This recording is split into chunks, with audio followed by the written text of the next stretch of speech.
Too much stuff going on.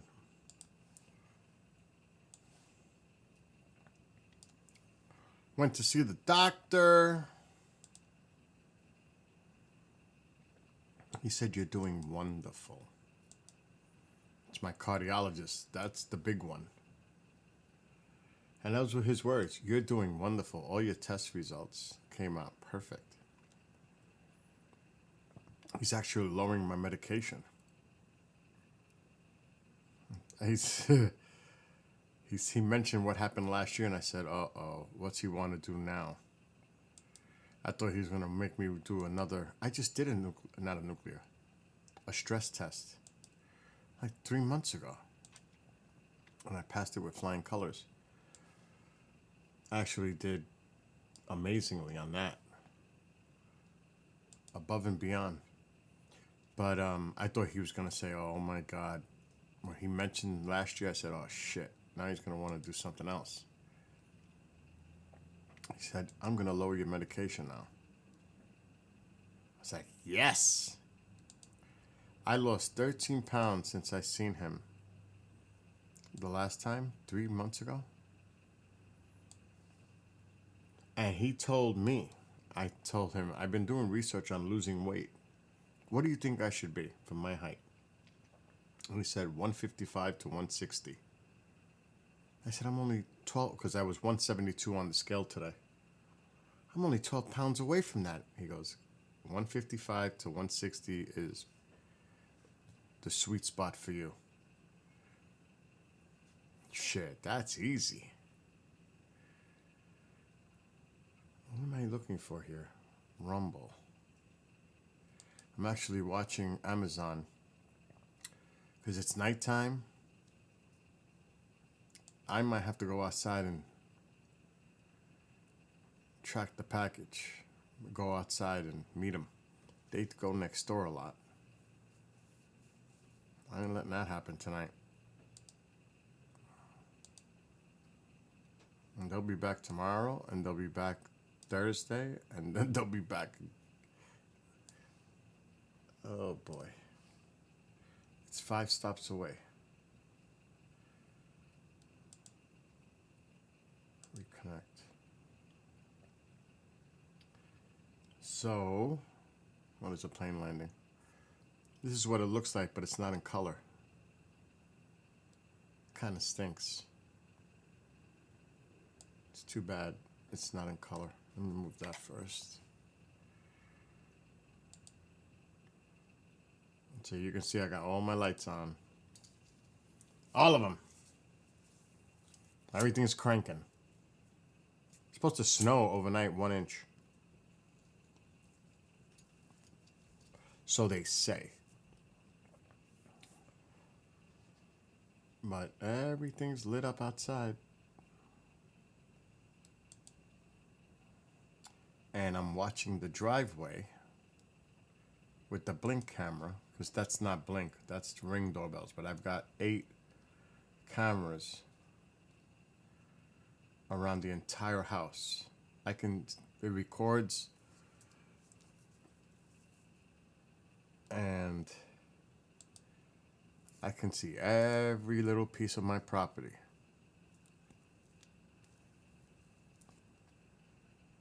There's the driveway.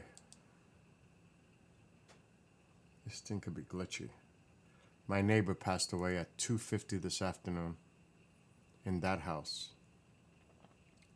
She was in her mid-90s, so she passed away today. That was sad news. At 2:50 p.m. Eastern. Very sad.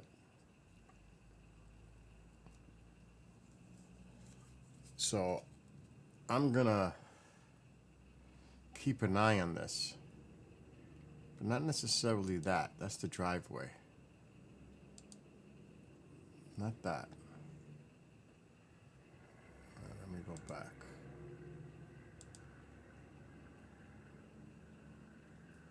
Let's bring this down.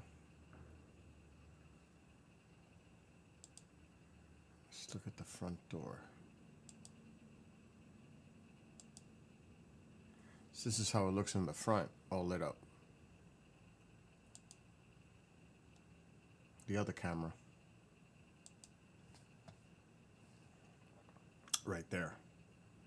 There's 3 rings, 3 rings, 8 blinks. So there's 11 cameras outside. 11. So that's the other angle. That's the other door. There's 2 doors that lead to outside, the front. Technically, there's 2 doors that lead to the backyard, which you could see it on this one. There's one there that goes from the dining room right here. And then there's one right where this camera is, looking out toward the pool. So there's a total of 11 cameras outside.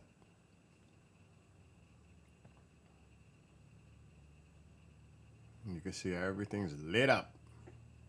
I mean, it is Christmas time.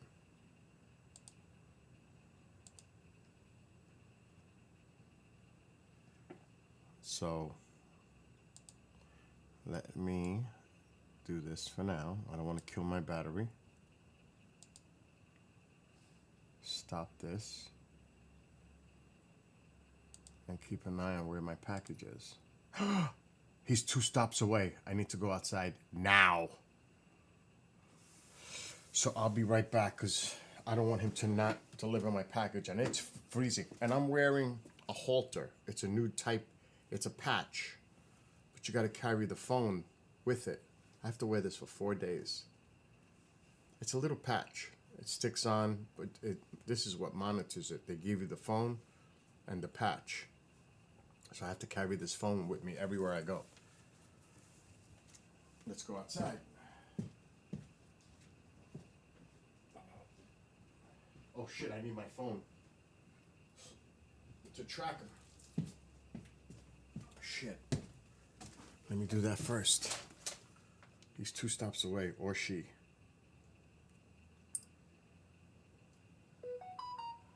Shh.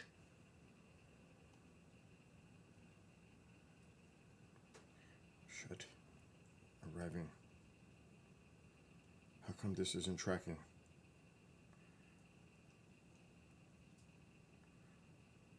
Let me refresh. There it is. I'm the next stop. Shit.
That's the baby. That's my baby. Right on time. Okay. He was happy because he says, I hate coming down your driveway. I said, that's why I come up to meet you, because I know my driveway is a pain in the... It's hard. You could drive in, but then he has to back out, and that's not easy. And let's put this somewhere. Tycho, come on.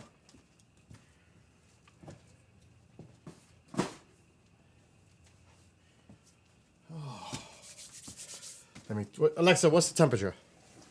Right now, it's 20 degrees Fahrenheit. Tonight, expect a low of 20 degrees. Lovely. We don't need the cameras now.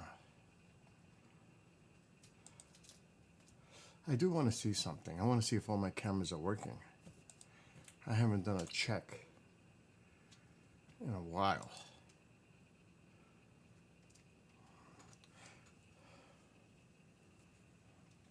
This one's far. This is on the shed, I think. Backyard, no. That's my backyard.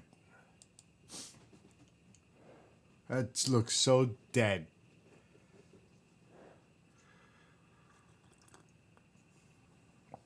It looks dead. It's so different from, let's go back. Summer to winter, it's like horrible. It is the shed. This is the one that sometimes gives me a problem with the signal. Because it's far. This is all Wi-Fi, so. But I have a strong Wi-Fi around the house. Looks like it's not bad. Oh, the camera went down. It's pointing down. Shit.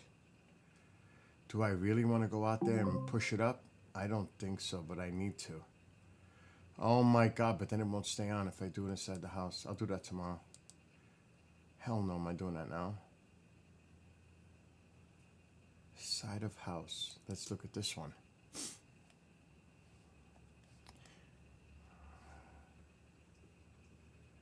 That's by my bedroom window. Uh-oh. Come on. Yep. Somebody's... Okay. That's working. So 3 are working that I know. Backyard, garage should definitely be working.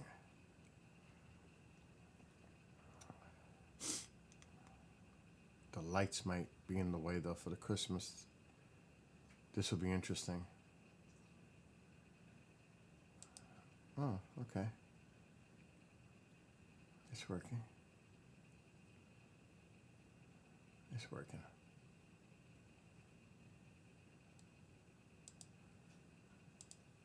These are security, and they record motion and they communicate.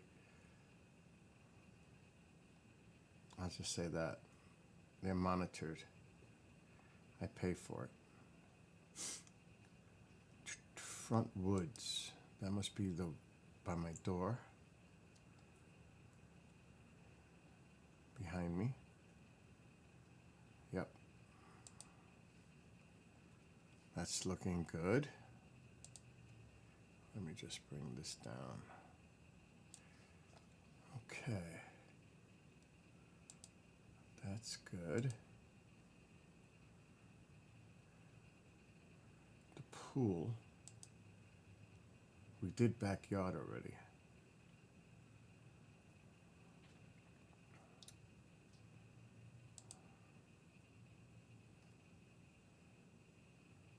Okay, the pool and the woods are good.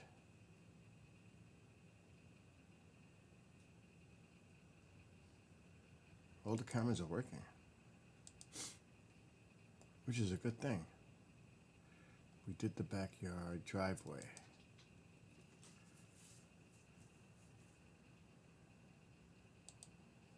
Oh yeah, that looks really good. That shit is far too.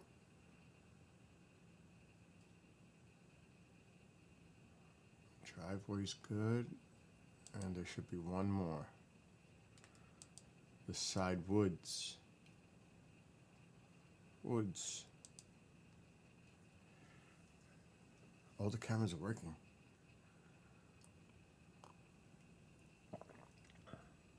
I know the blinks are working. I mean the rings.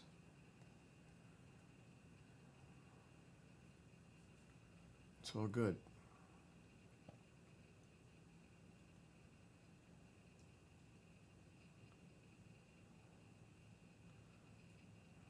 That's good. Very good. Very good.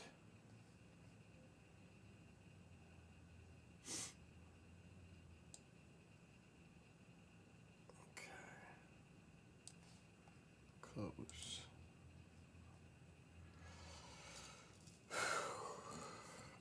You know what it's like to maintain 11 cameras? That's a task in itself.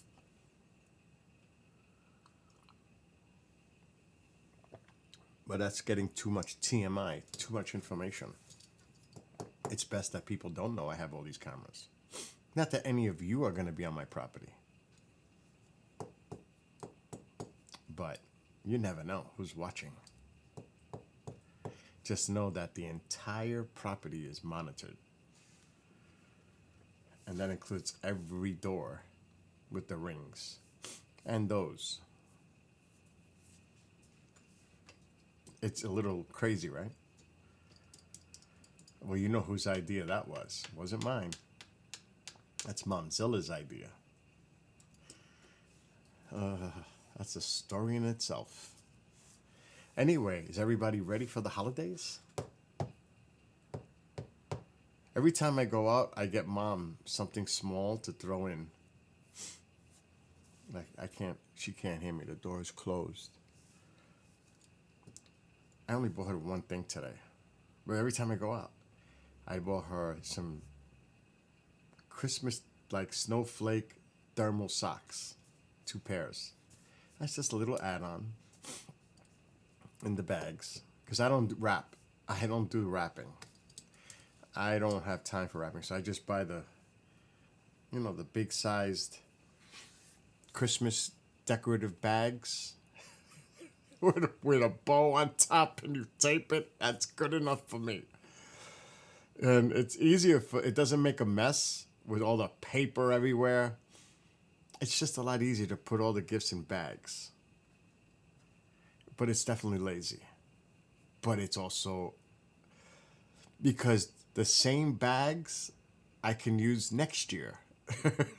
God willing, for her gifts. It's perfect. Reusable. Put them in the closet. I'll use them again next year. It works. Instead of ripping paper. Now that's good for a kid. And as far as me, it's just Mom and I. So that's it. Even though like Commander Cobra, he does it every year. And he's awesome. He sends me Omaha. You got to see a big, huge cooler shows up at my front door with Omaha steaks and burgers and chicken and desserts. And I'm like, Jesus. He does it every year. He's a host on the network, but he's also a good friend. And I'm like, that's Commander. I already know just looking at it, the white cooler that comes, that's Commander. Those are like examples. So, but Christmas, like, I treat myself for Christmas. That's what I do. And Mom, she buys me the yearly sneakers. I don't expect much from Mom. She does enough. Really. So, that's all I ask for, Mom. Every year, a pair of sneakers. And it took me over almost 2 hours to order a pair last week. And they're not going to be here in time for Christmas. They'll be here Friday. Who cares? It's not like I don't have sneakers. I got 5 pairs brand new in a box. But like, the Christmas present to me was this GoPro Max to do the 360 and the VR, the Quest 3, and the accessories that go with it. That was my Christmas present to me. So the camera won't be here till next week. It's not like I'm going bike riding anytime soon. Till the weather kind of warms up. Now, the box that I just got is the VR headset. Like a good one. Not the one that it comes with. And it has 2 batteries that go on top. So instead of it only lasting maybe 2 hours, the VR goggles, it'll last 8. And it's much more comfortable. It's an accessory. Oh God, what was that? That's a TikTok thing. That's a TikTok sound, I could tell. Which we may not be hearing in the near future. Who knows?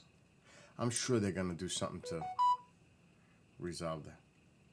Oh shit.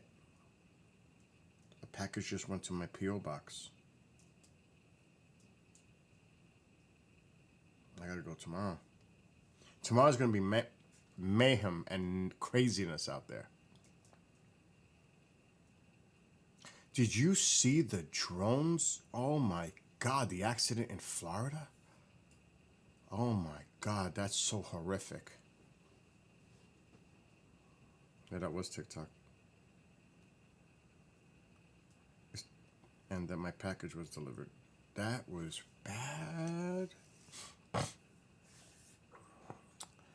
And there are a lot of stores closing in 2025.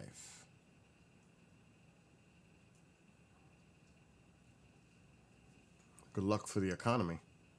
Big time stores.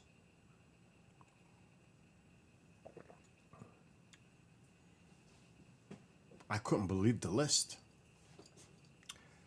I was watching the video from Instagram. My cousin sent it to me. I'm not gonna show it on the screen because I don't want to get in trouble. I'm just gonna read.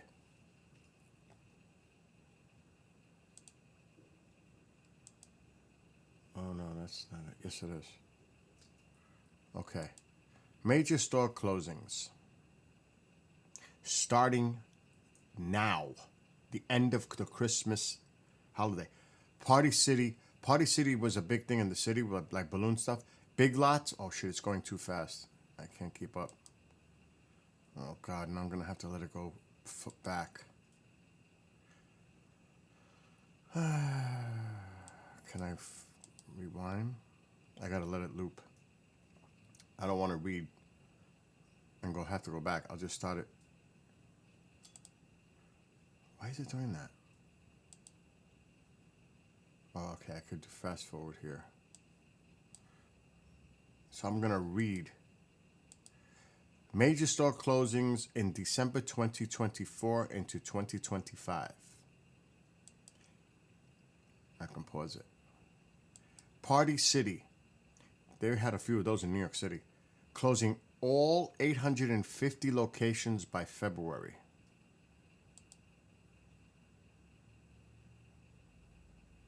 Big Lots.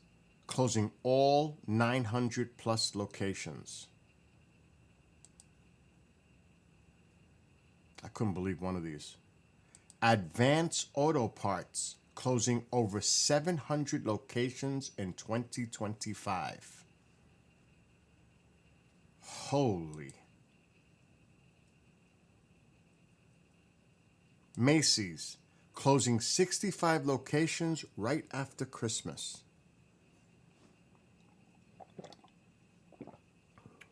There's more.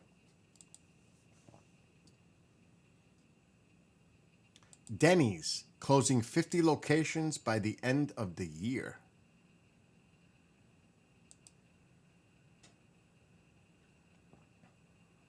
Sears just closed one of its final stores. One of the final stores. They do a lot of online thing now. Walgreens, hundreds of closings likely in the next few months. Walgreens. Sam Goody closing final 2 locations forever. That was a big thing back in the day. That doesn't surprise me. There's only 2 left. Foot Locker likely closing hundreds of stores in 2025.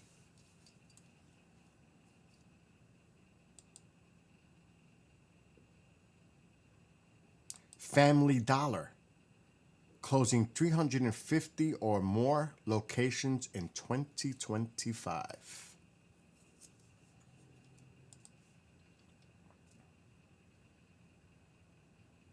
GameStop announcing mass closures next year.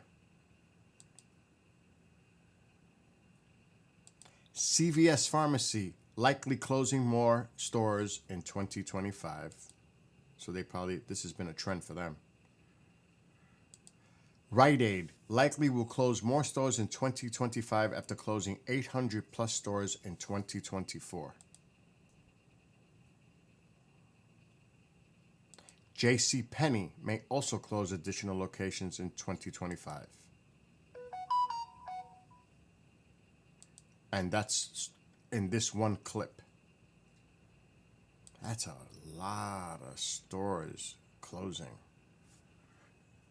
right now and moving into 2025.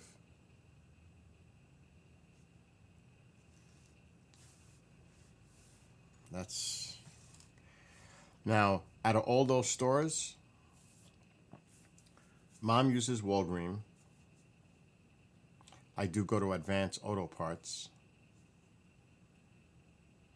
I do go to a Family Dollar.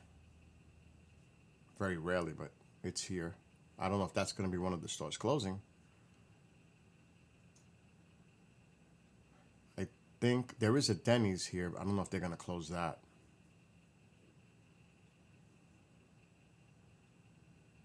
Big Lots is here. They're gone.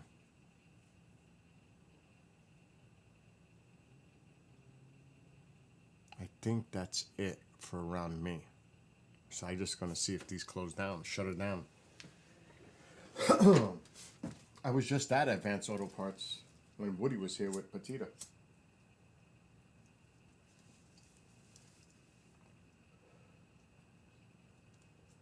Crazy.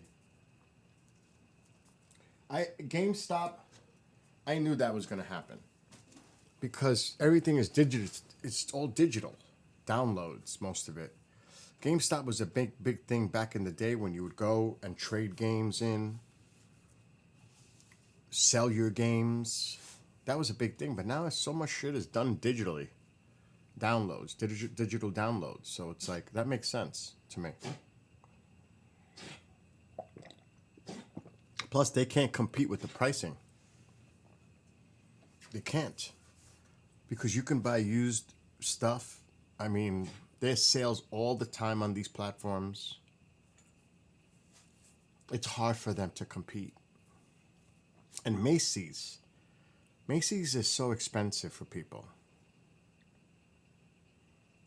It's just, it's not cost effective for a lot of people. It really isn't. So some of these things make sense. Now, Rite Aid, this makes sense too. Walgreens bought out Rite Aid a few years ago. So it does make sense that some Walgreens and Rite Aid stores are going to close because if they're in close proximity to each other, you don't need to have both. They're owned by that one company. Why would you have two? So that kind of makes sense too. So some of it does make financial sense for them to do it. So, and Sears has been shuttering doors down for years. They do online now. A lot of people, that's the main thing now, online. It's where I do most of my shopping, online. So a lot of it makes sense.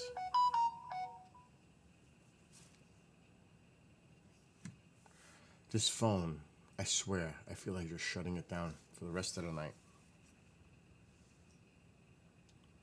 Somebody tried to call me.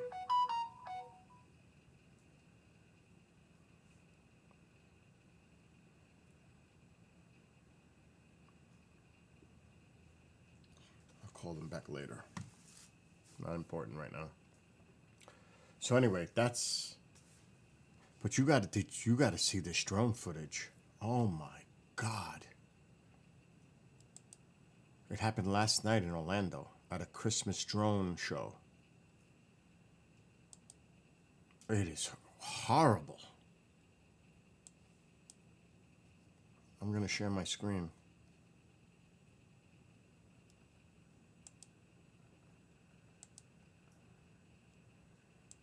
These were posted on X.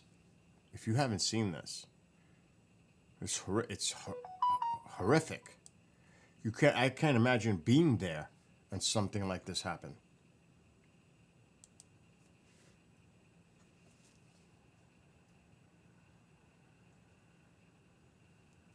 Look at them dropping. They're just dropping. They're just falling, like raining down. And then this one, boom. That's crazy. Look how that one just shoots up and then goes right into the crowd. Like, what the? That's nuts. I sent him part 2 a long time ago.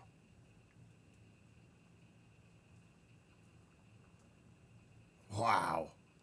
Look at that. I want to see if I can get that shit. Hold on, I'm getting a message.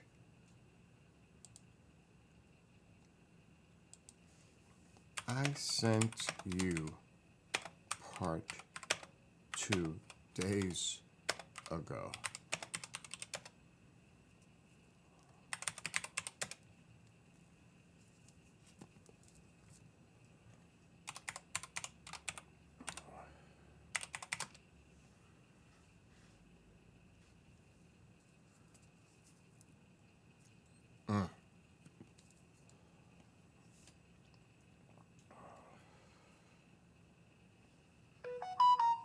Oh my God. I don't know if I have that file. Jesus Christ. I don't know if I have that file anymore.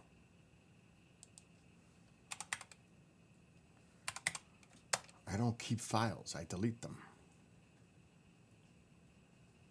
But yeah, this was nuts. The way this one comes flying in is crazy.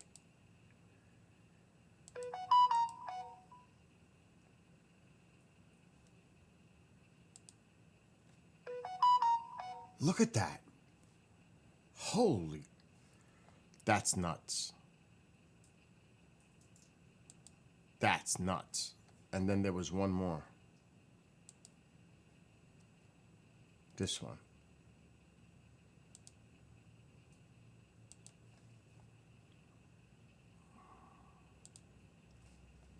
But first, let me...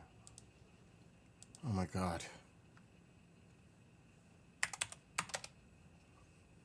It's crazy, I swear. And I was just gonna shut my phone down.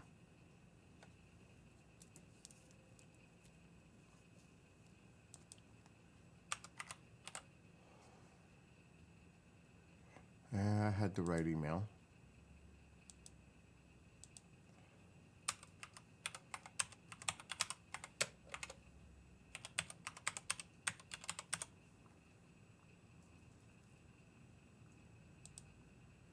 I don't even know if it's gonna fit. I don't even know if I have the file.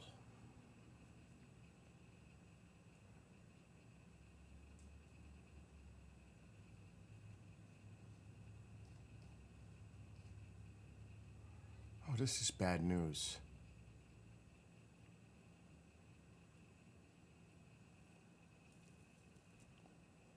Is this it? Part 2. It's too big. It's not gonna work.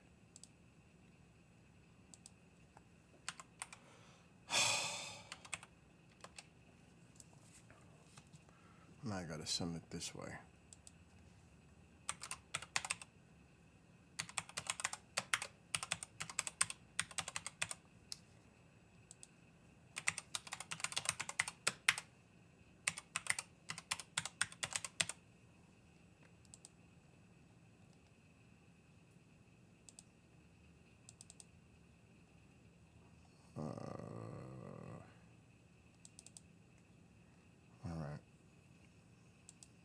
Send.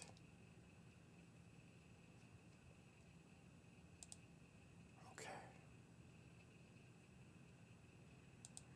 Anyway, back to this. Look at this. They just start dropping.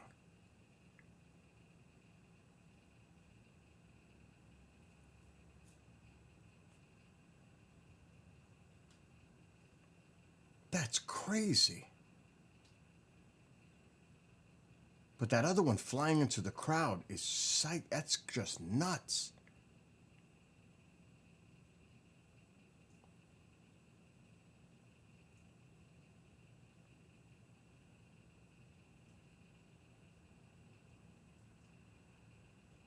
That was last night in Orlando.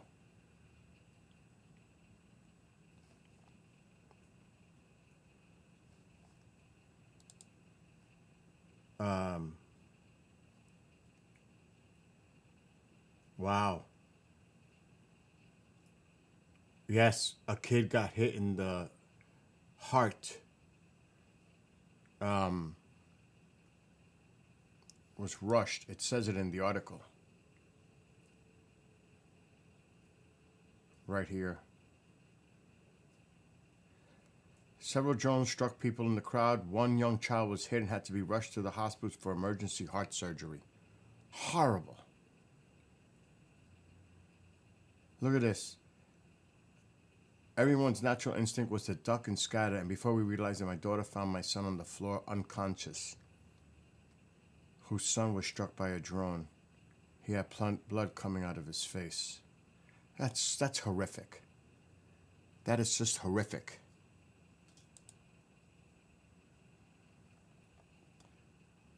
Going to a Christmas show, a drone show event with the family, and that happens, that's...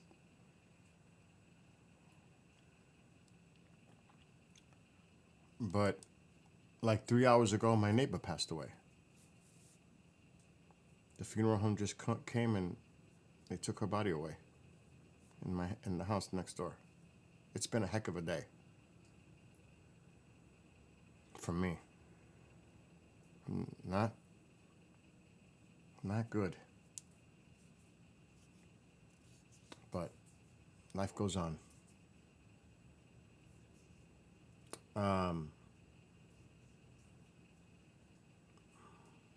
Oh, I saw that. I saw that coming on an email. It happened, what was that, New York City? But something is crazy? That's not something that happens, that's not new. That shit happens often where it's like, what is wrong with people? Some kids do it as a joke. They light the homeless people on fire. This has been going on for a long time. It's sick. Sick. But,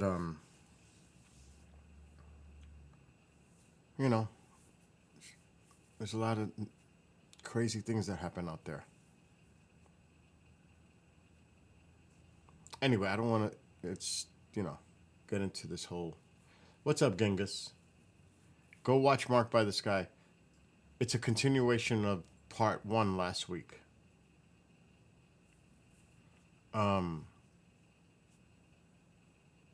I did that little edit toward the beginning for the show. And go enjoy it. It's not a long one. It's only 37 minutes long. How do I know? Because I edited it. It's not long. But there's a bunch of videos at the end, have no sound, that are tied to that case, to that object.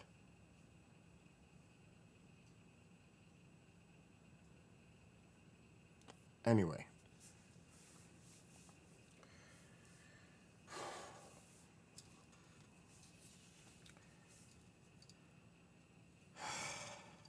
I mean, I get this people send me stuff all the time.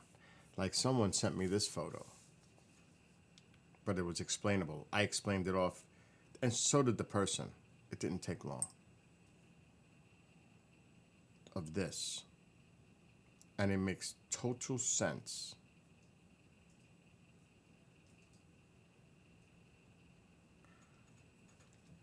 So this was seen. Now think of where this was seen yesterday evening. I don't know if I can blow it up.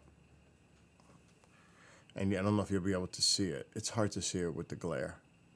That was caught near Houston. You can't see it because there's a glare. I can download it, send it to myself, but what was going on last night in Houston? Now, there's two possibilities of that, but the one is the obvious one. If it was taken inside a glass pane, it could be a reflection of a light inside, okay?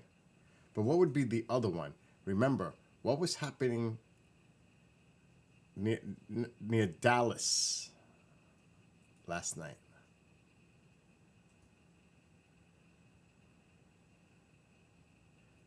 Oh, hell no. Do you know I tasted that shit, Skywalker, the next morning? No.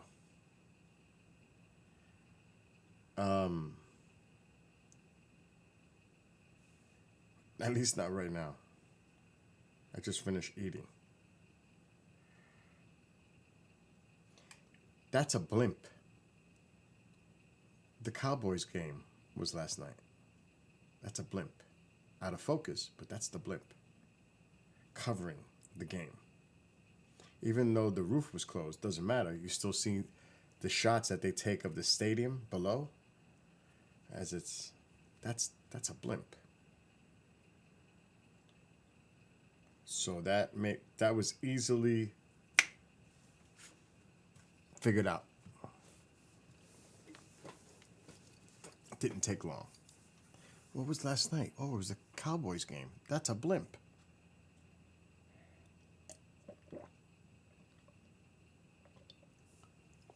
So, no, that didn't look like a Chupazilla, dude. It didn't look like a Chupazilla. Unless the Chupazilla can fly and looks like that in the sky. That's a different... So my doctor today, the cardiologist, this last time I seen him was 3 months ago. And I said to him, what was my weight when I came into the office 3 months ago? He goes, you were 185. Now, with the nurse, I already knew what my weight was now. Before he walked in to see me. It was 172. And, I still got clothing on. It wasn't like I'm going to strip to find out my true weight. So I said, so what is it now? I already knew the answer. It's 172. You lost 13 pounds since you were last here. Oh, Tycho, come on. And he said, all my tests, this, blood pressure cuffs everywhere, all the tests. Dude, he just checked. It's not going to be there so fast.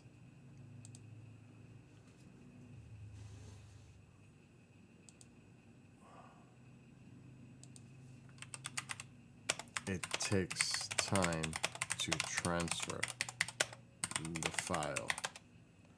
I will let you know when to check email.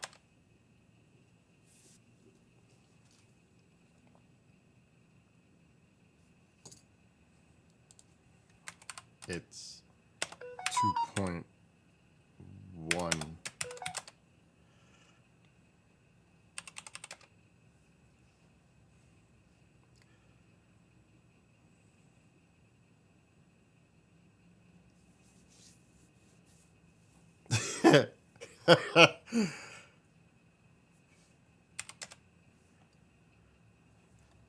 We might need to do a follow-up next month.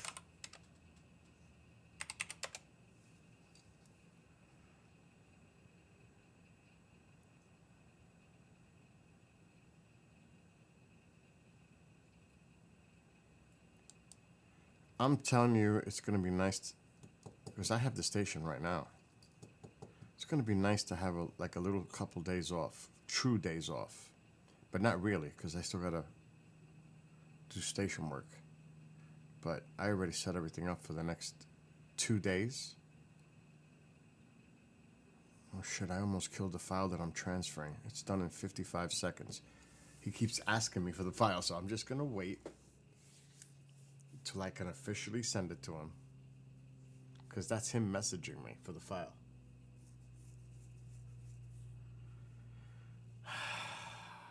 Because I swear I'm turning my phone off. I am turning the phone off. I'm done. Matter of fact, I can't. You never know. Emergency. I would love to.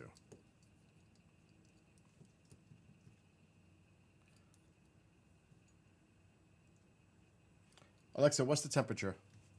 Right now, it's 22 degrees Fahrenheit. Tonight, expect a low of 22 degrees. Huh. So it's not going any lower. Okay, it's almost done. There it goes. Verify.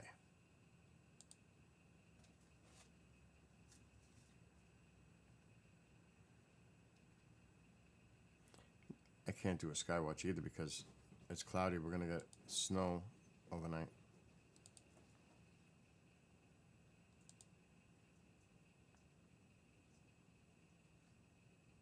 Okay, that's done.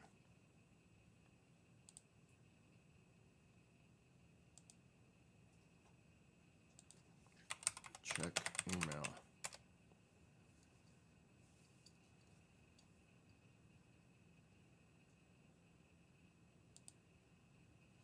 All right. You're going to have bad storms all week? We're only going to get an inch. That's what they say.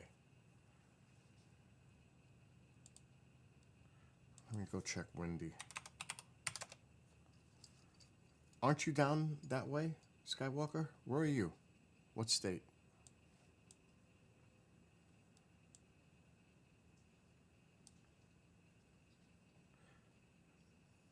Let's look at tomorrow. There's a system off of Georgia, the Carolinas. There's a little system. There's some, oh yeah, Texas. There's definitely a weak low pressure over Texas. Northern Texas, right here. It's bringing up this Gulf moisture. And then you got the cold side coming in, so there could be some stormy weather in here. Right in here. Tomorrow. And this is this little clipper that's going to hit us overnight. There's a system off of the Georgia, South Carolina. I don't know where that thing's going. It's going out to sea, which is good.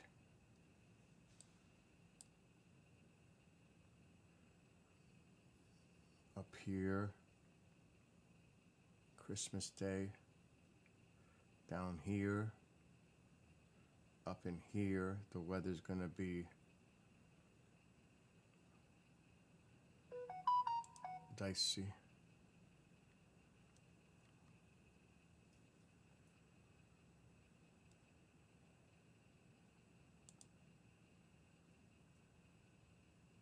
Nothing significant though, nothing bad.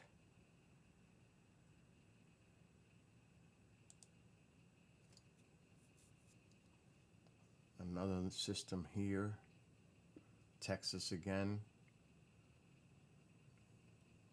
up in here, but this is showery. There's no real big time low pressure. That's well organized. It's just disturbances. Definitely up here for the weekend. There's just little disturbances, but like I said, nothing. It's funny how the pattern is doing the same shit it's been doing. A lot of these storms to our north and west, which brings warmer air coming up the coast.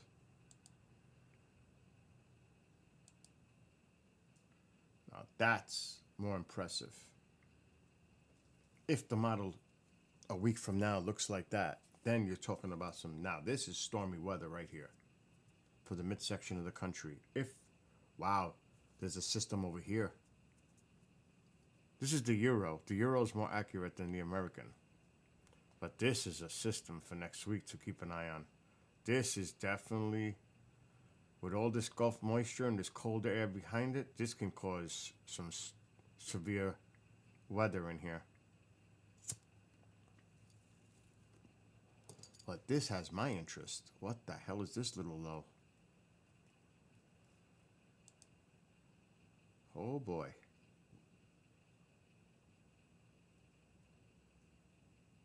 That could bring us some interesting weather. Oh, this could definitely bring us some interesting weather next week. Right in time for New Year's. This is going to have to be watched. But look at this system in the midsection of the country. As it moves east, you're going to have a storm, a line of storms moving west to east as this thing pushes more to the east. If the model is accurate. But look where the system is going, north. The same shit. Look at this. It's unbelievable. The weather patterns. And there's a... Now this could be dangerous because it could be transferring its energy to this low pressure trying to develop offshore, which I don't see it happening, but that's got to be watched.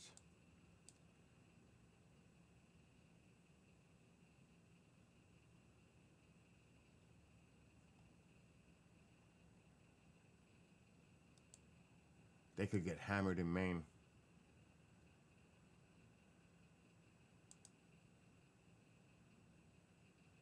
This has to be watched.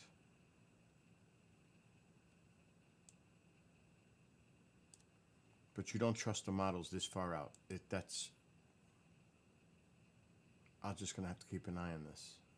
That system is here. That's the one that's trajectorying to the north.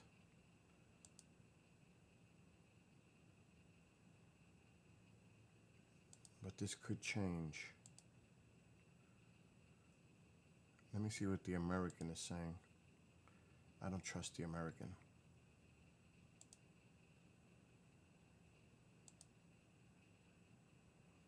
The American is still showing that system, but weaker. It's showing this energy. They're almost in agreement.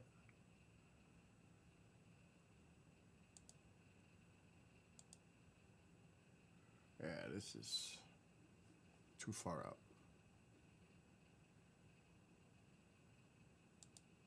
But it doesn't look to be too bad. Oh, you're in Cali. I am live right now. Well, there seemed to be a bad storm going to affect Canada, British Columbia, and northern, like Washington State. There's a lot of energy offshore, but there's this low pressure right here. Where is that going to go?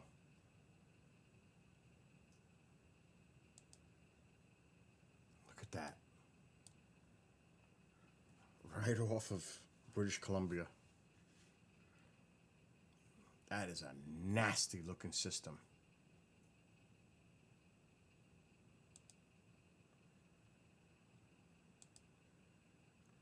Where the hell did it go? Oh, this is the American. Screw the American.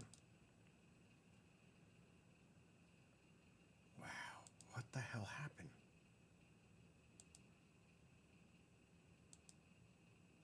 It's a fast mover and it's going to wrap back out to sea. Oh, there it is. I was going to say something was wrong with that. Look at this system moving in.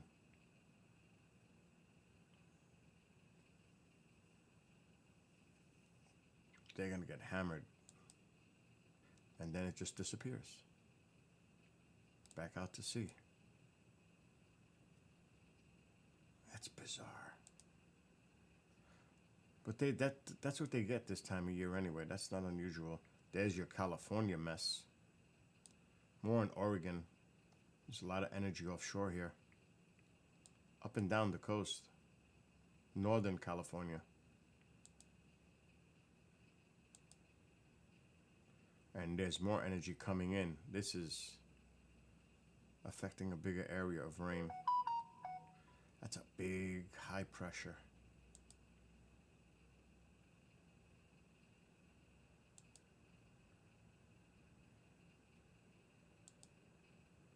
And another storm going toward British Columbia.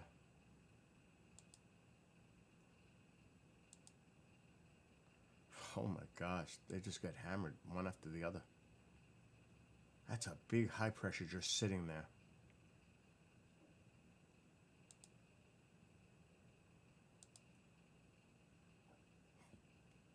Can't trust the maps, but look at this constant system after system banging the same area.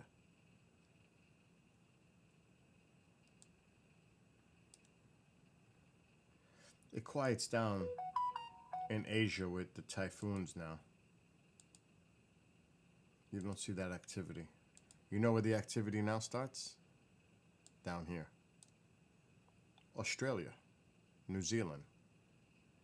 This is where the activity starts to pick up. It's their summer. This is where you start seeing systems moving in. But it looks kind of quiet. There's one here.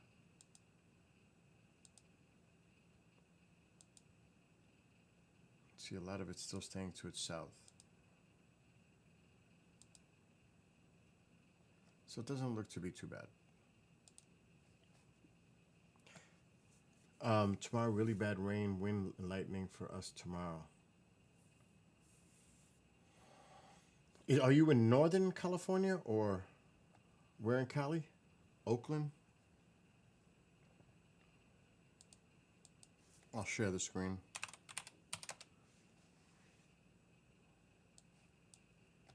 I don't want to bore people with this.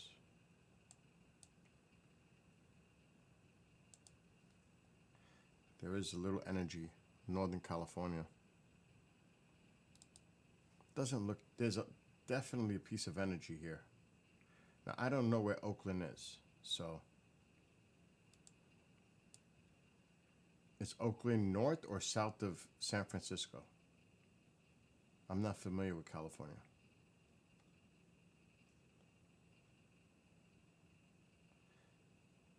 Isn't that near the bay?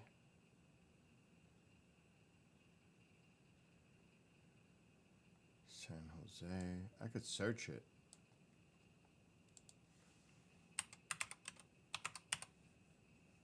It would be nice if I spelled it right.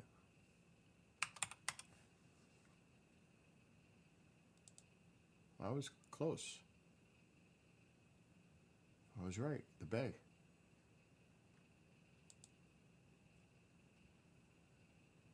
Not a bad guess.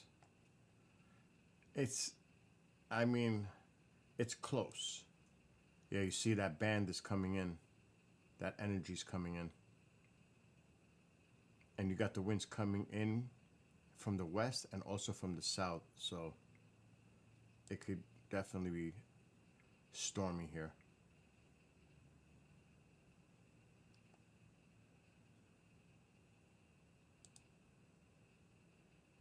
And there's still a lot of energy coming offshore. It seems to dwindle by Wednesday. But then you got more energy coming in. Not really. It just went up. Doesn't look to be too bad.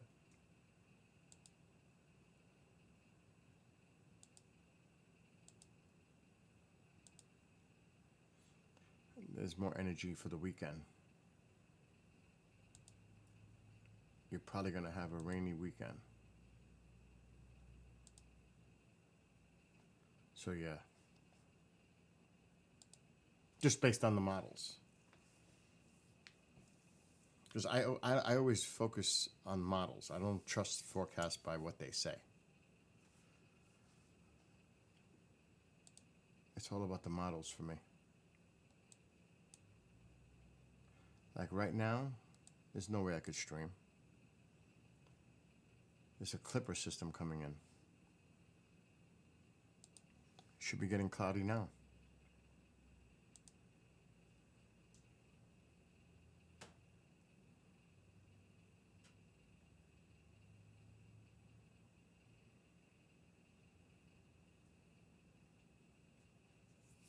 See how it's all coming west.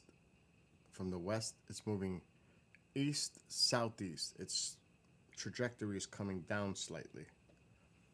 So that's what's supposed to give us this little snow activity. If I put the radar, there's not much. Look where it is, up here. That's way to the north. So this is a northern storm. It's not going to happen here. Most of the precip is going to happen way upstate, Adirondacks. Yeah, and they're going to get lake effect. Alexa, what's the weather for tonight for Buffalo, New York? Overnight, in Buffalo, New York, you can look for snow, with temperatures around 33 degrees Fahrenheit. Look at the lakes. Look at the lake effect. You could see it. That's what they're getting. They're getting snow.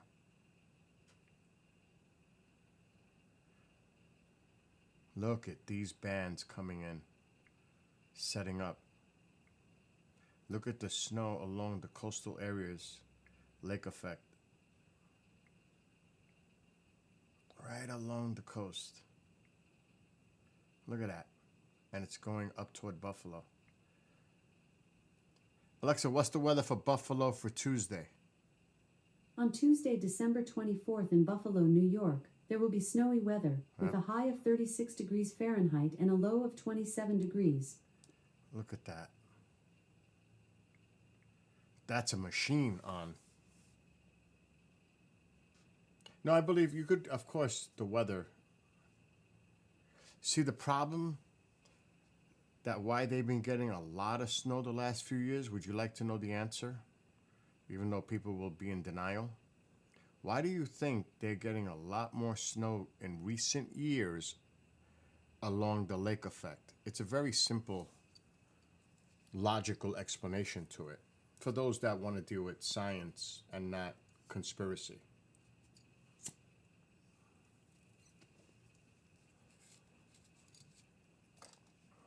Want to take a guess? It's a very simple answer. Where's the football game tonight? Harp cover up. There you go. You see? That's nice, Stelios. I was saying don't go down that rabbit hole. No. No. That's become such a common response by so many. It's like, I say this all the time.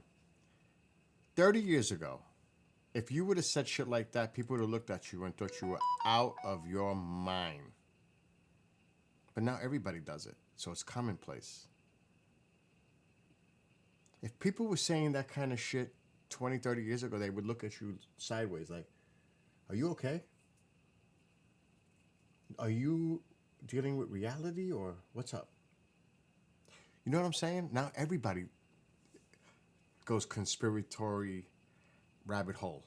It's like everybody does. It's bizarre, actually. Okay.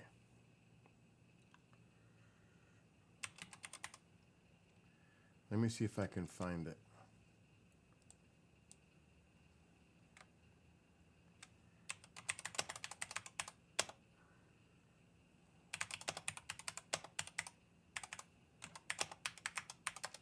Now, it might. Here we go. This is the problem. And this is coming from local. Lake Erie this is from earlier this year. That's why I wanted to see if it was going to come up. It's 13% frozen, expecting less freezing in the future. If those lakes do not freeze over, the lake effect machine does not turn off because it's still the warmer water exposed compared to that really cold Arctic air that goes over the lakes and creates all these bands of snow. So how that machine shuts off is when this lake freezes over. Lake Erie is behind the typical freezing schedule. The schedule depends on different weather patterns, and that's true. And it was 13% frozen in comparison just 3 days ago. It was 0.5. The recent cold snap helped to freeze the lake, but guess what? It didn't last. The lake never froze over last year. So this is becoming an issue for them, for the lake effect machine, for the people who live. And again, ice isn't the only factor affecting Lake Erie due to global warming trends. The warmer surface temperatures in the Great Lakes have resulted in lower water levels. So it's a combination of a lot of factors. But right now, I'm going to see what it says. And I told somebody who lives in Buffalo last year, Chris, the lakes ain't frozen yet. This shit isn't going to stop. If those lakes freeze over, it stops. It's that simple. It's a simple answer. Until they freeze over, at least some kind of a freeze over. Because the Great Lakes are water. It's not salt. So they do freeze. Even when it's really cold. Like when I was a kid, I used to walk along the coastline and you'd see the little ice on the edges of the water where you can jump on and be stupid. Like I was. And it's dangerous. It was stupid. But, Alexa, what's the weather for Buffalo for the next 7 days? In Buffalo, New York for the next 7 days. I'm listening Tuesday, for the temperatures. 36 degrees Fahrenheit Above and snowy freezing. weather. Wednesday, 34 degrees and intermittent Still clouds. above freezing. Thursday, 33 degrees and cloudy skies. Friday, 39 degrees and lots of clouds. Saturday, 45 degrees and cloudy skies. Sunday, 47 degrees and rainy weather. Monday, 43 degrees and showers. Those lakes ain't freezing with those temperatures. That's the problem. Just like my winter's been warmer for the last 6-8 years, so is theirs. That's the problem. It has to drop below freezing. Otherwise, those lakes are not going to freeze. Thus, when those winds come across the lake and creates that moisture from the warmer water exposed, with those colder winds coming down from Canada, the lake effect machine stays on. That's the problem. There's no conspiracy in that. It's simple. So, going into January, the lake's still not frozen? That's bad news for those folks that live along those coastal areas where they get inundated with lake effect snow. Until it starts to freeze. I should call him right now and see if he's getting how much snow. I gotta tell him he's getting snow. I'm just gonna mess with him. He's so sick of it already. Sadly, I don't know if it was last year or the year before, where they got dumped with like 8 feet and then another 6 feet. I don't even want to tell you the stories that were going on in Buffalo. Because he's still connected with a lot of the law enforcement. He's a retired detective. You don't even want to hear the horror stories that were going on in Buffalo. On the ground. people losing their lives and being found frozen after it thawed out. You, this is serious stuff. It's horrific. And it's for real. Look it up.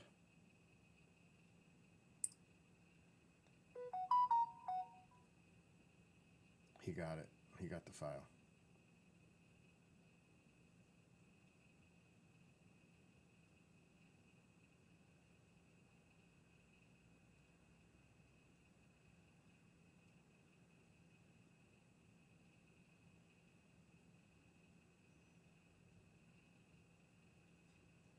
Oh, stop it.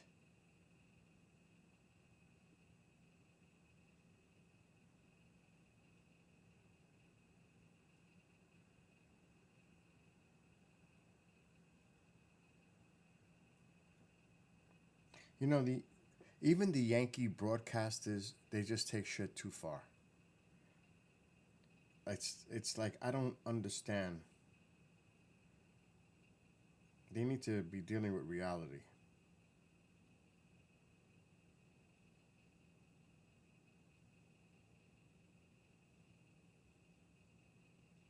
And I'm a Yankees fan, and some of these people are just they're just nuts.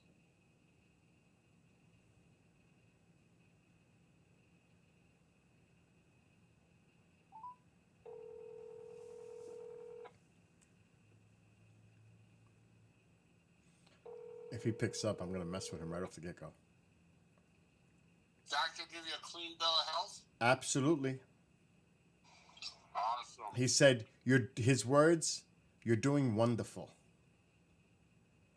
No, you're doing great. I'm just worried that you're smoking in your too much weight. No, the weight, he told me to go down anywhere between 155 and 160. I asked him today. 155? To 160. He said, get to 155, 160. That's what he told me today. I'm only 12 pounds away. Well, with clothing. No camera tonight. It's clouds are moving in. I'm live streaming. I have something to tell you. What? You are guaranteed a white Christmas. Don't say that. I got white Christmas right now. Let me ask you this question. Is it snowing in Buffalo? No, not right now. It's gonna. Dude, you got lake effect. Excuse my language, because I'm live. You got lake effect snow on the way. Oh, Jesus. You want to hear it? Watch. Alexa, what's the weather for Buffalo, New York for the next 7 days? In Buffalo, New York for the next 7 days, Tuesday, 36 degrees Fahrenheit and snowy weather. Wednesday, 34 degrees and intermittent clouds. All right, Alexa, stop. Thursday, Alexa, what's the weather for Buffalo tonight? overnight, in Buffalo, New York, you can look for snow, with temperatures around 33 degrees Fahrenheit. Alexa, stop. Dude, you got lake effect coming in tonight and tomorrow. And I don't mean to laugh, but you know how we always talk about the snow over there. Mm-hmm. The southern area or not? Oh, it looks like it's going to cover from Buffalo all the way to Erie, Pennsylvania. Oh, shit. Yeah. I'm just telling you because I just looked at the satellite imagery, the radar, and it does not look good. There are some bands developing right now over the lakes heading your way. Just letting you know. Remember? Christmas Eve. Say that again? I know what I'll be doing Christmas Eve. Snowblower time. Oh my God. I don't mean to laugh. You know that. But remember when you got dumped? I don't know if it was 2 years ago now, or even 3. Time flies. When you had like 8 feet of snow, and then you had another 6 feet of snow, and they were finding people buried alive. 2 years ago. It was 2 years ago. Yeah. And People died in that one. I know. And when the snow was melting, they found people. Yeah, people were walking by on the sidewalk, and the snow was piled so high when it started melting, they could get a foot or an arm picking up. Oh my God. That's horrible. Mm-hmm. That is horrible. Yeah, it wasn't good at all. That was a real bad. Thank God that one reverend opened up his church, or else there would have been tons of people dead. Because the power was out. Yeah, I remember that storm. I remember. So people didn't have any electricity, and that's why people up here are really pissed at Governor Hochul, because if they go to all electric with the way the weather is up here, Yep. they're gonna die. Oh yeah. Oh yeah. No doubt. They found older people in their home dead from hypothermia. Oh my God. And because They froze to death, literally. Because they had no power. So I mean, they just died. I mean, I feel bad for them, but they had electric stoves, electric heat, and if you don't have, natural gas and stuff, So I tell you, one of the things that Lori and I are going to buy is one of those external gas. Yes. Generators. I don't care what the governor says. Yeah. I totally agree. I mean, it's just insane for you not to have as many Backups. Right now, if you had solar power, it wouldn't do any good. It wouldn't. I have solar, and you know what? My panels it's so cold, and my panels have a built-in heating system to Right. melt it. It's not working because it's freaking 10 degrees outside. It's just too cold. Those things don't work when it's -9. No. Nope. So yeah, you're right. 100%. So it's just crazy that way and stuff. Oh, just did you see that poor lady that was burned up on the subway? I know somebody brought that up in chat. These people are sick. I got a video of it. I don't. It was horrible. There were, instead of helping her, there were people videoing it. Disgusting. From what I heard, he poured gasoline on her. He was an illegal migrant. He was deported. This is the second time he's been caught. He was deported once before, snuck over the border again, and I guess he poured gasoline on her and lit her on fire. So I it's sick. It's. Bill, I mean, where do people get the idea of doing stuff? But that's like that Saudi that was a fugitive in Saudi Arabia. He's in Germany since 2006, and he plowed all those people down. Yeah, for what? I mean, what the? It's sick. I mean, what the? There is. You're right, dude. And as a retired detective, you've faced a lot of it. The problem is that it's. I mean, there's just no explanation for some of this stuff that's going on. No. Just horrible. Yep. And you know what the worst part of that is? That you just don't know. You could be somewhere and anything could happen.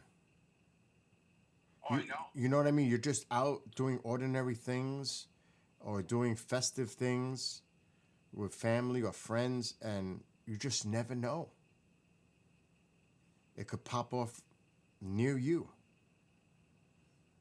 And that's scary in itself because it's becoming too common now.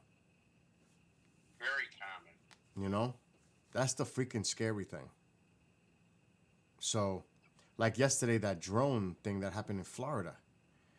There was look at the Skype chat in the group chat for UAP.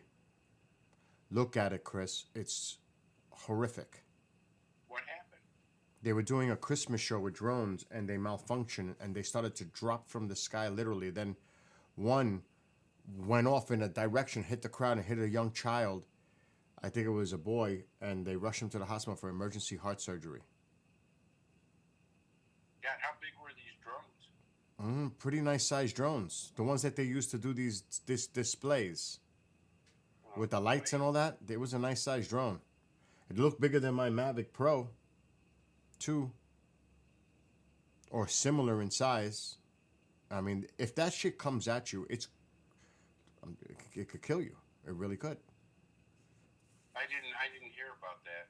Yeah, So, look in the chat in yeah. Skype, and you'll see the article. And look at the X videos for it. The Twitter, Wow. yeah. So something's going on in Israel right now. Really? Alerts were activated in central Israel following a launch from Yemen. That just came out right now. Right now, Yeah. Yemen. I- Yemen's launching missiles. Right now. Yeah, I heard two of our fighter jets were shot down. They shot each other down. Yeah, that was friendly fire. It was. I saw that. Jeez. Just another one. Another one. Sirens sounded in several areas in central Israel following a projectile.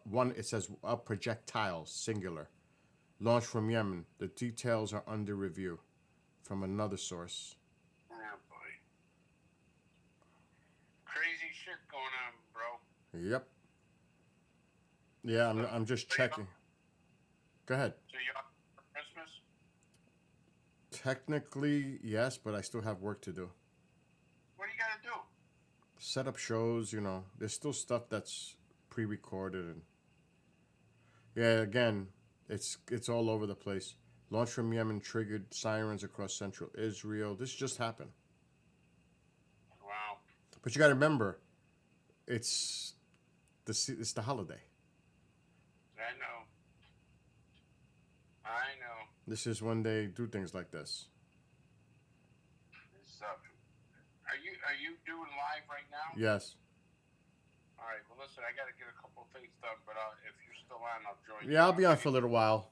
It's a nice relaxing night for me. All right, man. Call me if anything. Bye. Bye.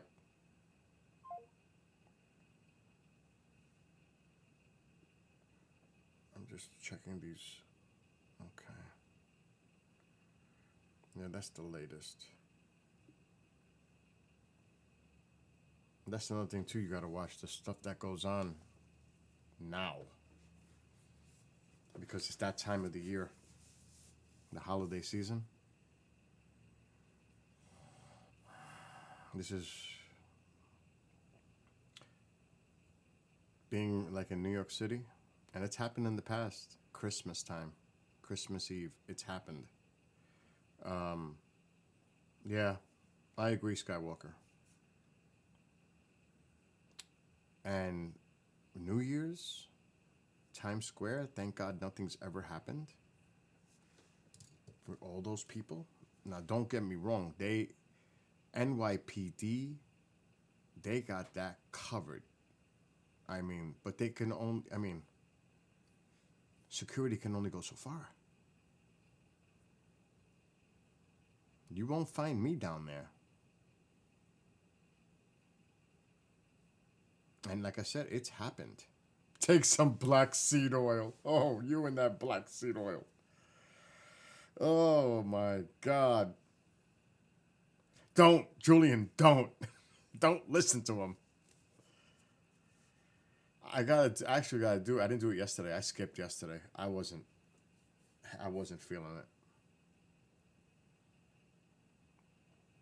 I might not even squeeze a lemon. I may have to just put lemon juice in a shot glass after doing that. Like right now, I don't even want to think about the taste. It's like I'm having flashbacks from 2 days ago. That taste, I woke up the next day with the taste in my mouth. I was like, this is going way too far. Oh.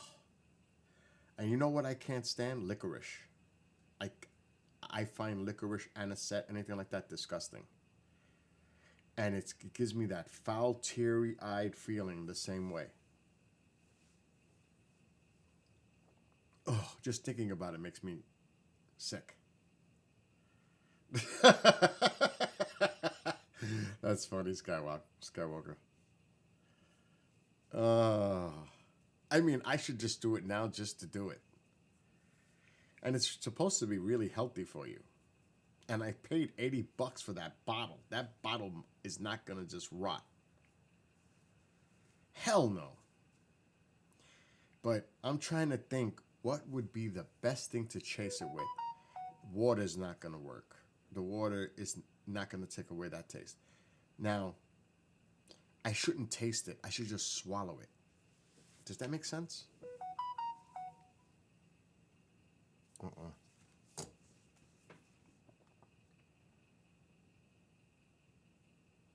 Oh, again, it's the sirens. Red alert siren sound across central and southern Israel. That tells me there's more than one then.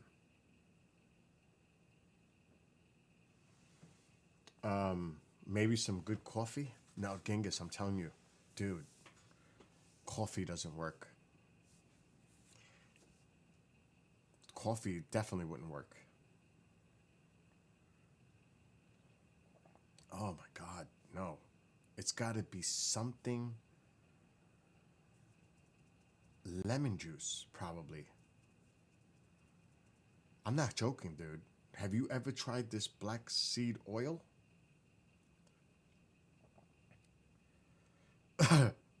I'm getting like queasy thinking about it. Ugh. And this dude's taking tablespoons. I took a teaspoon. Oh, no. I don't think there's, I mean, maybe vinegar. I'm not going to start drinking freaking vinegar.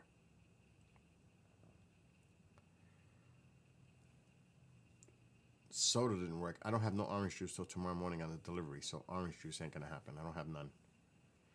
Place the under. Yeah, but if I place it under my tongue, it's still in my mouth. I'm thinking, take it and just swallow it. Then wash it down with a shot. Oh, you Genghis. I need a shot glass. I don't even know if that's going to work. That's too much lemon juice.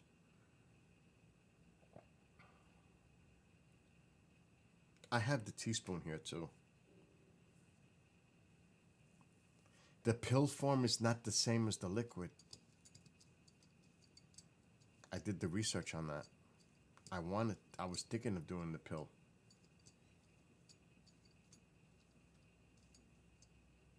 It's a trick, it misses your taste bud, but don't you gotta swallow it anyway if it's under your tongue? What are you gonna do, just let it sit under your tongue and dissolve under your tongue? I mean, that doesn't make sense to me. Like, under my tongue. Then what does it do? It's mixing with everything else. You don't know anything about it. Oh, shit. I don't know if I should do fresh lemons or lemon juice in a bottle. I think, and you know what's the worst? You got two strong things going on. This black seed oil plus the lemon. Which one wins the battle? I'm going to have to try.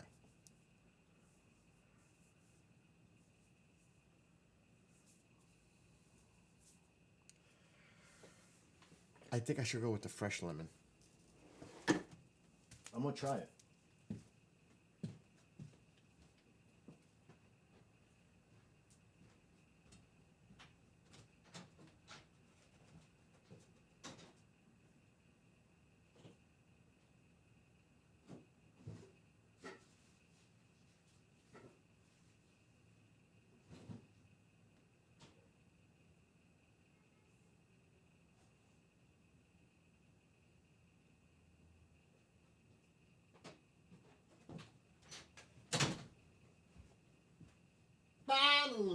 Oh, I gotta put wood in the fire. This is the liquid form of death right here, okay? I had to find the biggest lemon I could find. It's almost the size of a small orange. Or it's the size of a tangerine. Hold on, I gotta check the fire.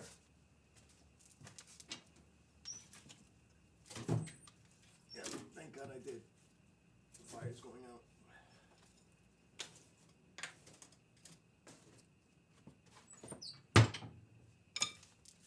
Did I bring a knife? I did.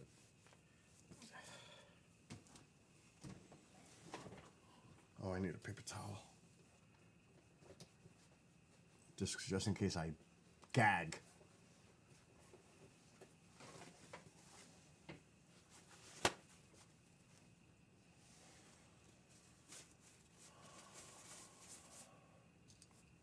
It's like that.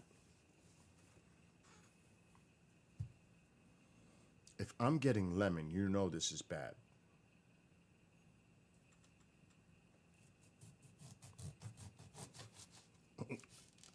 It is bad.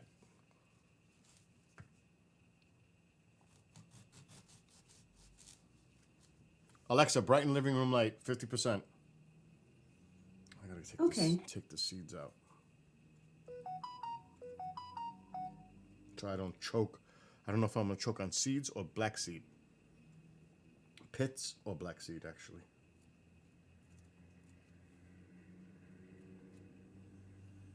I don't see any more in there. Okay, we're safe. Oh, I'm preparing mentally for this. Oh. Alexa, dim living room light 50%. Oh, man. Okay. Oh, I see. Wait a minute. I gotta make sure I got the right one.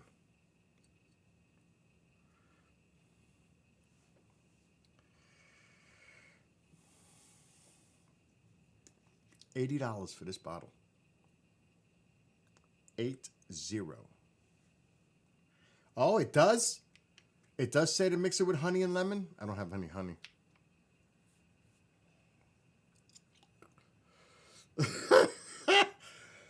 Alexa, brighten living room light 25%. I can't see the spoon. Okay. I definitely don't want to spill this shit on me because then I'll smell it all night. It's worse than skunk. Trust me.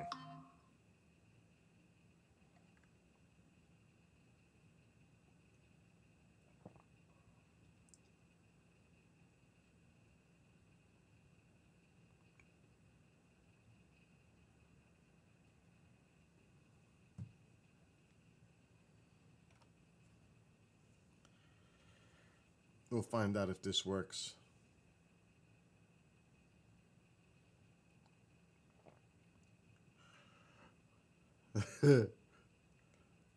It's like, fuck.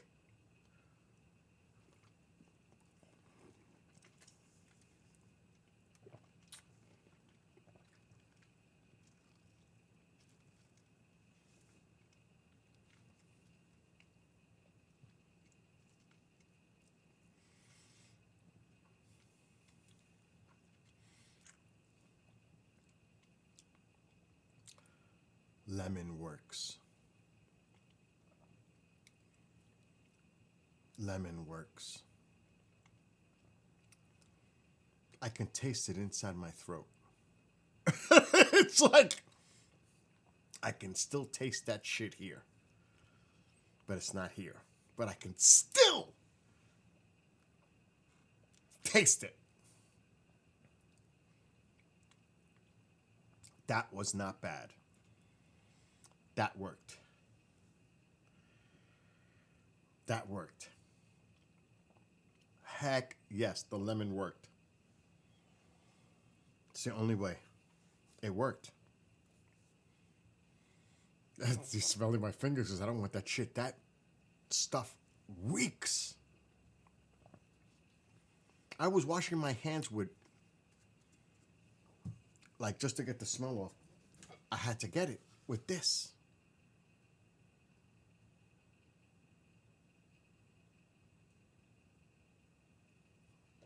To get the smell off my fingers the other night. It worked. I don't taste it. That shit worked. But what I did is, as soon as I put it in my mouth, I didn't let it move around or swallow it. I waited till I took the lemon and swallowed it together. That was the trick. And it worked. Oh, amen. Thank God. Now I don't feel so bad. Oh shit, my refrigerator is off? Why is my refrigerator off? What the fuck happened here?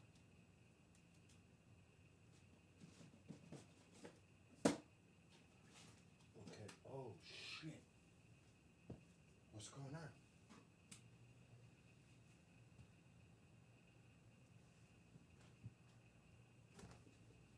Okay, thank God there's nothing in there. Just beer. My little fridge was off. There's no food in there though. Only beer.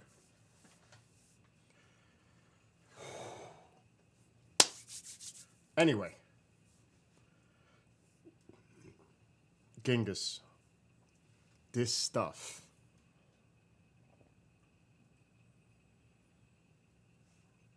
is super potent. I could never get used to this taste. Never. Ever. Hell no. Got used to the taste. He's drinking teaspoons of this shit. But the health benefits, what they say, is I know I sent you the link on Messenger. Did you not get it, Bob? I sent you the link of what the hell's going on in Hawaii today, earlier, when I saw that. I sent you the info. Oh no. Now my cousin's asking me about drones. I'm not answering no more about drones.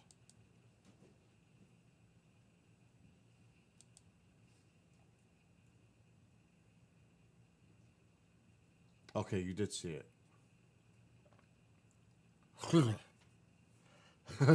But that worked. Now I'm going to drink it every day. I can do it. As long as I have the lemons. I'm good. That was not bad at all with the lemon.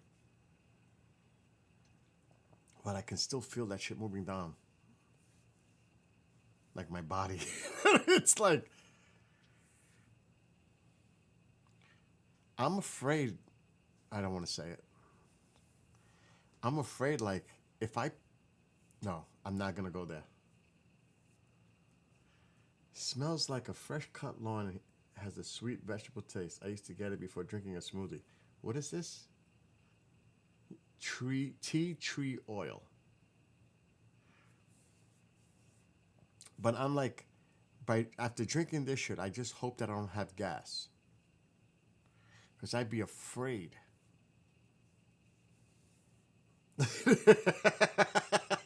I'd be afraid of what that could even be like. It's definitely going to be worse than methane. Oh my God. It's like reliving the nightmare. That would not be good. I can't even imagine. I don't want to even go there. Is everybody ready for tomorrow? And Wednesday? Why I say tomorrow? Because tomorrow's a cooking night too. You know, a lot of people, Christmas Eve dinner for, I would think, a lot of us. You know what? I found out with my arm. It's not my shoulder. I found out the problem. It's back here, and it's so bad. It's like I got a knot, a bad, and it goes down my back, like even like to here. I have a bad knot, and that's what's causing. Because when I hold this, there's zero pain, except for right just now. This is what's creating. I have a lot of bad. It is killing me right there. When I do that, I have no pain. The pain in my arm disappears. It's in my back. It's a back muscle. A shoulder muscle. It's not a rotator. Because I had it here. It's too low. and it's a bump. I could feel a big bump back there. And when I bring it down, it's incredible how big it is. And then I rub it, it goes down a little bit. Oh, you don't even know. And then I have no pain. But I'm still getting an MRI. But I feel a little bit more at ease that I didn't destroy something in my arm or my shoulder. Now, it could still be something serious back there. But it's not what I thought.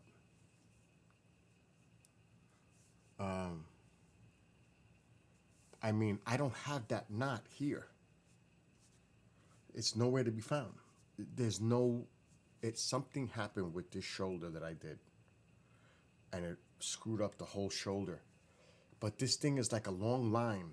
It feels like a long line. Like it goes from the top and it runs to the back. And it's like a big, thick line. But when I rub it, it goes away. But holy shit.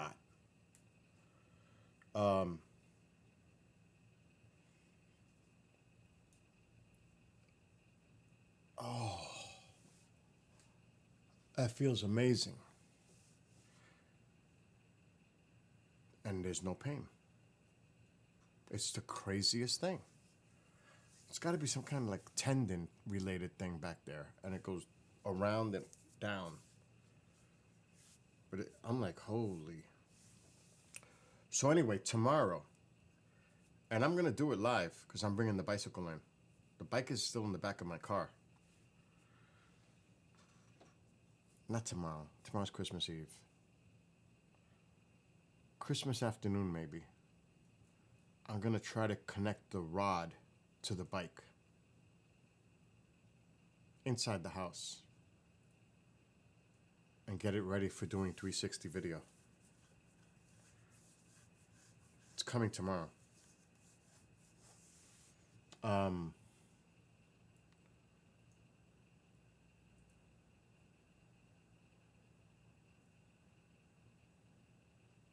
You mounted 3 in a warehouse via scissor lift. Oh my God. That's crazy.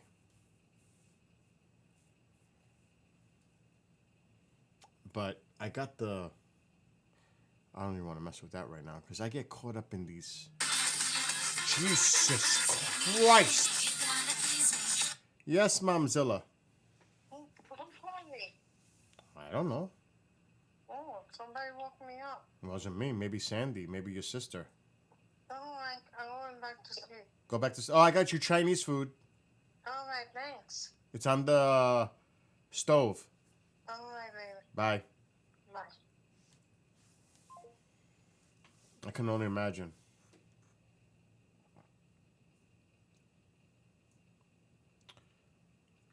So, I got the... I don't even know where I put it. I got a knife, too. Oh, you see? It made me jump.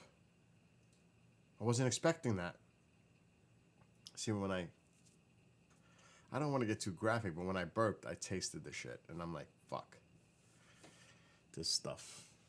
But like they say, look it up yourselves. Don't take my word for it. Look up how good this is for you. Look it up. It's expensive, but look it up what it does. One, not like him, 1 teaspoon a day. Not a tablespoon like he's doing. 1 teaspoon a day of that. It's almost like in these old movies where they were taking syrups every day. Yeah. That, like I said, I got that on sale for $80. That's a pint. This shit is expensive. There's no way to describe the taste. It's like milk of magnesia meets castor oil. It's like that. It's that bad. The taste is severely bad. I can't even tell you how nasty that shit is. It's like that. It's gross, but it's great for you. But when I did it with the lemon, slice of lemon, it's okay. I'm not suffering. I am not suffering. Yeah, remember that? Like I said, I took the lemon and did it right away. I'm fine. The other night I was chasing it with soda. It was horrific. Then I spilled a little on my fingers and I'm smelling that stuff. That was gross. Oh yeah, I gotta check it out. So I got this accessory for the... See, this is like my early Christmas present to me. I got the accessory for the Quest 3. You ever buy something, and this is often actually. This happens often. Actually, with a lot of different products. It comes with like a stock item. It comes with the manufacturer shit and it's garbage. And then you have to get accessories to make it better. It's common with a lot of products. Usually it's cheap. It's garbage. What it comes with. You have to get better quality. That's like a phone comes with those cheap ass, some of them. Headphones. They're garbage. That's an example. Well, this is the example for that Quest 3. Don't get me wrong, it's not bad. It's just...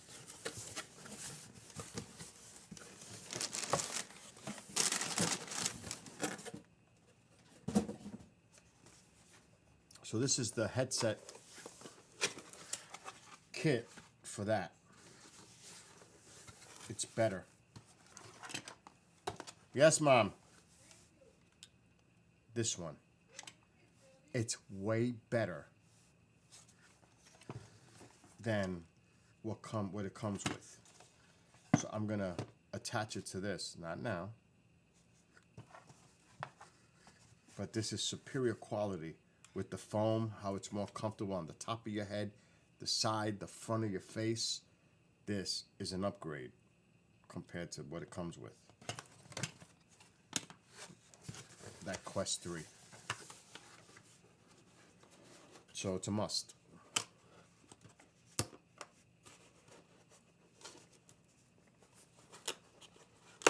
It is freaky. I'm gonna tell you, it is freaky. Yeah, the lemon juice and honey would be better. With the honey. I agree. In a little shot glass, mix it up. I agree, Genghis.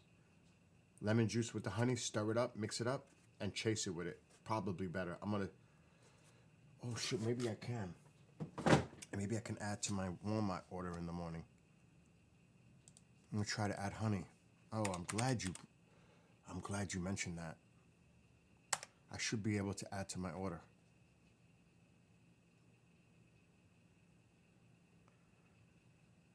Okay. Purchase history. 10 hours and 25 minutes to add to your order. Beautiful. Genghis, you saved the day. Add your favorites. Oh, I was going to say, because those are not my favorites.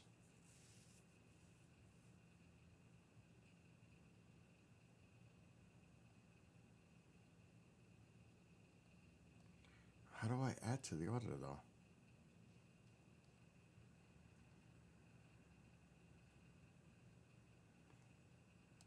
Honey. Let's just try it.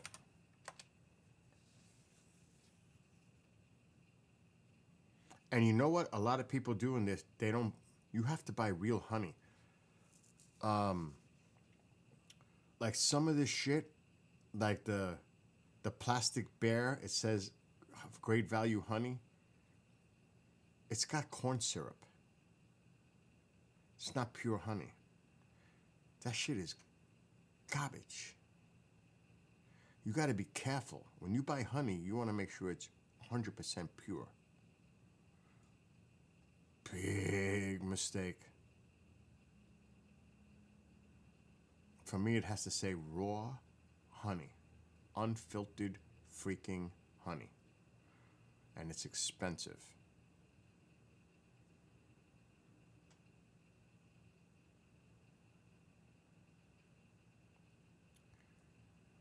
I'm going to go with this one.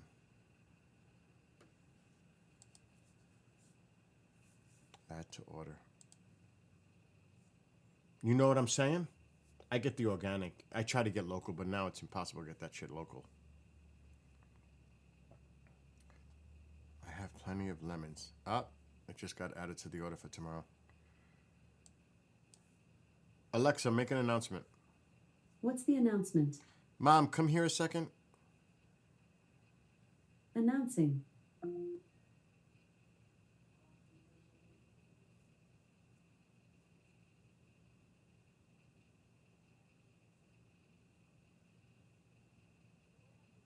Come here.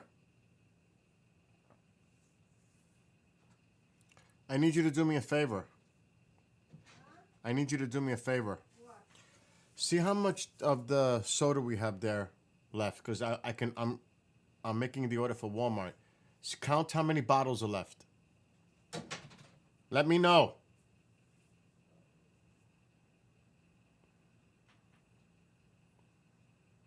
I'm trying to think if I need anything else. Huh? There's a lot? All right.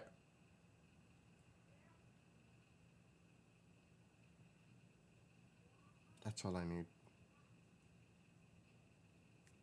Okay. I added the honey, though. I have lemon juice. I'm glad you said it, though. Huh?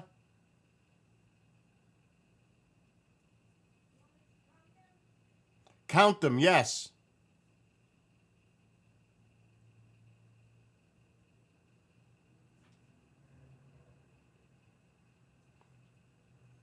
She thinks it's a lot, but I don't think it is. If she comes back and tells me 7, that's not enough, because since I have an order placed, it's good to order the extra now. It doesn't make sense to order a separate order just for soda down the line. Dr. Thunder. How much?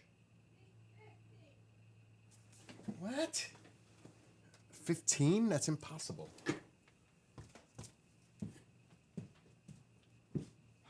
Wait, I'm coming. I'm coming to check myself. 15?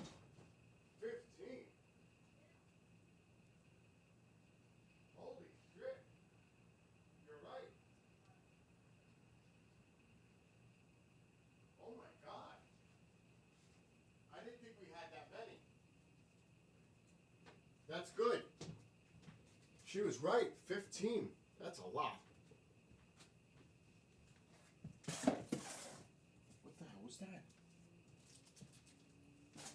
What the fuck is this? What is the box from my guitar pedal?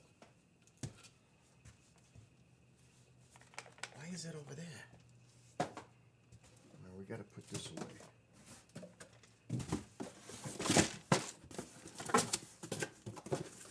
Oh, I got clothes in the... Oh. Alright, let's check the fire. I could use more wood.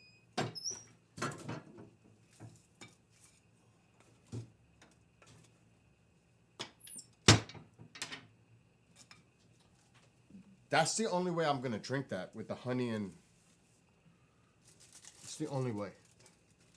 With the honey and lemon. It's the only way. Oh, come on, Tycho. Don't start. Go that way.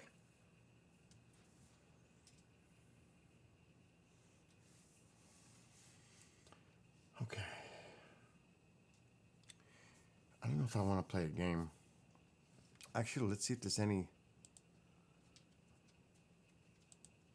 Aurora going on.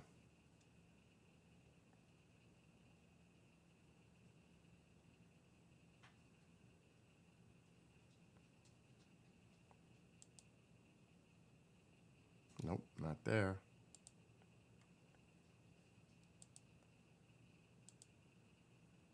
You know what I should do?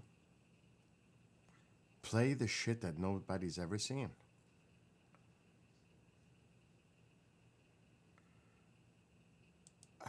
That's what I should do. It's never been seen. Oh, the weather's horrific everywhere.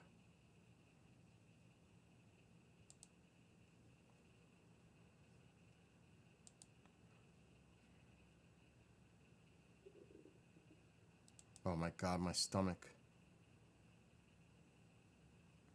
Nope. Weather is bad in Canada, Finland, Greenland.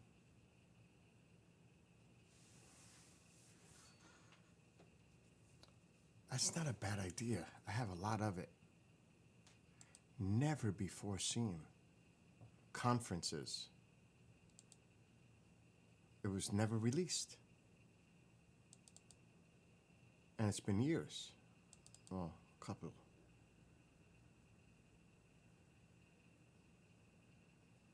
Pine Bush.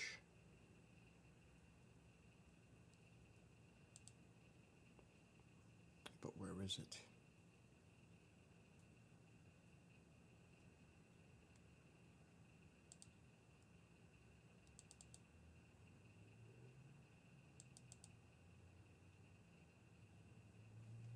The question is where?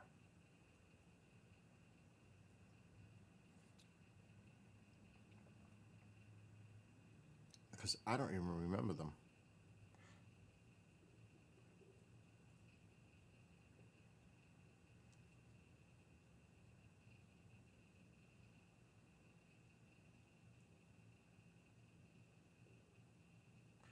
Okay.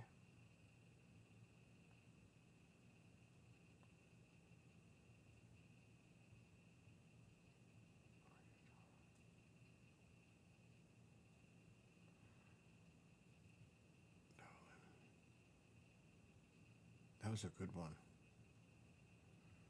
But was that it? I know I have more than that. Maybe in here.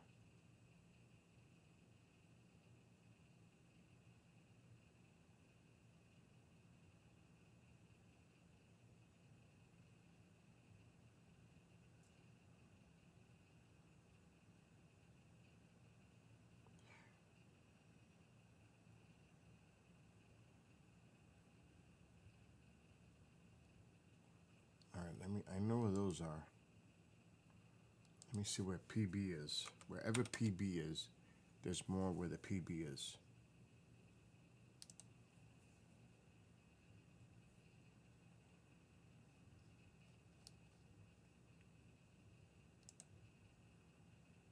Open file. Open file location.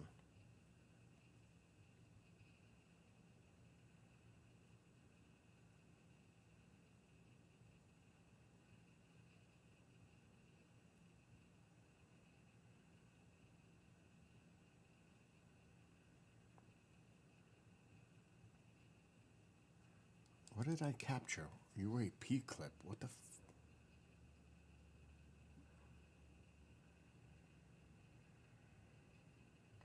Oh, yeah.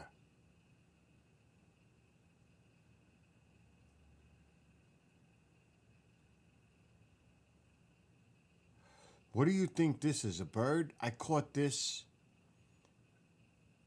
on September 20. What is it? Check this out. You tell me what you think this is. Okay? I gotta see when I captured it. 11.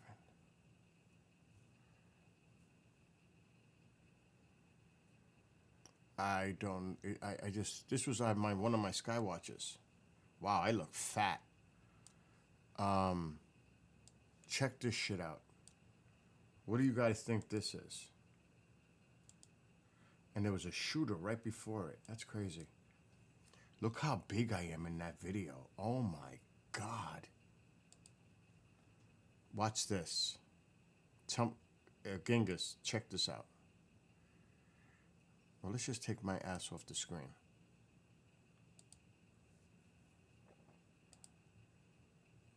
Is it a bird? I don't know.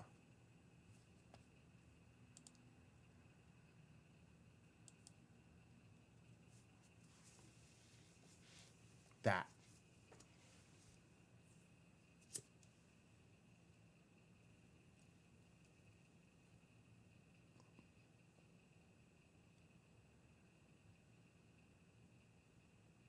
What is that?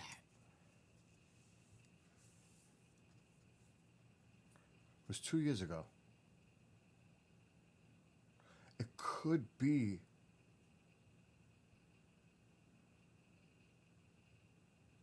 It's at night now, remember, at night. It's not a bat.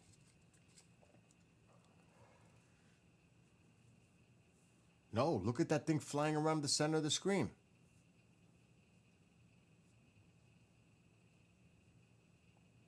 And it ain't blinking either.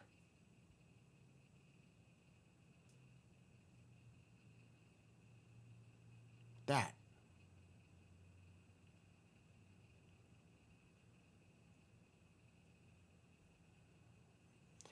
I don't know. I don't know what that is. That was on a stream that I did 2 years ago.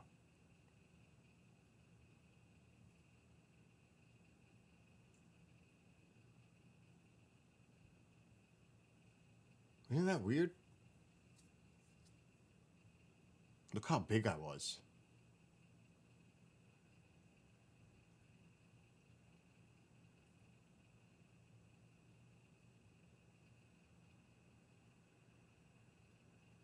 I don't know. And when it turns away, you don't see it. It turns dark. But look how dark it is when it's coming in the screen. Then it's got this like white lights at the tip of it. And then you can't see it because we're not seeing that. Do you see it?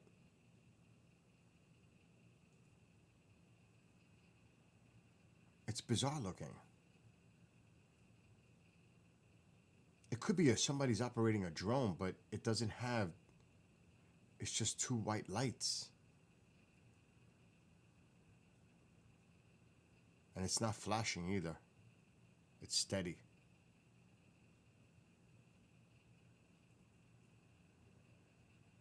And that was a weird clip from 2 years ago. I found that. I forgot I had that.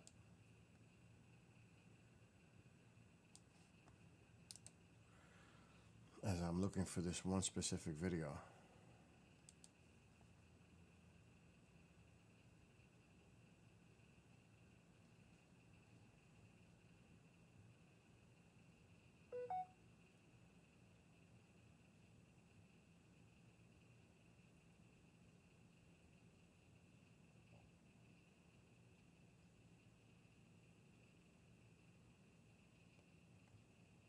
This was in, oh yeah, this was in my backyard. But it was a show. This was them in the backyard. In my house.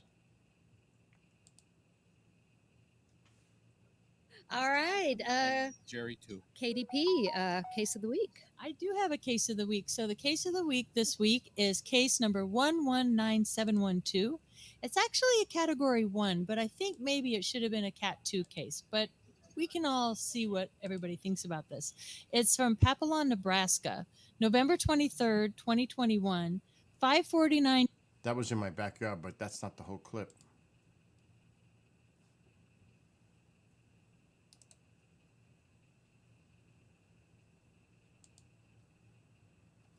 It was actually a show we recorded after Pine Bush or before Pine Bush.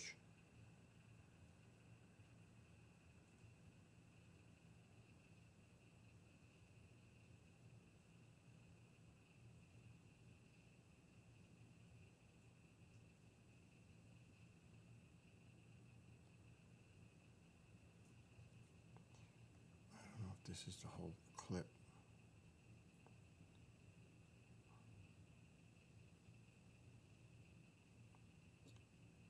Maybe.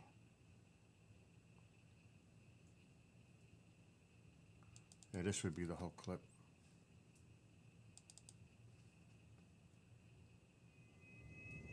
Speaker is Mark D'Antonio, who we have. We hope you had a great weekend and a great week so far. You are listening to MUFON What's Up Radio, the show that says discovery starts with curiosity and curiosity starts with MUFON.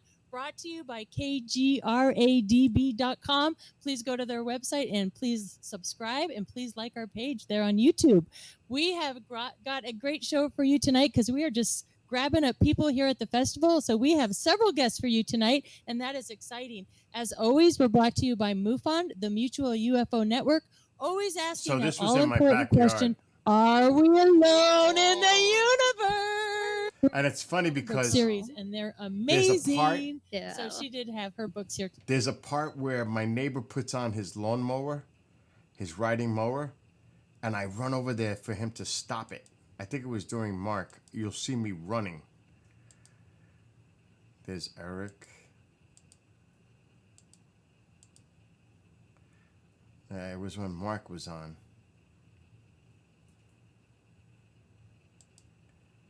I'm pretty sure Martin Willis is in the background. Marianne Robb. Warren. This is in the back of my house. I'm trying to see if we see me running. I'm pretty sure it happens here. I think it was when Mark was on.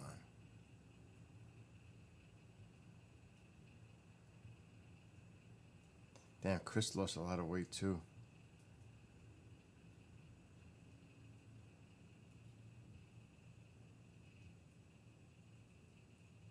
Okay, wait a minute. It has to be before it then.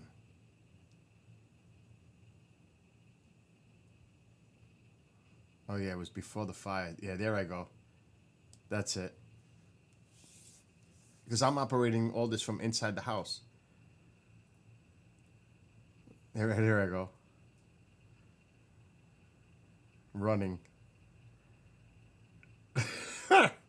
To shut the mower off. And I go running at him, and he got scared. I scared him. It was funny. But I'm going to show stuff that nobody's ever seen. Not this. Because that was part of a show.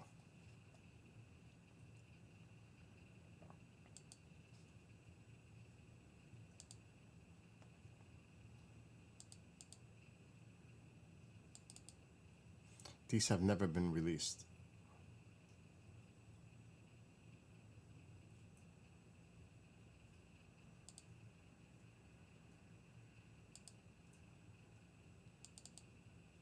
We're gonna do, who should we do first? Lee Spiegel, man.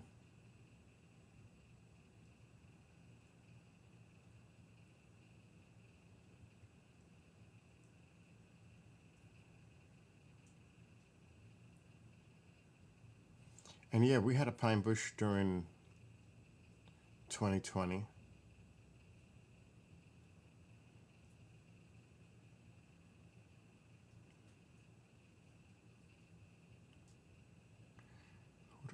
Where's Dolan?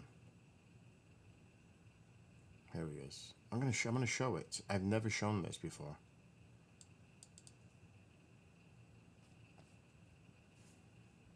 Big thanks to Martin Willis. I had a little technical glitch here. I did not have a way to connect my computer to that screen. Martin, thank you. And I promised to give you back this neat little doohickey that you lent me. But boy, it's nice.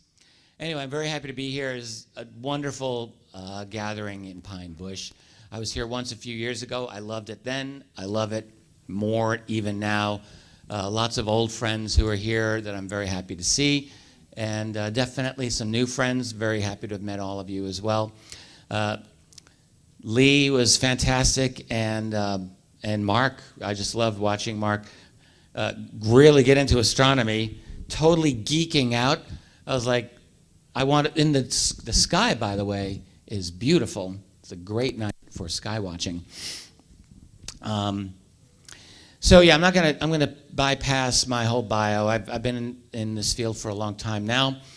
My training is in the field of history. That's what got me into UFOs. I'm not an astronomer. I'm not really a scientist. I am a historian. I love history, and I just fell into UFOs almost 30 years ago, and I haven't gotten out. So in addition to talking about the history of this phenomenon, I talk about the future. Let me go back. So what I want to do here is talk about a little bit about the past, and a little bit about the present, and a little bit about where I think we're going. This is a lecture. I've been developing this over many years, and I always tweak it and update it to make it current. So this is my current UFO disclosure outlook. Everyone, we wonder, are we going to have disclosure? Are we going to end UFO secrecy? It's something that I've been thinking about for many, many years. So I want to give my best take on it now. And before I talk about the future, let's talk a little bit about the past. I can't help myself. It's just what I like to do. And I realize, like some of you, I never know how knowledgeable someone is about this subject when you get here. And UFOs is a subject with a very steep learning curve. It's not something you just walk into and like you learn all of it right away. It's very demanding. There's so many elements to the subject. I think the biggest problem that very, very smart and well-educated people have when they get into the UFO field is they underestimate just how demanding it is. They look down their nose, they're like, oh yeah, UFOs, those silly people. They have no idea how difficult this subject is and how many years it takes to get up to speed. That's the fact. So, and there's always new people who come to these events. So I'm going to do a little bit of a review, but not a boring review for those of you who are experienced. I don't think it will be boring. When you look back over the long history now of like the modern UFO era, so since the 1940s, I actually believe now it's possible that we can almost see that as a unified period, like this 70 years, 1947 to 2017. That's 70 years. And there's a lot of things that you can break within that period of time, for sure. But I think perhaps as time goes forward, we might look back and see that as a unified era. And it's 70 years of denial. What happened back in the 1940s? Well, this is a revolution that we had happen. We're going through a revolution now, globally. It's a global revolution. But after the Second World War, the United States had a kind of national security revolution as well. What happened? Well, there was the National Security Act of 1947. So that created the CIA, that created the National Security Council, that created an independent Air Force. It renamed the Department of War to the Department of Defense. That was a nice Orwellian touch, and other things. But those are the big ones. It was a reorg of the entire military-industrial complex, military, and the intelligence community. So that happened. Another thing that happened is that there was a formal relationship that developed between the CIA and the media. And it's not that there was no such collaboration with the media and the government previously, but what happened after World War II was way more intense, and that became known as Operation Mockingbird. And that was actually exposed in the late 1970s. I talked a little bit about this in my afternoon chat. Some of you might have seen that. When that was exposed in the late 70s, that was shocking to people who read it. It's like, what? The newspapers controlled by the CIA? Yes, actually, newspapers were controlled by the CIA. There were paid relationships that the agency had with hundreds of prominent American journalists.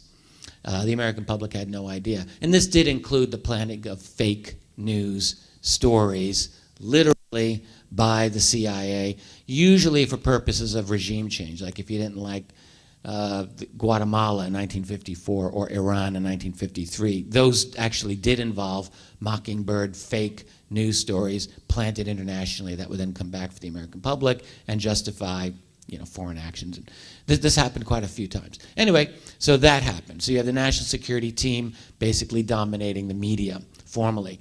And the same thing happened within the world of academia. We don't have as much data on this, but we have some very good academic studies on the collaboration of the Central Intelligence Agency and the Ivy League schools, particularly Yale. Good book on that called Cloak and Gown, if you haven't heard of it. But there's been many, many, many other studies that have done on the intelligence community, and not just the Ivy League, but really the entire upper crust of the American academic world. There's almost a revolving door now between those two worlds. And then political control, that is members of Congress, politics, controlled, yes, literally controlled by, we'll call them the deep state. Bribery and blackmail are really the two ways. And then cultural control. We like to think of our culture as completely independent. It isn't. Culture, there is an independent element to culture, yes, of course, but culture is also deeply influenced by other factors, and these days by the media, which is in itself in bed, of course, with intelligence community and financial community, and there's a lot of manipulation going on. So all of this started really going into high gear in the 1940s. People, I don't think, realize it. At the same time, the UFO problem descended, as it were, into the lap of the intelligence community and the national security community as a matter of grave importance that they never felt that they could share with the public. And so therefore, they implemented or used the controls that they developed over the general culture as a way to repress information on UFOs. This was a very, very big thing that was happening, but it was denied to the public. Straight up denial for 70 years, from Roswell really to 2017. But let's take a little peek behind the curtain, because behind the curtain were documents. And I love going over the documents. That's my favorite thing. Mark was geeking out over astronomy. I geek out over the documents.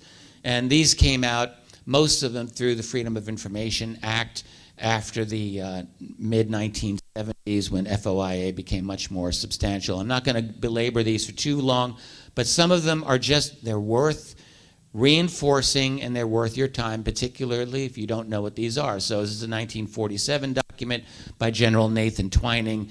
He was a very important man. He later became a 4-star general and head of the U.S. Air Force. Here he is as a 3-star answering a question from another general who's inquiring about these flying saucers. Now, by this point, in September of 1947, the Air Force and the government is already telling the public there's nothing to these UFOs, these flying saucers, they're fictitious. Here's Twining telling General Charles Shulgin the phenomenon is something real and not visionary or fictitious. He goes on and says, our reports describe, these are military reports, extreme rates of climb, maneuverability, and action which must be considered evasive when sighted. It's pretty specific. Metallic or light reflecting surface, so we're talking very specific observations of something that's obviously real and physical to describe it as metallic. And my favorite, circular or elliptical in shape, flat on bottom and domed on top. And ask yourself in 1947, what's supposed to look like that? The answer is nothing. There's nothing that's supposed to look like that, especially with performance, the performance capabilities that he's describing. So here's another couple of documents from that general period. This is from January 1949 out of Kirtland Air Force Base, by which time there had been a lot of sightings in that region of unknown objects that were getting the attention of the military. All right?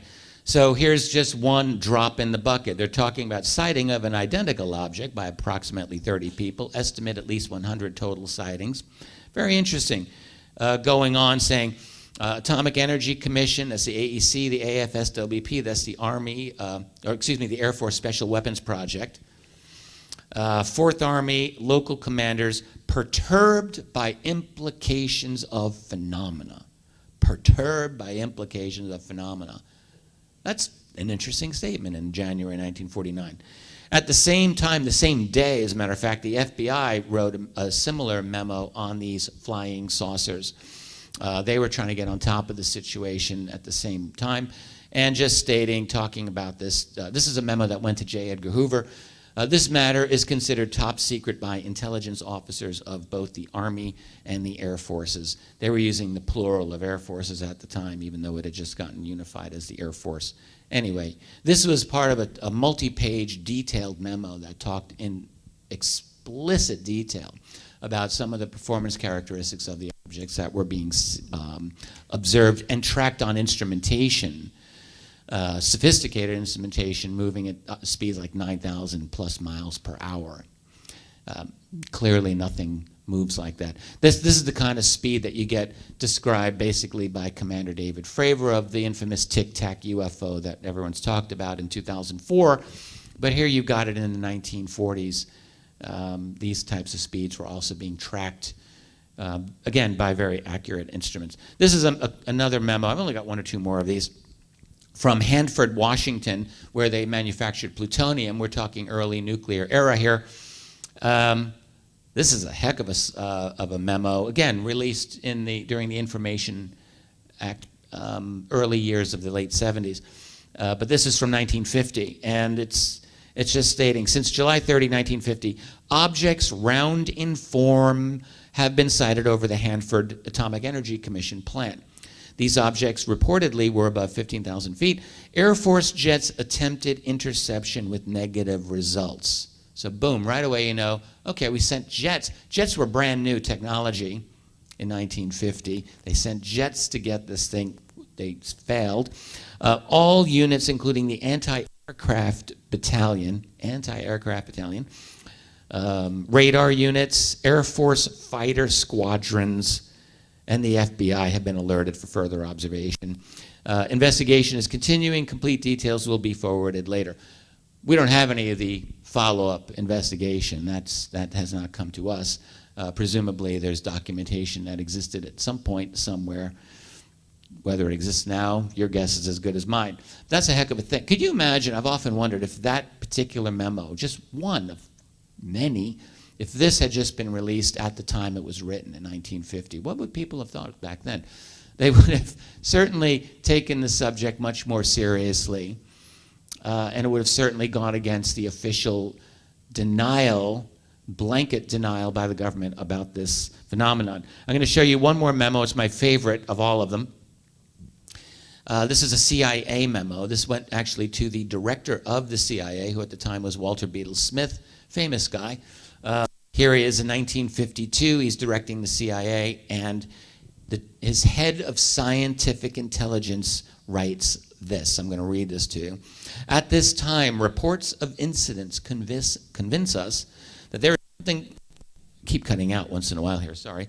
There is something going on that must have immediate attention. Sightings of unexplained objects at great altitudes and traveling at high speeds in the vicinity of major U.S. defense installations are of such nature that they are not attributable to natural phenomena or known types of aerial vehicles. Wow. I don't know how much more explicit you can make a bureaucratic memo to your boss in the CIA. It's pretty straightforward. There's high speeds, traveling over sensitive installations. They're not anything natural, and they're nothing that we can identify in terms of aerial vehicles. I mean, you know, boss, I think we're being invaded. I don't know, what else can you say? So my point in showing you these memos, these documents, is just to remind you that during the period of extreme denial by the United States government, oh, thank you. Okay. Thank you, Bill. You're welcome. That there is some serious trouble in Paradise. There is a lot of confrontation happening, and what I have shown you is truly a sliver of a much, much larger situation that went on, in fact, for many, many years after. In fact, it's never stopped. It's never stopped. So there's been ongoing confrontation, and not simply within the United States, I should point out. This is absolutely global, as far as we're able to learn. So European nations, check. African nations, check. Asia, like Russia, absolutely. Russia has had many of these. Australia, China, we know less about China, but the data is coming in. It's all there. Middle Eastern nations. There's no region in the world that seems to be immune from this, from local militaries encountering these things. Again, we have less information about other nations, but we have enough to know that there's something happening. So I'm going to talk about something else, which are crash retrievals. This is Leonard Stringfield. I never got to know Leonard Stringfield. He died in 1994, which was the first year that I really went deep into UFOs. But he's a very important person in the history of this subject. He's, in my opinion, maybe one of the top 5 UFO researchers ever. Very important guy. So what Stringfield did, he was he fought in World War II in the Pacific. In fact, had a Foo Fighter encounter where this fiery object, this is after the Germans surrendered, but before the Japanese surrendered. And they're in the Pacific, and I think it's August of 1945. So maybe it might have been after. I can't remember the exact date on this. But they're out there, and a fiery object is alongside the aircraft he's in, and it caused engine trouble. They nearly were going to ditch the aircraft. They were nearly going to crash. And the object moved away from them. They recovered their engine capabilities and flew on. That was Stringfield in World War II. So he became a UFO investigator in the 50s, and then in the late 70s, when Jimmy Carter was running for president in 1976. Here's Stringfield. He's living in Cincinnati, Ohio, not far from Dayton, Ohio, which is U.S. Air Force headquarters. So he knew a lot of military people. He was ex-military, so he had a lot of good relationships. And if you remember, Jimmy Carter had seen a UFO, was public about it, and it's got a lot of attention in the press. There are people who thought Jimmy Carter would be the disclosure president.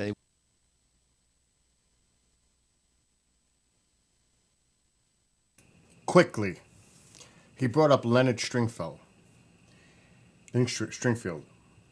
This is, and Richard is absolutely right. As far as one of the top 5 researchers, this is the book. It is like the research Bible.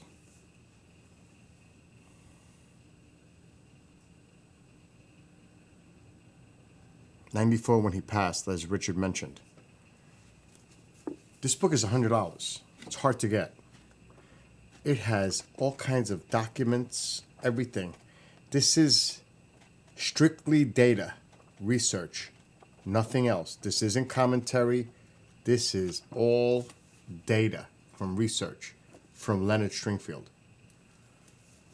This is a must book if you're interested in the topic. And I'm telling you, this is it. It really is $100. As Richard is mentioning. Now, if you want to check out, and I don't mean to interrupt Richard, but his website, richarddolanmembers.com, and he also has a YouTube channel. Just look up Richard Dolan and you'll find it. He's constantly putting stuff out. Shorts, shows that he does with people, interviews. But also check out richarddolanmembers.com, just to put that out there. Then I'm going to continue this.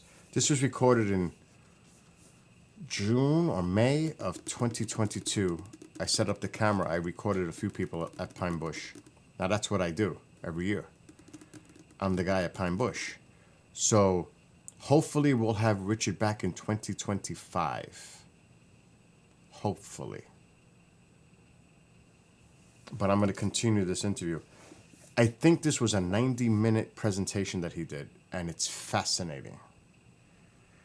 And it goes into the global issue too. He gets into that. Let me just see the time on this. Yeah, it's 1 hour and 16 minutes long. So I'm going to continue it now. But this book, this is the one. I just wanted to bring that up while he brought that up. So let's get back.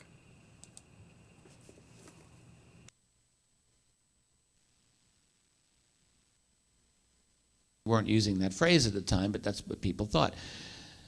And Stringfield, at the same time, wrote a book called Situation Red, in which he actually, in one part toward the end, talked about potential UFO crash retrievals. No one had done this in years. He did. Talked a little bit about the Kingman UFO crash, which I think is a very good one, and a couple of other possibilities. And as a result of that combination, people thinking Jimmy Carter was going to like open up the books, and with Stringfield, people started coming to Leonard Stringfield with UFO crash retrieval stories, and he began collecting them.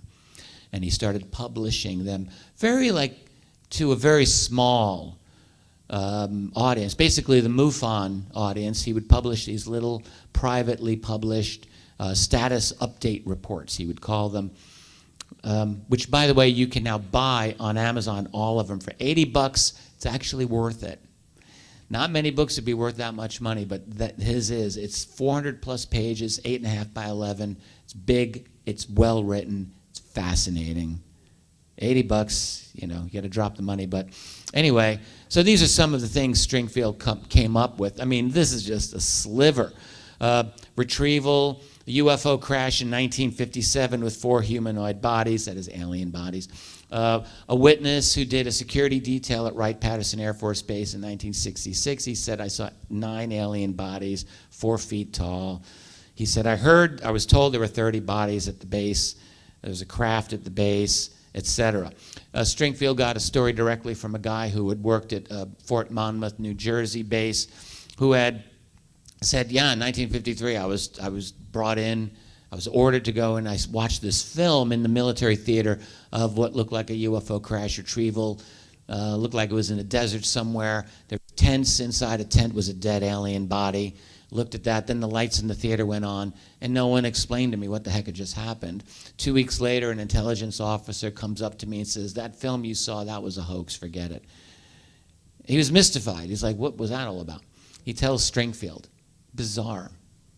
I've often wondered about that. I'm like, if I was running a UFO program and I was looking to recruit people, you might want to expose them to a limited amount of information and gauge their reaction. I don't know if that's the case, but maybe this guy just failed the test and they said, no, we don't really need him. But anyway, it was a story he told to Stringfield. And on and on. There's so many of these stories.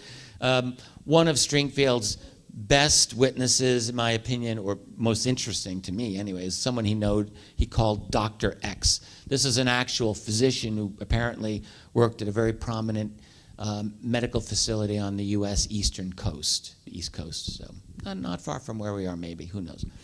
Stringfield actually met this man in person multiple times and visited him at his place of employment at least once. They got to know each other pretty well. They communicated a lot for about 1.5 years, I think. Then this guy said, I can't talk to you anymore. They found out that I'm talking to you. I had my knuckles smacked, he said. That was his expression. But anyway, this doctor stated that he did perform procedures on a dead alien body, and he described it. He says 4 feet tall, basically described it as a gray alien, essentially. The one thing is he described it as having a brow ridge. Sometimes you hear stories of gray aliens with a heavy brow ridge. Sometimes you don't. I don't know what the reason for that is. Is it that you've got 2 separate species, or is that people are not seeing it properly, or is it like the case of a recessive gene like eye color? I would think a brow ridge is more than just a recessive gene situation. But anyway, he described it as a gray alien, essentially with a brow ridge. Anyways, that's Stringfield. This is the book I was just mentioning. If you wanted to buy it, it's on Amazon. It is $80, but wow. Great, truly great reading and underappreciated. I don't find too many other UFO folks who really talk about Leonard Stringfield anymore. Once in a while, Linda Moulton Howe does. She knew Leonard. Not many other people. He's kind of forgotten. I think it's a really great shame. The other thing I just want to talk about behind the wall of denial is just encounters. And here in Pine Bush, again, I've came across a few stories that people had of their personal encounters with some kind of being, including beings that were described as little gray aliens. being one of the types.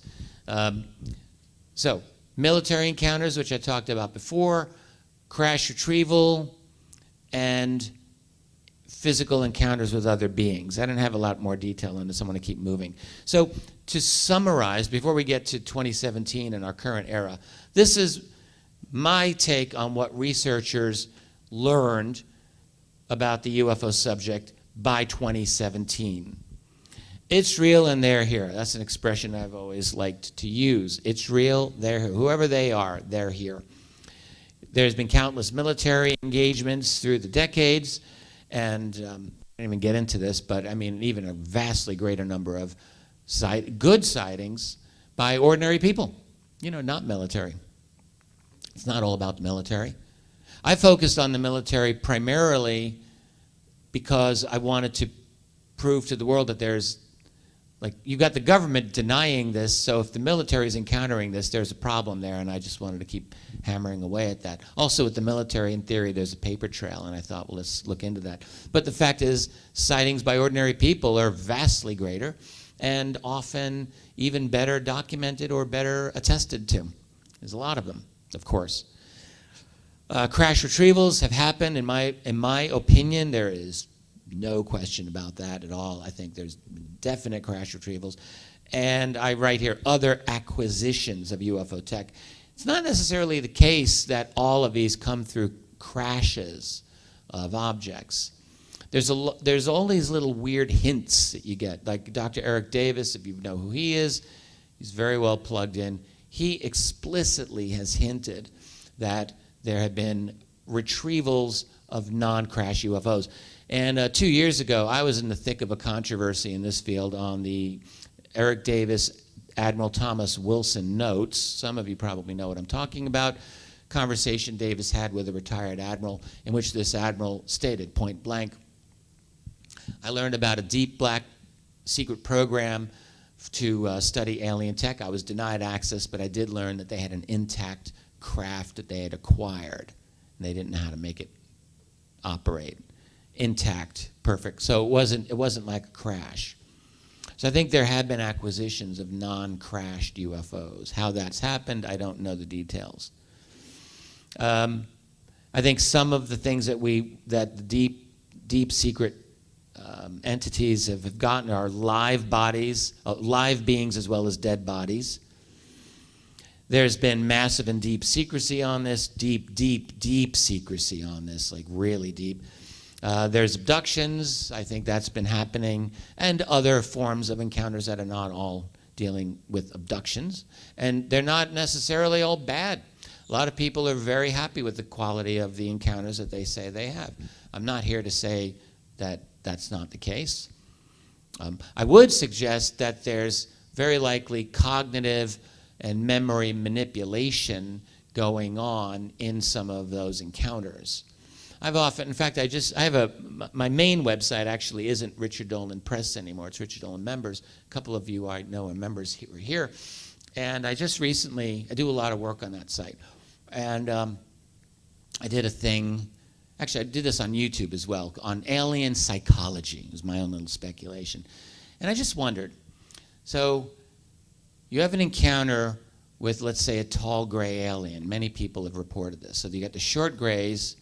They're not particularly emotional, but people who encounter the tall grays often will feel as if this experience of deep love coming from this being.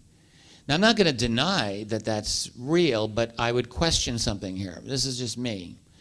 What I question is, you have this big, terrifying creature with big black eyes, and you feel this deep love and connection to it. Like, to me, that just strikes me as total manipulation. Like, what is it that would cause you to have love for this terrifying creature that looks like a big grasshopper? Like, that scares the hell out of us, and this thing inspires you with love. Now, maybe it genuinely feels love, but maybe it's manipulating you. You know, love actually is a biological development that we have on planet Earth. Mammals basically are the creatures that feel love. Mammals, you're a mammal, you nurse at your mother's breast, you bond with your mother, you love your mother. Like little baby snakes don't love their mother as far as we can tell, but mammals do. We're designed that way, not just humans, but all mammals. So love is actually something that's biologically selected for, and it's a survival mechanism. I mean, I'm trying to diminish love. It's important. We need it. It's how we're designed, but it is a biologically selected survival trait that mammals have developed because we're social creatures. So we do love. We need it. So I'm looking at this big gray alien. I'm thinking, does this nurse its child at his breast? Like, is this how they develop? I'm thinking, doesn't look like it to me. I don't know what their emotional universe is like. I don't know how they think and feel, but I'm not automatically willing to jump on and say, oh yeah, they're just these loving creatures. I mean, I don't know that they are, but I do know they've got technological capability to get inside our head. We know this because they can screw with our memory at will, and they can also, you got account after account of people in an abduction situation where they'll say, I was freaking out, and then they just touched my head and I got very calm. Like, that happens a lot. So there's clearly an ability that they have to manage our emotional reactions. So I just wanted to say that. I got a little off track there, but I just feel it's important. I just did a whole thing on this on my site, so it's kind of on my mind. A couple of other things I would say that we learned as researchers just a few years, before everything changed in 2017. I would say that these other beings, they are everywhere. What I mean is, they're probably like over your home at 3 in the morning or your home at 3 in the morning. They're over someone's home at 3 in the morning like every single night. And I say this because you just go on, you look at the MUFON CMS, or you go to the National UFO Reporting Center run by Peter Davenport, or even read Filer's Files. I love George Filer. He's in his 80s. He's still collecting UFO reports from around the world. Guy's amazing. And the reports frequently will say, like typical, I couldn't sleep, it was 2 in the morning, I go out to have a cigarette, and I see an object over my neighbor's house at like 100 feet above. I almost couldn't see it because it was so stealthy, but there it was. Like, I'm telling you, like, these are not unusual accounts. And I'd like to know, who the hell are these people flying over your neighborhood at 2 or 3 in the morning? What are they doing? Well, we can speculate. Is there an abduction going on? Or doing a hybridization? I don't know what they're doing, but it's sneaky, and they are everywhere. So that's one thing. And the last thing I would say is, of consensus, this is my consensus, maybe I'm speaking for myself here, that there is, in all likelihood, some kind of breakaway or radically advanced technological science, and maybe even what I've often called a breakaway civilization that is deeply classified, groups that are studying this phenomenon and have made some real progress that they don't want to share with you because that would mess up what they're doing.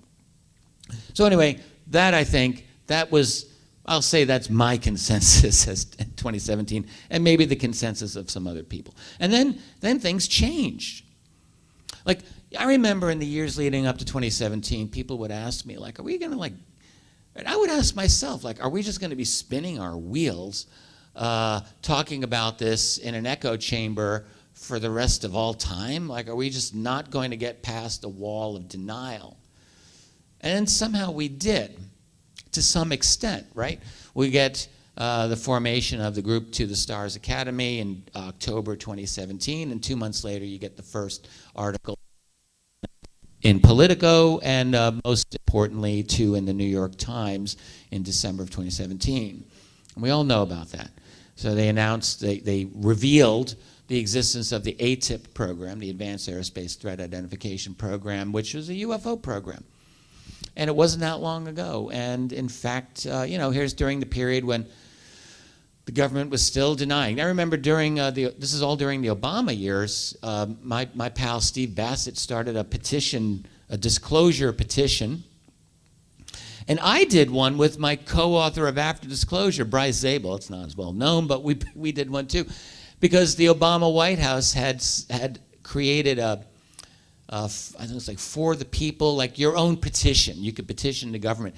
And Bassett's was, like, he actually was trying to get, he got a response out of the Obama White House for his disclosure petition. And their response was just a total lie. It was like, no, there's no evidence for UFOs, no evidence of any of this. Meanwhile, they had the ATIP program going on where they're actively funding and studying this program, using Robert Bigelow to contract out scientists like Hal Puthoff and others. Yeah, they were actually spending money. And you have Luis Elizondo, and they're tracking UFO reports. Yeah, they actually were doing it. They just lied to us. So we learned about that 2017, and that, you know, people were like, is this disclosure? I wondered. Like, I was as shocked as you probably in December of 2017. I wasn't expecting this. So it was very big news. It was exciting. A lot of us were like, I told you so, to our family. That definitely happened. We learned about the Tic Tac UFO at that time as well. So think about all of the bombshell headlines that have happened since then. I've got a list of them. This is page 1 of the list. And this is just a short list. Got about 20 of these. So you got the TTSA press conference in October. That was a big thing, by the way. That by itself was actually very important. People forget. Like, you have a lot of high-level scientists going out on the record. They didn't use the phrase UFO, but they basically were saying, yeah, UFOs are real, and we know, and here's our evidence. And then you get the articles, and then you get like all this other stuff. Mark D'Antoni was talking about the metamaterial a little while ago. To me, Hal Puthoff's remark on the metamaterial in 2018 was just fascinating. It's on Vimeo. You can watch it. Puthoff is talking about this material that was loaned to him by Linda Moulton Howe, who got it from Art Bell, who got it from someone who said this was from a crashed UFO. And Bell got it in the 90s. So here's Puthoff talking about it at the Society of Scientific Exploration meeting that year. And he's like, yeah, we studied this. And the truth is, no one could figure out how this thing was manufactured because the bismuth and magnesium layers were so thin, like as often as thin as a human hair. And then there's another layer. It's like, who made this? He said, we couldn't figure out, we still haven't figured out who could possibly have the capability to manufacture it, much less could we figure out what this thing was for. He said, but you know, as time went by, science catches up, and we've actually got some pretty good ideas about what this thing could do. He said it was an outstanding, let me think about it. He's an outstanding waveguide for high-frequency electromagnetic radiation terahertz range. I had to look all that up because I'm not a scientist. But essentially, he was stating that it had an anti-gravitic effect, anti-gravity effect. So the idea being, if this is the skin of the craft itself, the skin itself was exerting some kind of anti-gravitic effect. Anyway, the point was, here's one of TTSA's top scientists and also one of the top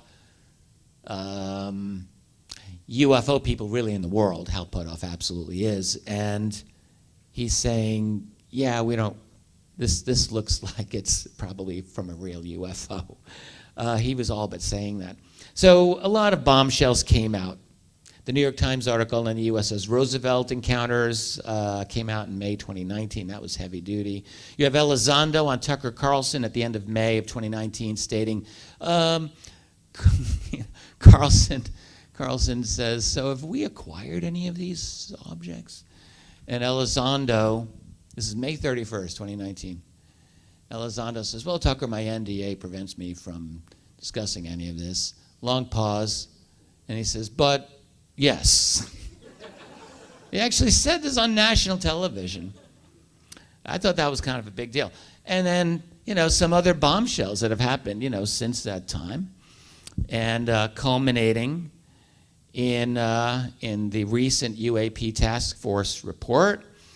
Like, I stop and think, like, 10 years ago, if I were thinking, like, all of this information, that if that had come out, I would have thought, okay, there's no way that this whole thing can be hidden anymore. Like, this is out. And yet, we're just at the baby steps level of this information being discussed in any kind of mature, adult, public way. Here's where we're at. We're at the, oh, well, there's something out there and we don't know what they are level of conversation. That's where we're at. Something's out there. So there's no talk of a cover-up of 70 plus years of lies and the destruction, really, of the whole idea of truth in our public discourse. Like, that's all gone. So there's no conversation about that. There's no conversation about crash retrievals. They've came close. You know, Elizondo essentially said it, but then everyone walked away from that. So it's just hanging out there. So I think what we're dealing with, I've been asked many times, like, do you think all this information that's come out in the last few years is just a government-sponsored psychological operation, a PSYOP, for some other nefarious purpose? I think it's I mean, I can understand because we're all at the point where no one believes anything, like literally no one believes anything coming out of the government. Like, our natural instinct is to assume they're lying. And that's a good instinct because that's almost always true. And it's also true with the case of UFOs. But the question is, when Elizondo and Christopher Mellon and Puthoff and the other people at TDSA are making statements, are they doing it as representatives of the United States government? And I mean, I can't know for sure, but I think the answer is no. I don't think so. I don't believe so. The only one of those people I know really well is Puthoff, but I know Lou Elizondo now, and I know Christopher Mellon. I've had a number of conversations with all of them. And I'm going to honestly say, I think that they have their own reason for wanting to open a dialogue on UFOs. That's independent of the military. And also, keep in mind, the Pentagon trash-talked Lou Elizondo for years, smeared him, and smeared the ATIP program repeatedly.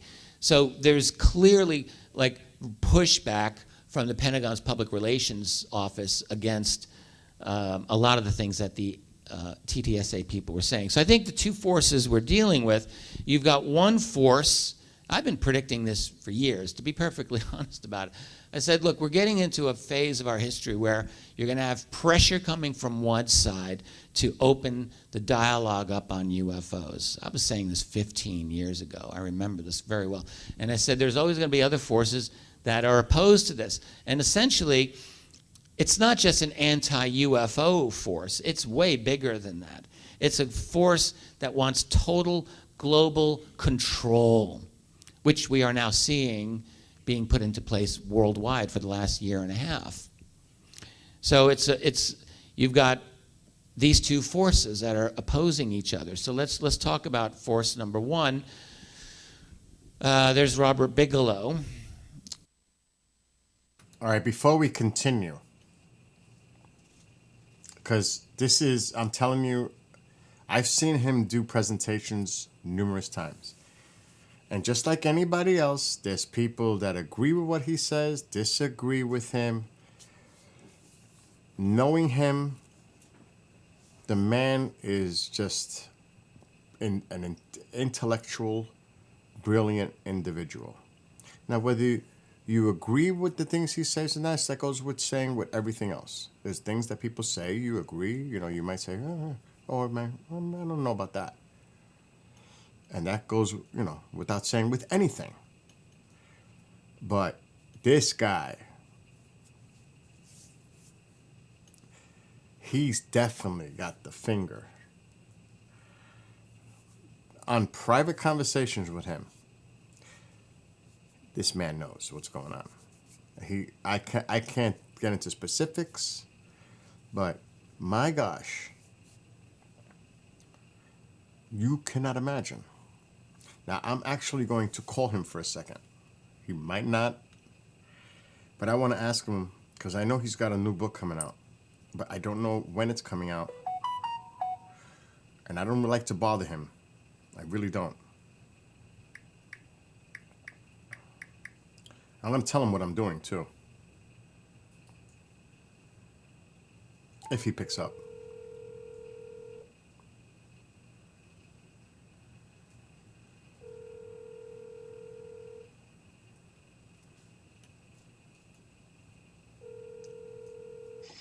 Hello, Bill. well. How are you? Quick question, because I'm actually streaming on my platform, 6 of them. I'm showing the Richard Dolan presentation from Pine Bush in 2022 in its entirety. Oh, wow. So my Send question, me a copy sometime. I don't think I've seen it. I'll send it to in Skype. Send me your email so I can send it to you. Okay, I'm driving, so I'm going to... No, whenever, when you get home. But my question to you quickly, because they can hear your voice. When is your new book coming out? Probably within a month, my first volume. Really? All 3 volumes are essentially written. All the cases for all 3 volumes are done. But each volume needs a little bit of cleanup. So volume 1's cleanup is complete. I just have to do the index. So I wanted it out for Christmas. It won't happen, obviously. But I think it will be out in January. I'm pretty darn sure. Awesome. And like I put on the screen, folks, richarddolanmembers.com is his website. And if you go on YouTube, it's at Richard M. Dolan. Just look that up, or just look up Richard Dolan on YouTube in the search bar, and you'll find his channel. So, Are we live right now? yes, I am. That's why I called you, because I'm showing your presentation. I showed you. I'm showing your presentation. I paused just Hello to. to everybody. There you go. Enjoy. So Send me a copy of it. I want to see it myself. yeah, it's awesome, I don't remember what dude. it said. It's fantastic. You go back from 1947 to 2017. You do a little rehash of the history, and then you go from that point to 2022, and it's great. It's awesome. Wow. Okay. All right, send me in Skype or text when you have time. Send me your email so I could send you this file in its entirety. I know how to reach you. Merry Christmas. Talk soon. Merry Christmas to you and everyone. All right, Bye, Bill. bye. So January, his book comes out. That's cool. So we're going to watch the rest of this. And like I said, he's got 3 volumes coming out. Wow. And I have like every one of his books. I do. I have every one of Rich's books. But again, his website is richarddolanmembers.com, and his YouTube channel is, just look it up, Richard Dolan, you'll find it. Or at Richard M, as in Mary, Dolan, Richard M. Dolan on YouTube. All right, now we're going to continue this. And I'm going to see if I have his email. I'm sure I do. I got to send him the copy of this. All right, let's get back to it.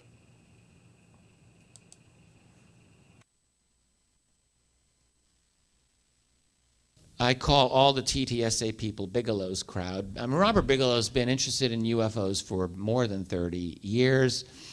He's been interested in the afterlife for even longer than that. His son tragically died many years ago, and I think Robert Bigelow's just interested in all of that stuff.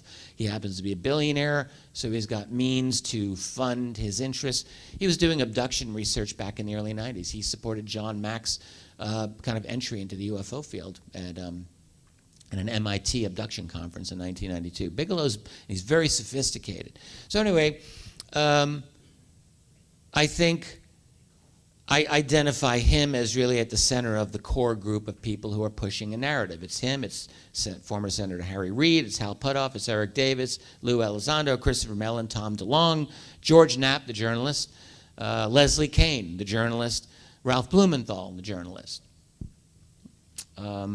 I know all of these people. I don't know Harry Reid.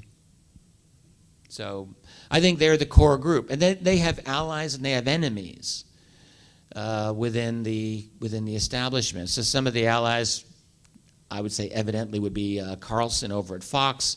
Definitely a number of UFO researchers, probably myself. And then a lot of lower level media, like below the level of the highest, but like YouTube, like some of the slick YouTube news groups. I think they seem to support a lot of this UFO information that these guys promote. And there are definitely enemies. The enemies are what I call the real establishment. So you got the core group, you got the Pentagon Public Relations Desk, you got the New York Times. New York Times even though the New York Times has had a couple of decent articles on this, it's only when Leslie Kean and Ralph Blumenthal wrote those articles. New York Times has done other UFO articles that were not written by Leslie and Ralph, and they're just as terrible as all the other New York Times articles on UFOs have ever been, which are usually really bad. So I think the only reason that the New York Times has done anything decent on UFOs a few times is because Leslie and Ralph actually had to fight to get their articles in there. I think that's it. There's only been a total of 4 articles that they got for the New York Times. 2 in 2017, 1 in 2019, and 1 last summer in 2020. That's it. And those are all pretty good, but the other ones that the Times did have been just back to their normal, very low level. Most of the major media is still not on board with any of this. And how do we know this? Well, it's very obvious because there's hardly been any genuine ongoing coverage of this. You know, they'll do a little drop of a coverage when something new happens, and they just let it go. So there's really not a lot of consistency in the major media on this. And there's definitely UFO researchers who, trash everything coming out. It's a psyop. It's a false flag. I just roll my eyes when I hear this all the time. I've studied false flags a lot. I'm fascinated by false flags. Did a series on Gaia TV on false flags that I wrote, and that doesn't make me the world's greatest expert, but I think I know more than some of these people who are screaming false flag. And, if this were a genuine psyop false flag to promote the UFO reality in some way, you would be seeing a much more powerful media unified message, and you're just not seeing it. We're just not getting it. Let me keep moving. Oh, and then other enemies would be like people running the special access programs, the private contractors, and so forth. They are not interested in raising awareness about UFOs. What does that establishment want? And the people who own that establishment, like the real people who own the world, people who run the Bilderberg meetings, the people who run the meetings at Davos, like that crowd, the World Economic Forum people. What do they want? Well, they want to stall UFO disclosure indefinitely. If they can push it off for 5 more years, they'll push it off for 5 more years. If they can push it off for 50 years, they'll do that. If they could push it off for 500 years, they would do that. There's no good outcome for them to reveal the full truth on UFOs. I'll get to what I call the red line of disclosure in a minute. What does our new establishment want? They want a true, genuine global totalitarian system, and they're getting it. They want digital control over your speech, over the information that comes to you, over the ideas you express, over your physical movement. Australia, boy, all the old British Commonwealth nations, they are just leading the charge in creating digital totalitarianism. That's very interesting. Canada, Australia, New Zealand, and the UK for that matter. Australia just rolled out this new experimental app to make sure that you don't go more than a mile or 2 from your home, and wherever you are, if the phone notifies you have to do a facial recognition on the phone within 15 minutes. So it can verify where you are. What the hell? This is this week. It's just the latest little bit of craziness that we're seeing. But anyway, this is what's happening in our world. What people don't understand about fascism is that this isn't the 1930s where you get a guy pounding his fist on this podium and with a cult of personality. It's not like you don't have to worship a leader anymore, like whether it's Hitler or Stalin or any of those, or Mao. No, that's old. All right, it's not necessary. Fascism can be complete bureaucratic, impersonal control. And that's what we're actually moving towards. People get really hung up on that. There's no need for a cult of personality to create a global fascist totalitarian society. And unfortunately for us, I don't want to say, I write here, there's no longer a great need for an industrious middle class. I'm hoping I overstated that. Maybe there's some, but not the way it used to be. The existence of a middle class in our history is really an anomaly. There was no real industrious middle class until around, 1750 or so in England, where they developed the Industrial Revolution. England had enough freedom, and then of course in America, here too, where you allowed actual freedom to people to be industrious and be smart and to come up with all these cool little inventions and raise everyone's standard of living. And the people at the very top benefited from that. They were like, oh wow, Someone invented the railroad yesterday. That's awesome. Oh, the telegraph. That's even better. The car, the airplane, the radio. It's like, oh my God, you just released the genius of an entire group of people. That was awesome. But we're now at a point, I'm suggesting, where an industrious middle class is not as critical, because we now are in a world where algorithms and artificial intelligence increasingly are doing the intellectual labor that people used to do. And so you're going to have a lot of extra people that aren't really needed in the minds of those elites sitting at the top of our hierarchy. They're all going to get what they want. Because what are they going to get? They want genetic superiority. They're going to get that with designer babies and all of that. They're going to get, unbounded luxury. And as long as they can live forever, rock and roll all night and party every day, they're going to be getting what they want. They're not going to need all of these people, all of us, being really smart and industrious. We got them to that level, and I just think we're really going to be seen as redundant. And so if that is the case, I hope I'm not right about that, but if I am, then you're going to continue to see what we have been seeing, which is a dumbing down of the education system, toxification of our culture, just dumbing down of society in general, and have everyone just play video games and go into virtual reality and augmented reality, because what else are you going to do with them? You give them drugs, I suppose, and that's it. And that's what we see. I think we're seeing that worldwide. I hope I'm wrong. So that's the goal. That's the dystopian evil goal. So within that, we've got to push for UFO disclosure. So what's going to be allowed to discuss in this UFO reality of ours? What is permissible, and what's the red line, or what are the red lines? Plural, are there? So this is what we're allowed to say today, which is more than what we could say 5 years ago. What we can say today is there's something going on that we can't readily explain. And that's actually really great, because 5 years ago we weren't even here. We were not here. 5 years ago it was still, you didn't really see anything. Maybe you saw an experimental aircraft. That's like as far as we got. So now we're here. And the United States Navy has said this. The United States Navy. Not the President of the United States, not Trump, not Biden, but the Navy. So that's significant. Of course, it's not the President, which means it can still be walked back. At least in theory, it can be. But that's significant. So we'll take it. We'll take it. It puts us in what I consider to be a strange position.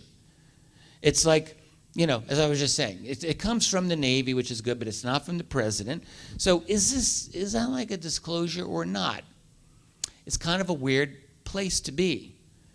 The Navy, is not saying, well, we know it's from another world. They're not saying that. They haven't ruled out that it's Russian or Chinese either. And you still actually have some websites that have done analyses of some of the recent events and said, no, it's the Russians or the Chinese. Like that was a website called The War Zone by a fellow named Tyler Rogoway, wrote an article, very long, detailed article. I don't agree with him, but he made a very spirited argument that these actually were Russian or Chinese drones that were swarming off the U.S. West Coast in 2019 that were a series of UFO encounters. I think it's wrong, but the point is that we're not at a point in this conversation where there's anything actually definitive being said by our government, even by the Navy. They're leaving the door open for different kinds of possibilities. So it's a very, coy way to put the whole matter. There's something out there and we don't know what it is. So they're just leaving it open. So actually, there are a variety of fallback positions. It's like, think of, defending the Alamo. So here's your first line of defense, and if that gets broken, you go back here, and you're going to go to this line of defense, and so on. And there's actually a lot of them. So here's one that they might say. I don't know if you can read this. Lately, we've been having quite a few encounters with these things. That still doesn't really tell you what they are. Or they can say, well, all right, so we have studied some unusual artifacts, but we haven't drawn any conclusions. So we did get some objects from these UAP or UFOs, but we don't really know what they are. Then they might say, push a little further, they might say, well, some UFOs may have come from elsewhere. like another world. It's possible. We don't know for sure. We think maybe, but we still can't tell anything about them. We've known something about this for a long time, but, well, we've kept quiet. It's true, because we needed to avoid panic. We didn't really want to get you upset about anything. And they'll still say, well, we still have a lot of study to do. We still don't know. Like, that can go on forever. We've secretly had military encounters. Yes, you're right. Loudmouths like Richard Dolan. We have had military encounters, but we still don't know very much about these things. Even though we've run into them, we don't really know who they are. We've had no communications with them. So you're making a lot out of a whole lot of nothing. We've secretly tried studying this for years, but we haven't really made much progress. We've recovered craft. Yes, we do have a craft. You got us. We even have some bodies, but we can't figure any of this stuff out. At a certain point, once they start admitting that they've got hardware, like, that's actually the real red line, because once you admit you've got something in your hand, you're basically admitting that you've lied for all this time, and that's the real damage control, because we're in a world where you are not supposed to believe in conspiracy theories. That's considered wrong now. And the UFO cover-up, I got news for you. That's like the biggest conspiracy theory of all time. Like, there's nothing bigger.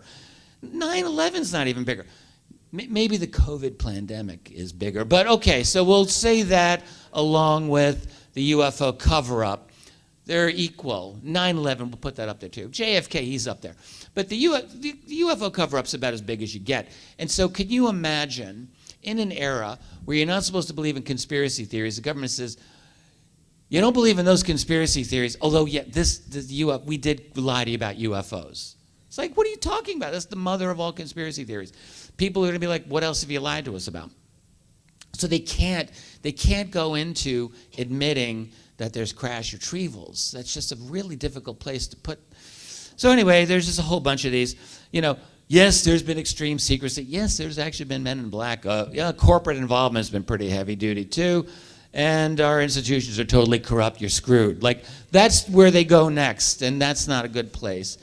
And after that, you can, then the dam breaks, and admission of major breakthroughs, admission that, yeah, we actually have learned quite a lot about them. If you want to know the truth, oh yeah, abductions are real.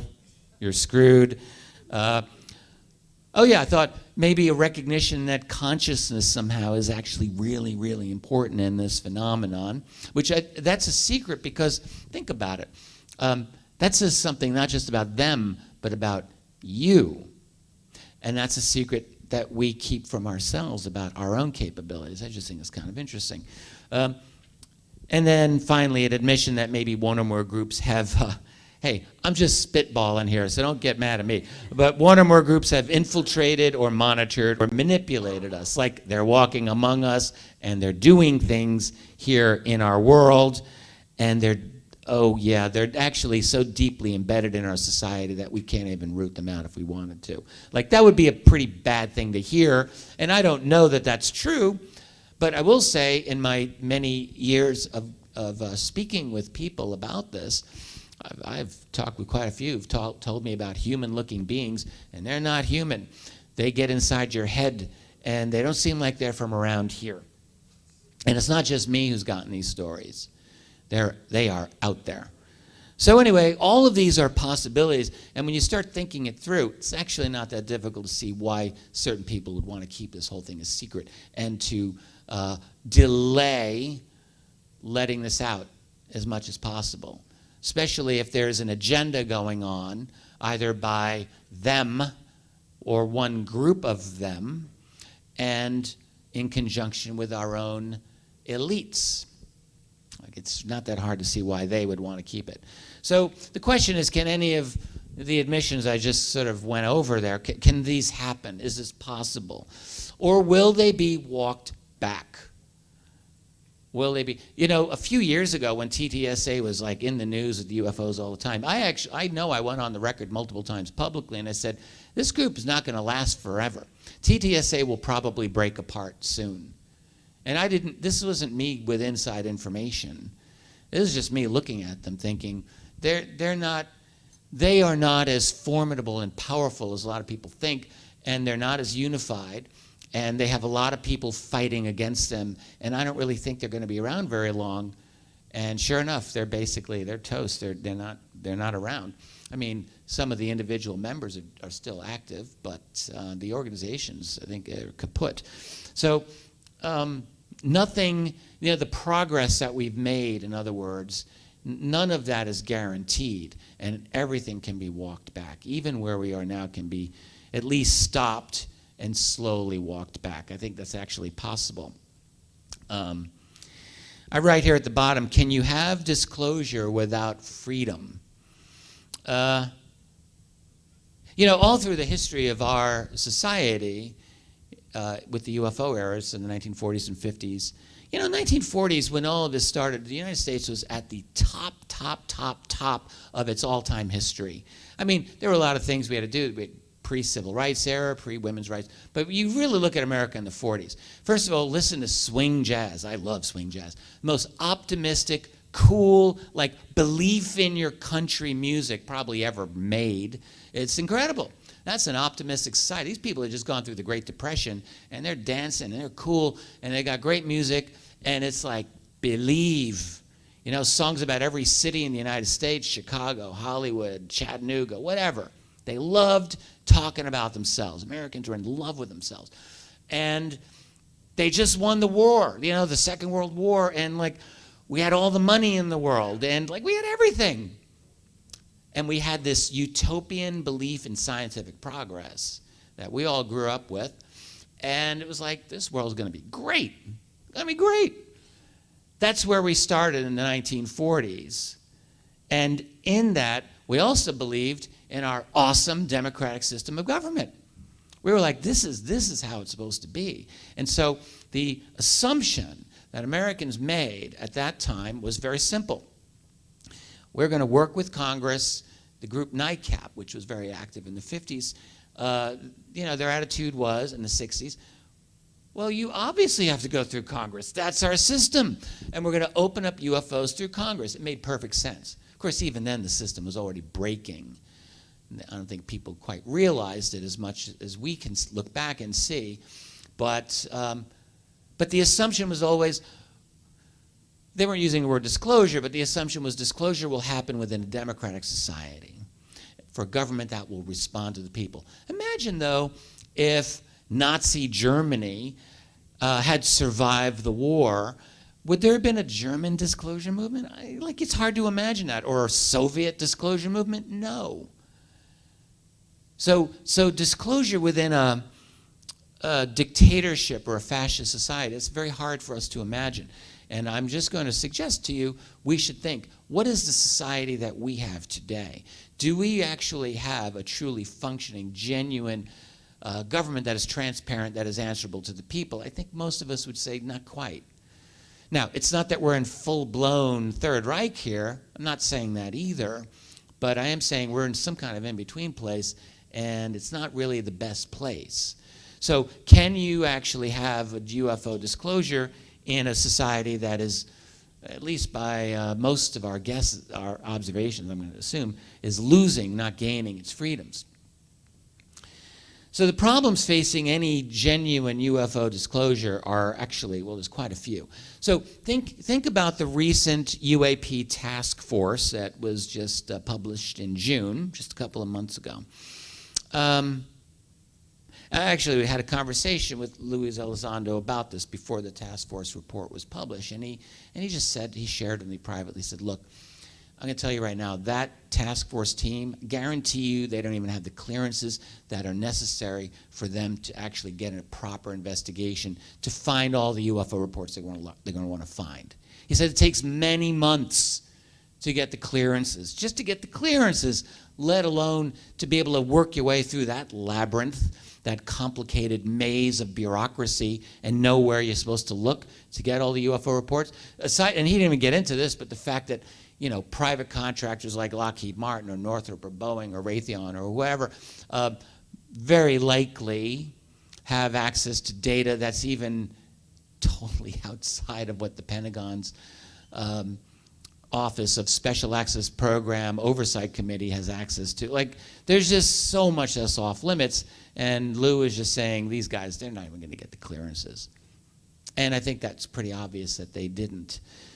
They find 144 reports over 20 years, military reports. In my database that I have collected, I have multiple times that many that I've collected by the U.S. military over that same period of time, you know.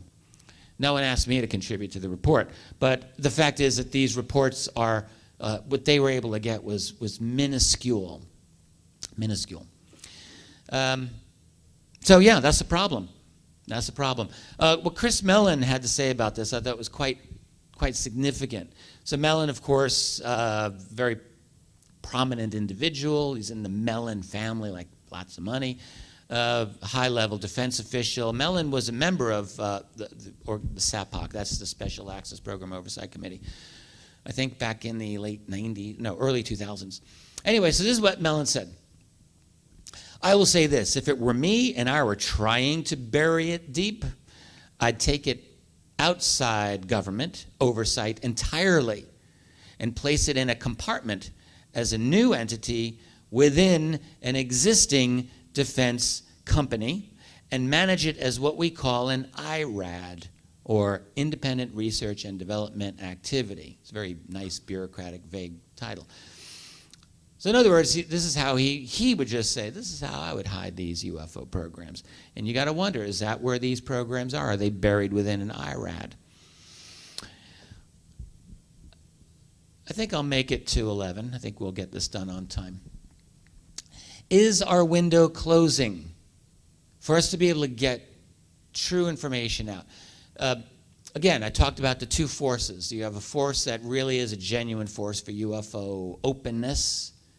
I don't even know if I'd call it disclosure, but at least some openness on UFOs. And on the other side, there are definite forces for secrecy. Like, that is definitely the case. So what do we have? You know, earlier today, I brought my book, AD After Disclosure. I have other books. In fact, I have other books that are even more recent than that, but that's the one I had, and I brought it. I like that book. And a couple of people said, wow, you know, when you wrote it, it seemed like some speculation on the future, but there was actually some prophetic things that you had in there. So I thought that was great. I'm going to have to reread it myself. It's been a while. But when I wrote that book in 2010, I co-authored it, it was a different world at the time. So there was still the controlled legacy media in 2010, so like the New York Times, Washington Post, all the major networks. Yeah. We knew that they were all very much limited in what they're able to talk about, and we could say, for all intents and purposes, controlled. But back then, Facebook was actually free in 2010. So was YouTube. So was Twitter. Like, it's mind-blowing to think that, but all of that was true. There was no censorship on the big tech platforms at the time. So when my co-author and I wrote After Disclosure, our assumption, which was valid in 2010, was that if something big were to happen, yeah, the legacy media would suppress it, but you can't suppress it everywhere, and it'll go viral on social media. Well, that was then, and we've gone through a very dramatic revolution in social media since that time. So now we're at a point where you got all the big majors, big tech's just no different from the legacy media, and they have obviously clamped down on what they call non-authoritative sources of information. Lots of folks in this room have been dinged by YouTube by the finger-wagging school marb that says what you say is not safe for the public. We have to protect the public from your misinformation. That's where we've come to. So, and of course, Google's search engine is absolutely dishonest in every possible way. Anytime you do a search on YouTube, which is owned by Google, you get dishonest results that always favor major corporate media. I talked about this thing earlier today in my outdoor chat. I'm just going to go back over it. This is Google's latest initiative in mind control. They have a unit called Jigsaw. You go check out their website. Jigsaw's mission, as they describe it, is to protect you from bad information, because that's dangerous for you because you're not too smart, but Google will protect you. Jigsaw will make sure that no bad information comes to you. This is literally their goal, okay? And so a year ago, they approached Rand Corporation. This was one of the major defense think tanks in the United States. They've been around since the 1940s. They do work policy position papers for the CIA and for the Pentagon, like all the time. That's what Rand does. Google goes to them. And they're like, how can we better detect the spread of conspiracy theories at scale? So at scale meaning using algorithms just to, rather than human sensors hunting around. You know, we got to automate this process. How can we do that, Rand Corporation? Can you help us detect conspiracy theories? So they asked us a year ago, okay? And so this is what Rand did. Rand got into it. Rand is happy to take Google's money, of course, but they got into it. They looked at 4 groups a year ago. Anti-vaxxers, they're bad people. The COVID origin dissenters. In other words, a year ago when you weren't allowed to ask, does this come out of a lab? Because remember, that was a no-no. Until Jon Stewart makes Stephen Colbert shit his pants on TV. Until that moment, it was not cool or allowed to discuss this. But now everyone's like, oh yeah, it probably did come out of a lab. Yeah, of course it came out of a lab. This is where they patent these things. Anyway, so the COVID origin dissenters were also a conspiracy theory group that Rand studied. And then, the white genocide, so the white people who think they're being replaced by other groups, they were studied. And finally, you were studied. UFO believers were group number 4 by Rand Corporation. This is a PDF. This is their page. You can go here. You can download the PDF. It's a 155 pages, I think, of a PDF. I read it all. It's interesting. And what I'll say is Rand was very clever. What they actually did was a linguistic analysis. So what they realized is that all subgroups in societies have their own way of talking to each other. We use our own language, our own syntax, our own vocabulary. And so what Rand is, when they studied each of those 4 groups, they realized, oh yeah, they all use like their own kind of unique language.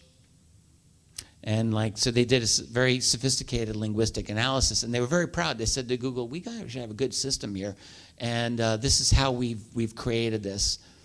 And they gave that to Google, and now Google will take that and they will just radically improve what Rand did because they're Google. They've got the best computer scientists in the world. Like, they'll figure it out. And then what they will do, you can bet on this, is they will make conspiracy theories invisible on the web. They won't be found on search engines, or maybe worse, who knows? But that's the whole point. So this is all current information. That's what we are up against. This is the forces that UFO disclosure. And keep in mind, certain things are permissible in the UFO field to discuss.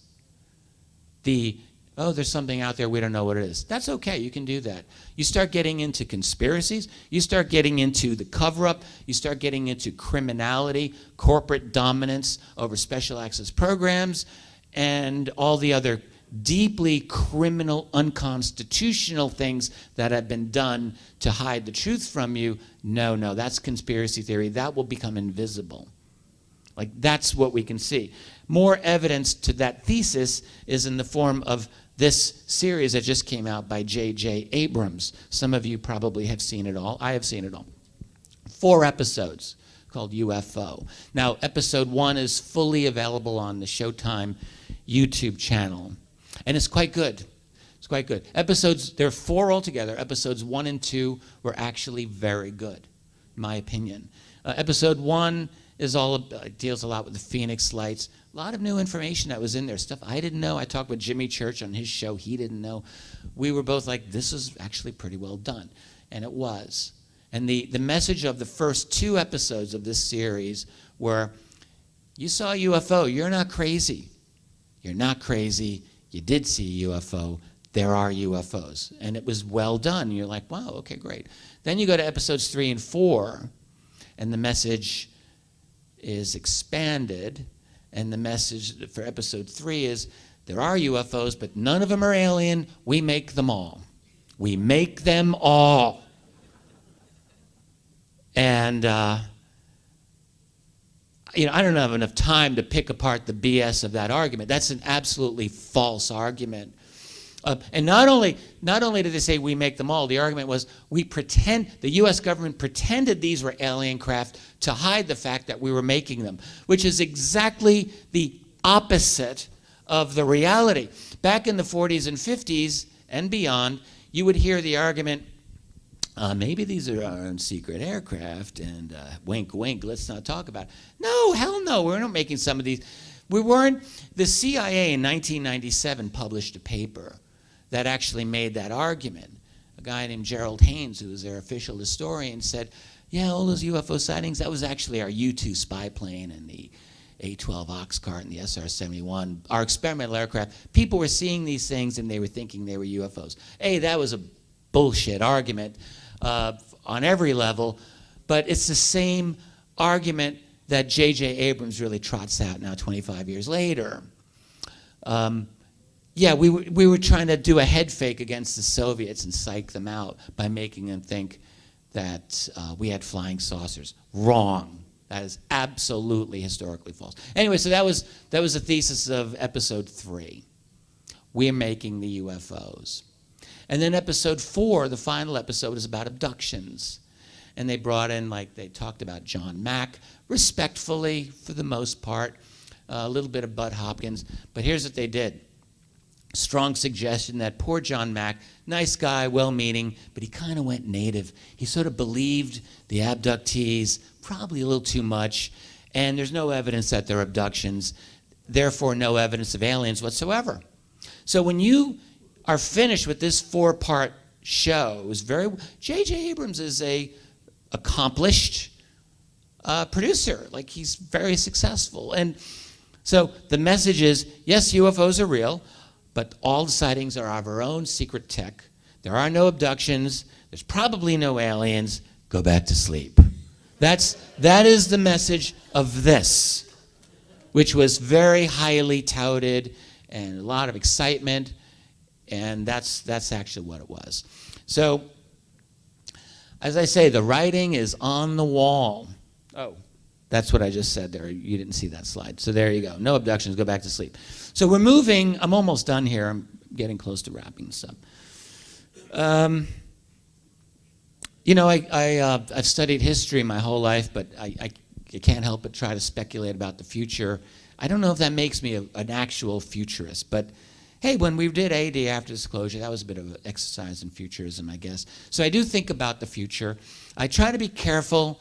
When I look at the future, I'm basically extrapolating from current trends that I see, so there's really no surprises. So what's the world that we're moving into within the next decade, within, say, 9 years, in the world of 2030?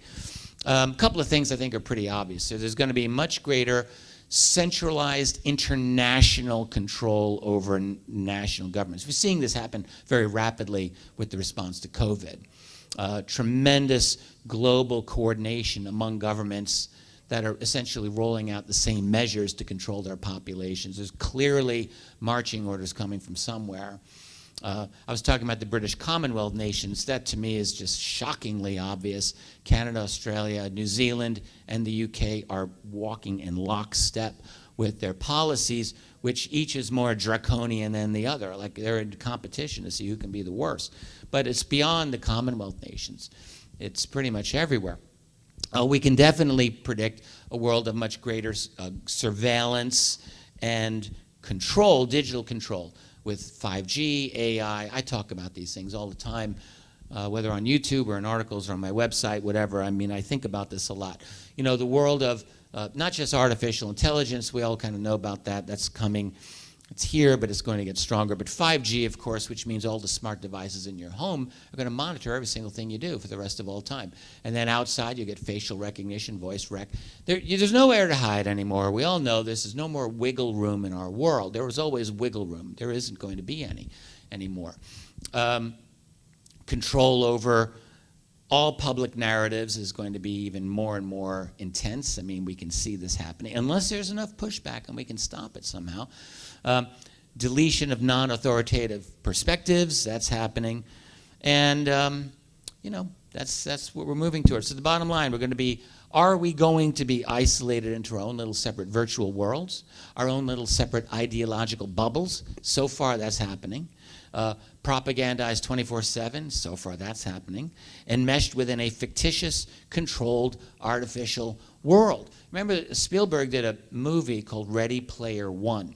I didn't think that was a great movie, but I thought it was an interesting idea. And basically, the premise of this movie was the future world really is really bad. It's a horrible place. You don't want to be in it, but the virtual world that everyone could live in this future was actually really cool, and everyone lived in it. And that's how people live their lives. And you really have to wonder, like, is that kind of what we're moving toward? I think it looks like that's what we're moving toward, very much so. So if we are all plugged in, and you got your little Neuralink in your brain, which that's going to be the new thing, right? I mean, you can kind of see this.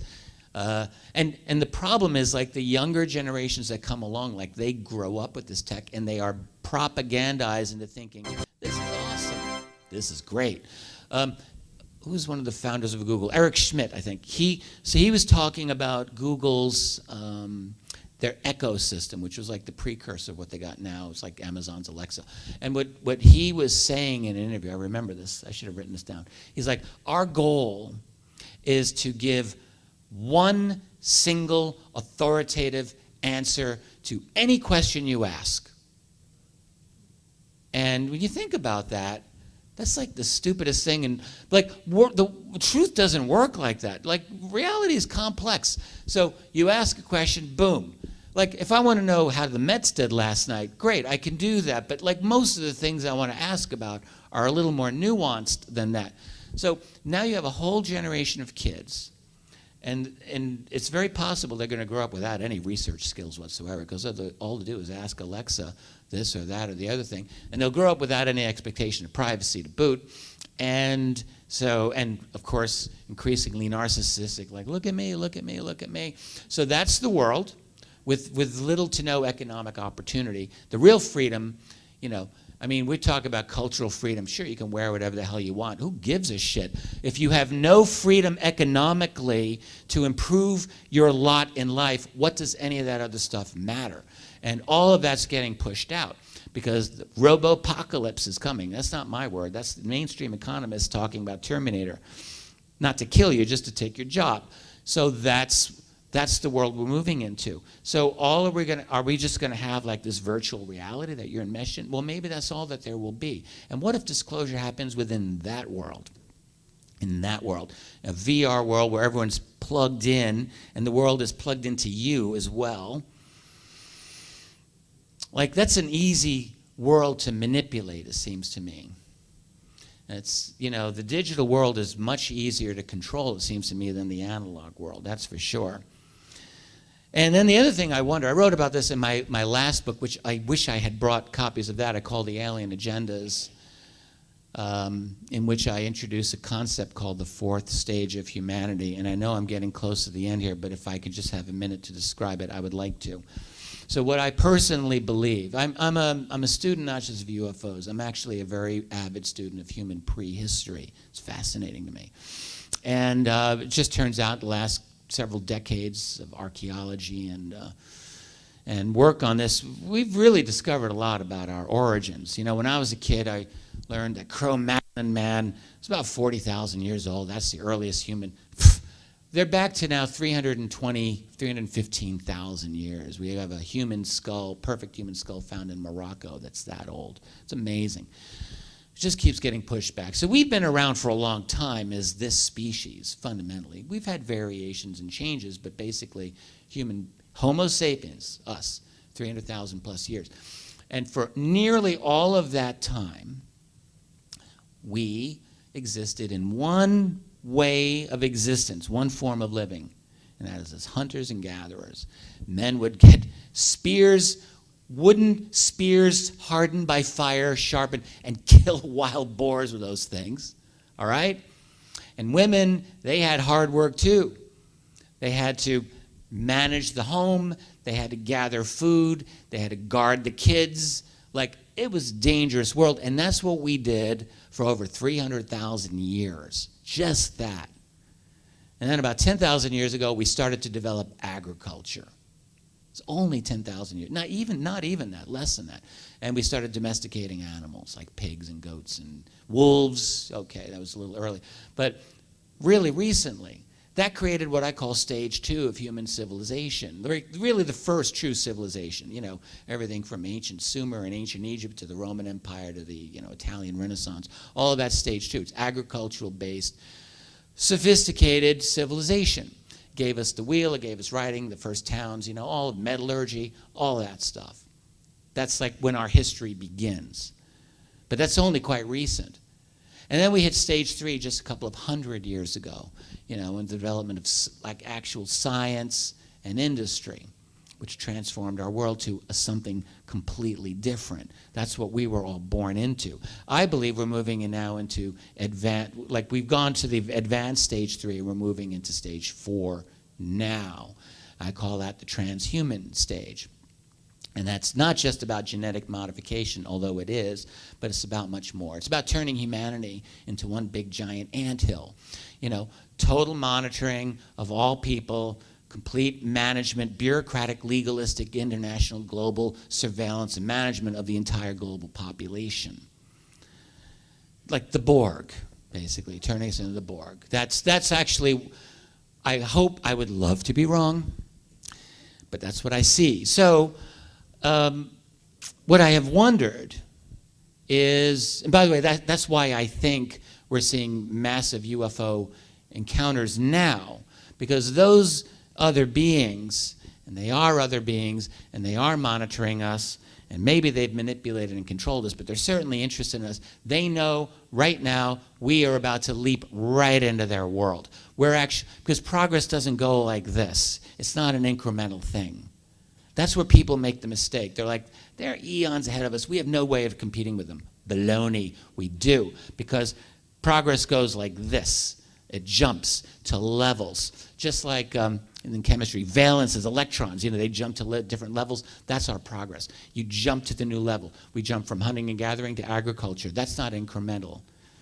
I mean, it's a fundamental transformation. The same as to industry, the same as to what we're doing now. We're moving to quantum computing and advanced artificial intelligence. And I mean, this is nothing like the world of Abraham Lincoln, okay, which is only like 150 whatever years ago. We're in a completely different thing here. So we're actually quite formidable as a species. We're losing our power individually, but as a collective, we're becoming very, very powerful. And so I think other beings are watching us now because they know this, and it's important, and we're disruptive. That's what I think. We're disruptive to the local community here in the neighborhood. And they might not like that.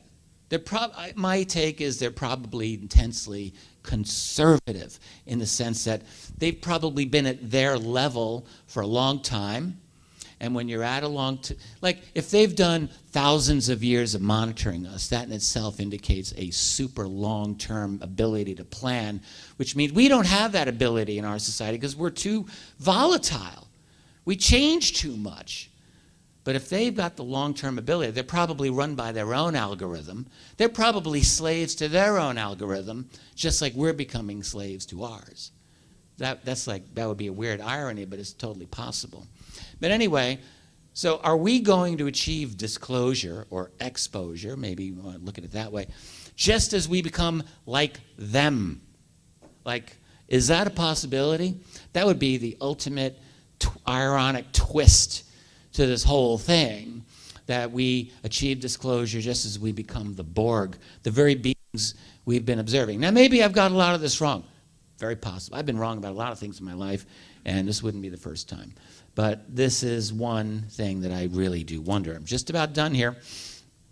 Or will we have something better than what I just described? Will we be able to find a way to achieve a meaningful public discourse and truth while maintaining at least some freedom, some dignity, our fundamental humanity. I don't want to lose the humanity.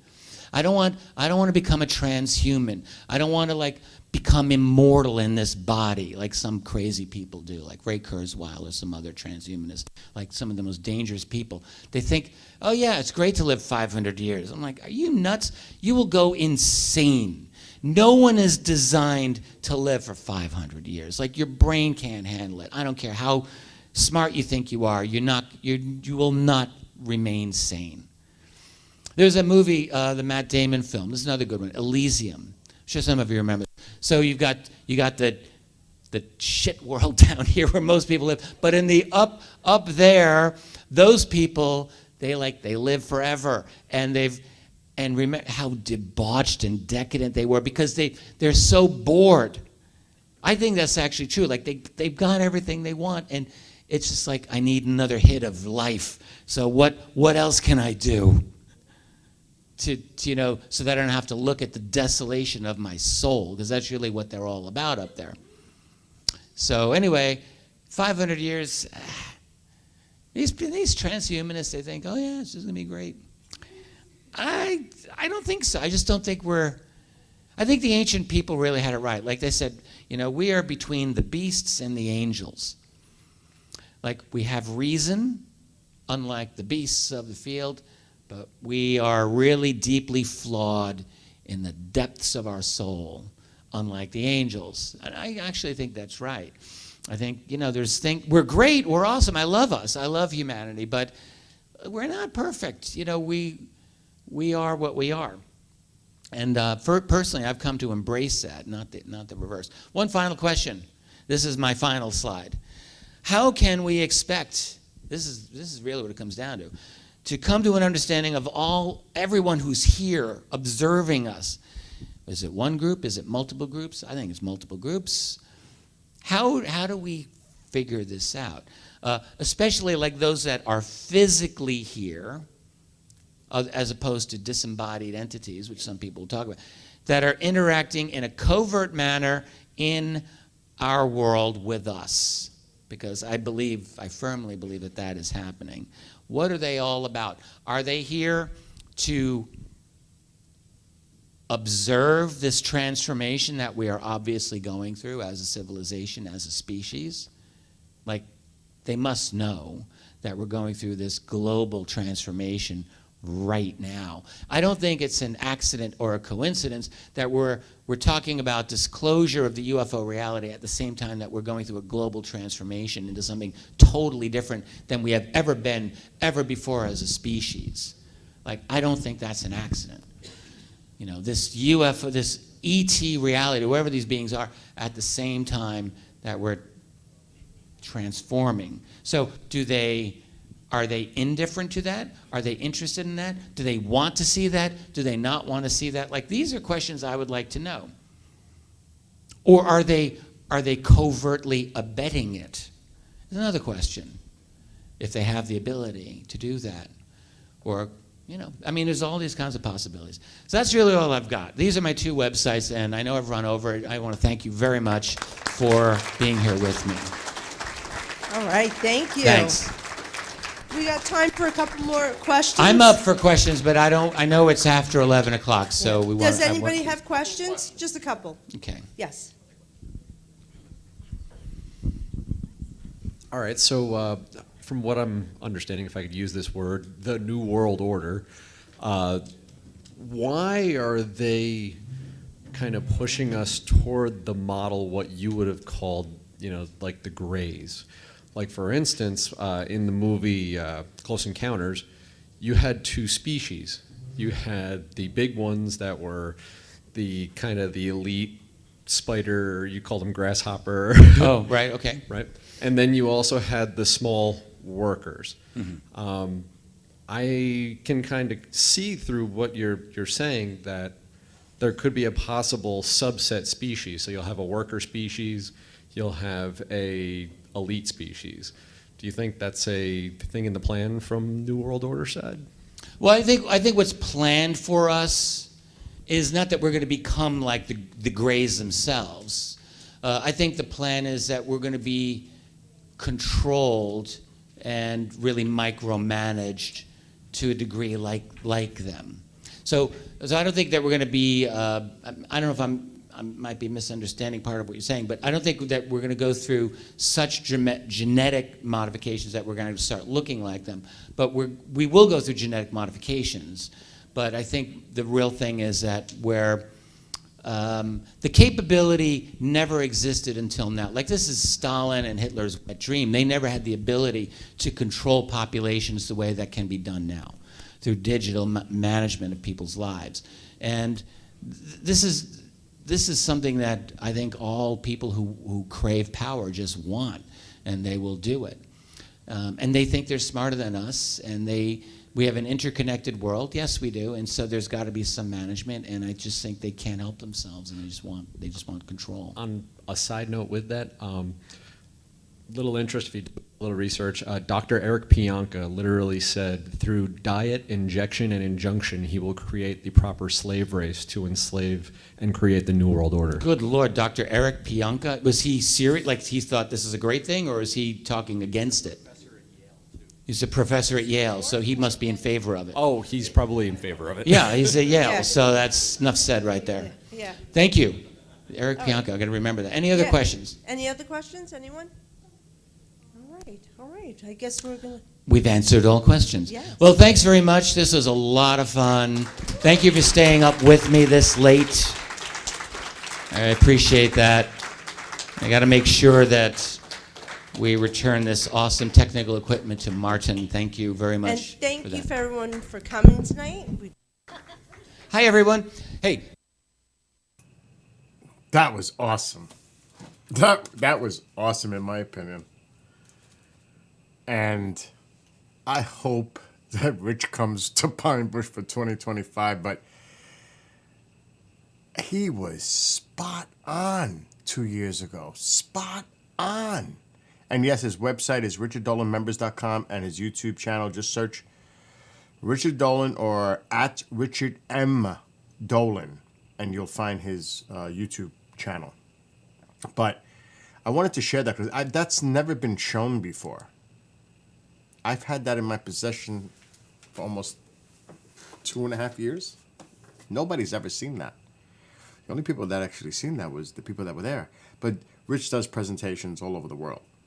So I'm sure that, this was something he did at the time all over the place. But he's got the new book coming out. Actually, he said, as you heard him when I called him briefly, it's the first of 3 volumes. Should be out in January.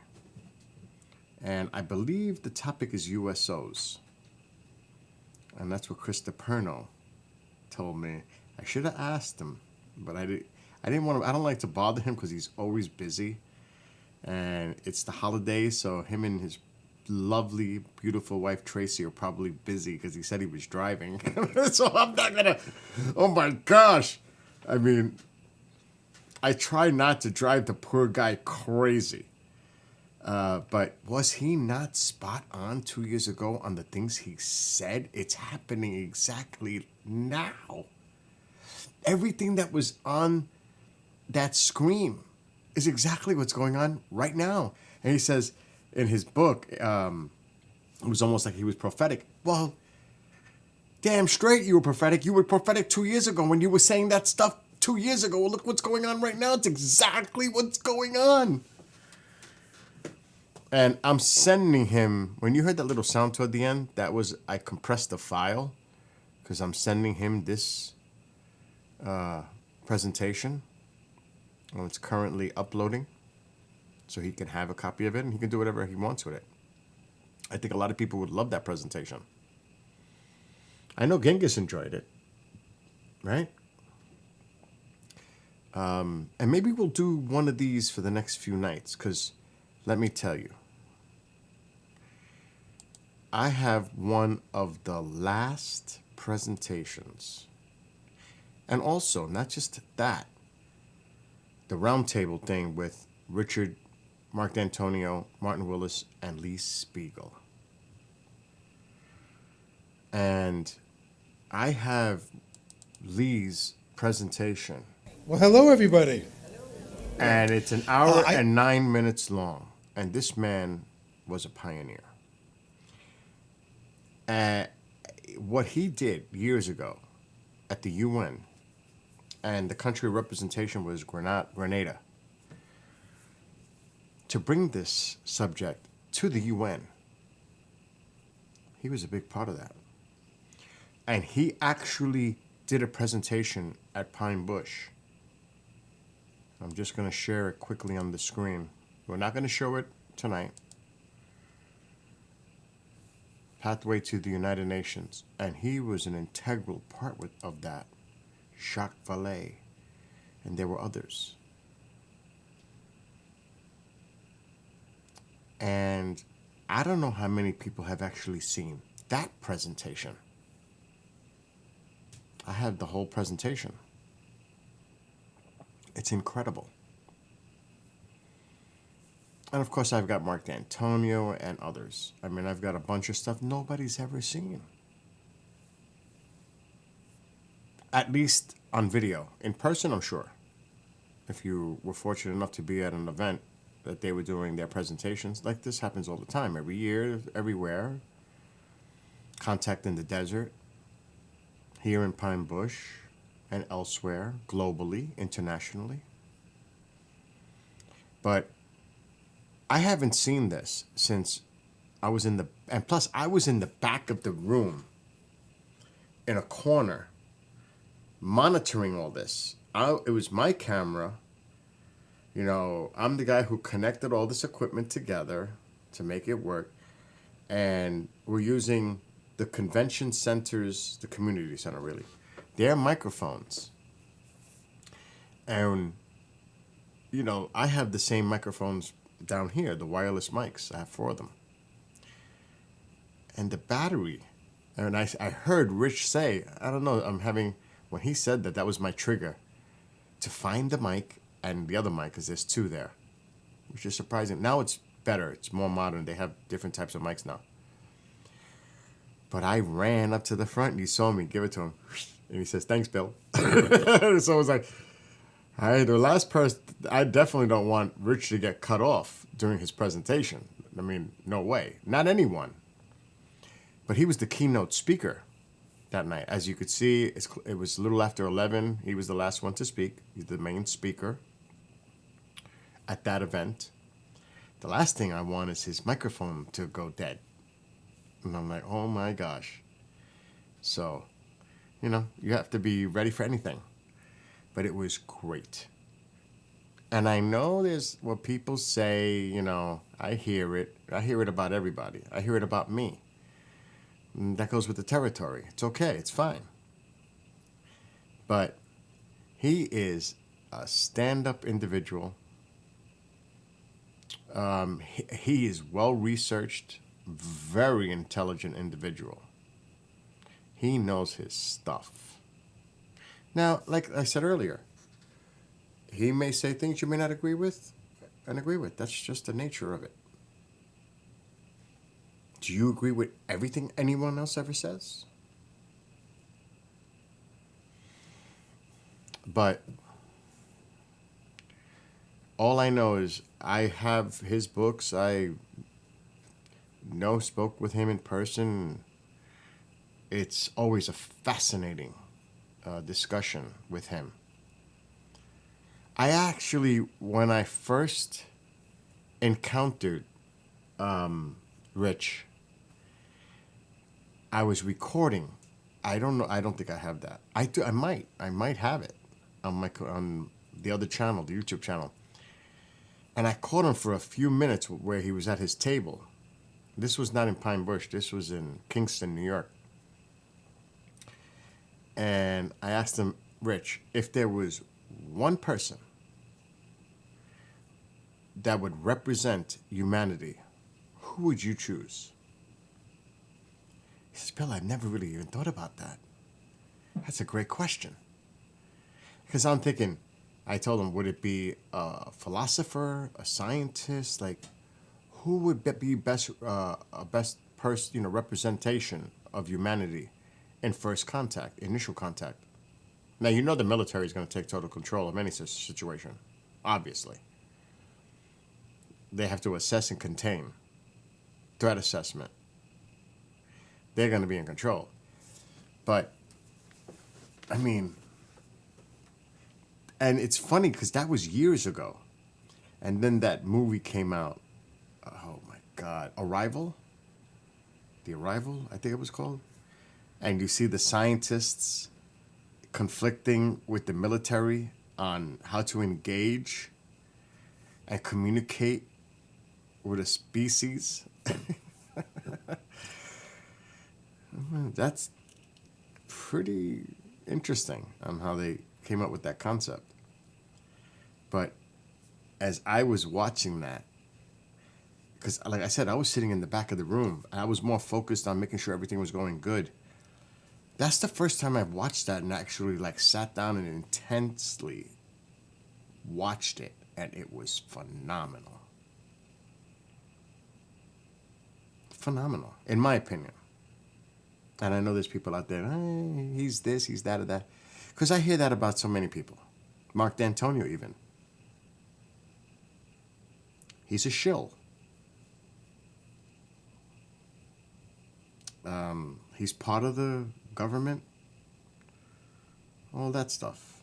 I hear it. You hear them, that's what everybody says about everybody. It's like ridiculous. And like I said, I have the utmost respect for so many people in this field. And yes, it's good that they all have their own opinions and ideas and theories, hypothesis. Nobody wants to be thinking the same. It's good. It's good to have all that. I think it's a healthy debate. But then there's people that turn that into hate. And it gets personal. Which is not. The drones, you don't even know. I'm getting people calling me from, even my cousin today is like, what do you think about these drones? What do you think about these drones? I even wrote a song about the drones. Don't know. Honestly. Whether you go extreme conspiracy based, more practical. I mean, there's so much out there. So much. And to be honest, I don't know. Because, like I said, there's so much. Oh, they're sniffing. They're looking for a dirty bomb that was lost. Or it's Iranian mothership launching drones. Or it's the Russians. Or it's the Chinese. Or it's ours. Or it's commercial. Or it's mistaken for aircraft. Or it's a bunch of people messing around and launching them and building them. Even a company, there was a, it's too funny. The NYPD found a drone in Brooklyn, and it was big. And they found the skeleton, it looked like the skeletal remains of the drone. It was part of a company, and I found it. I did my research, and it was a company who's building and has built the technology to use ammonia as a source of propulsion. And there was one of theirs. It didn't have all the stuff on it. It was just like the bare skeletal part of it.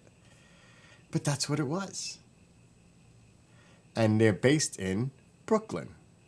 So it made total sense. So again, I know somebody, and I'm not going to throw them under the bus, who shot one down with their gun. And he told me it was the size of a garbage can lid. So it's a civilian drone. All kinds of things are going on.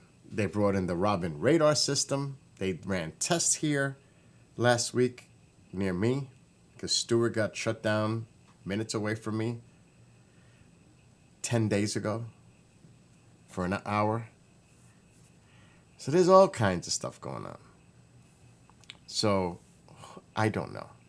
There's just so much out there, so many theories, so many ideas, and some go down a crazy rabbit hole. You know, before we do that, we need more information, more evidence, because anybody can make up anything. And that's just the reality of it. I mean, I was talking to somebody today that I respect, saying not only are they seeing drones, but they're actually now people are saying there are some UAPs mixed in with these UFOs. I spoke to another person that says, you don't know. People are telling me these are extraterrestrial. And I'm like, come on.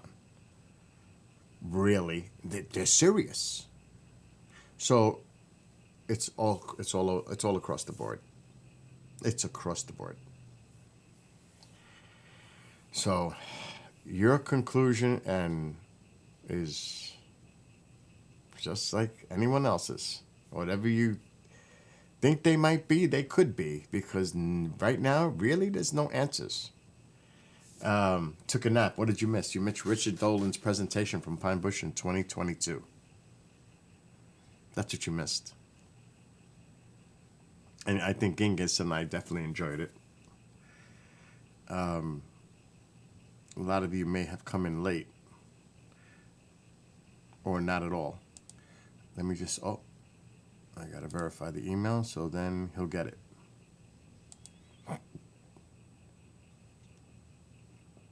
Let me do that for Rich quick. And wait till you see the other one that I'm going to show. Not tomorrow. Tomorrow I am not going to be on YouTube. I'm not going to be on Facebook. I'm going to be on Rumble, Twitch, Kick, and Trovo, because I'm doing Christmas music. No doubt about it. It's Christmas Eve tomorrow.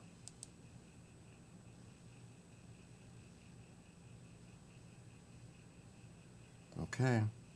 Rich, you got the file. I think I have a clip. And you, like I said earlier, later, Merry Christmas to you, David. And your family, your daughter, all the good stuff. So remember, Richard Dolan's website is richarddolanmembers.com. And just put in Richard Dolan on YouTube. You'll find his channel. It's actually at Richard M. Dolan, if you really want to get technical. At Richard M. Dolan. But also, this is, like I said, this isn't over an hour and a half. And we lost Lee Spiegel. I think it's 2 years now already. I lose track of time.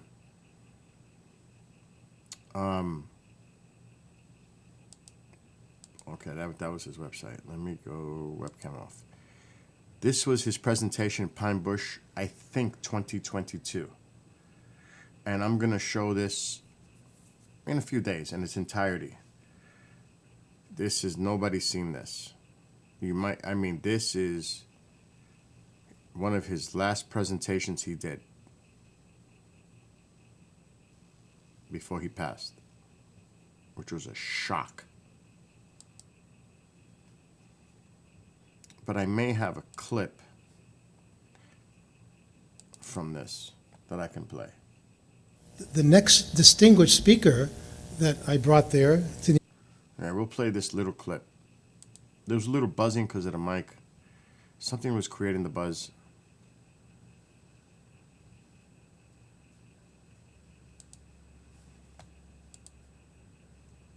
United Nations was, as I mentioned before, astrophysicist Dr. Jacques Vallée, the man who was portrayed in Steven Spielberg's Close Encounters of the Third Kind. That, as I said, that character was based on the real-life Jacques Vallée. A year after the movie premiered, here he was at the United Nations. Mr. Chairman, in the process of science, it is common for all human ideas to be challenged by new fact. New knowledge is born of this challenge. In the process of social development, it is common for new knowledge to trigger emotional reactions with far-reaching cultural and political effects. New beliefs are born of this confrontation. The frequent reporting of unexplained phenomena in the sky of many countries over the last 30 years presents an opportunity to observe both of these processes. In the document circulated prior to this meeting, and in our preliminary discussions with His Excellency Mr. Kurt Waldheim and representatives of the Outer Space Affairs Group, the essential facts of the phenomenon have been stated. And because of our timing, I'm going to move a little further on to how Vale concluded his remarks that day at the UN. There's so much more to be heard. He concluded Look by at J. saying Allen that Hynek in the background. he knows scientists all around the world who want to investigate UFOs and to share information if only they had a safe way to do that. Mr. Chairman, it is not my role to suggest a specific approach to this complex problem. The scientists with whom I am in contact would welcome an opportunity to share their data and their ideas within any structure that could be made available for this purpose. All the great nations of the world are represented on this committee. Let us keep in mind that the UFO phenomenon may represent an even greater reality. It is our choice to treat it as a threat or as an opportunity for human knowledge. Thank you very much. Hi, everyone. Hey, big thanks to Martin Willis. So that was in the 70s, and Lee Spiegel played an integral part in making that happen.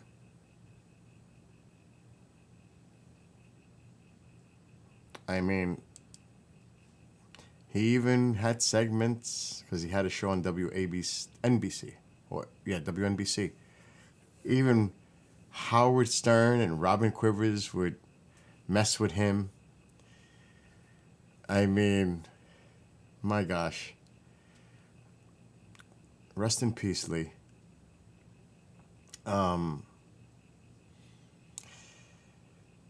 So yeah, there's that, and then there's this. I have never played this in its entirety either. We're jumping in. I'm taking this one.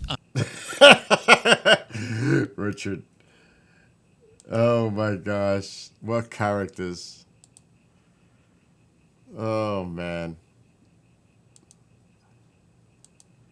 This was at Pine Bush before that night. This was really interesting. This is about 30 minutes long. This has never, ever been seen by anyone, ever. Ever. In its entirety. This was something I recorded with them before anybody was even allowed inside. This is just the four of them. It's Lee Spiegel, starting from the left, Lee Spiegel, Richard Dolan, Mark D'Antoni, and Martin Willis on the right. This has never been seen. I think it's like 30 minutes long. Yeah, almost exactly. I'll show this at some point, and you'll see me walking in the background, helping with the chairs and all that stuff. I'm not even going to put it on because I want to save this for another night. We're getting set up for everybody to come in. Getting all the chairs. There was about 200 something people in this convention center, community center. There's Kriston T. Harris in the background. It was well attended. It was nice. There was a lot of people that for this year. This was 2022, I believe. But yeah, I'm sure at some point you'll see me walking in the background, and I'm telling them to, get ready to wrap it up. I think Lee was looking at me because I'm trying to give them the sign to wrap. I'm telling them to wrap it up. It's so funny. It's a blessing too to know all these individuals, really. It really is. I'm just seeing where I am. I'm surprised I'm not being seen. There I am in the background. Putting the chairs in place and running around like a psycho. But this is a great little clip. Nobody's ever seen that. It's So at some point, I'll air that as well. No, it's cloudy here, Fantasy. And I've got a ton of other clips that has never been seen. Like the Pine Bush. I don't know if that was 20. I don't know what year this one was, to be honest. I don't even remember because I've done so many of these. It's hard for me to like keep track of all this stuff. And I'll be doing it again in 2025. And I love doing it. And people come over to my house and they stay over. They travel from all over just to be here for Pine Bush. And the house gets kind of crazy at times. Where is it?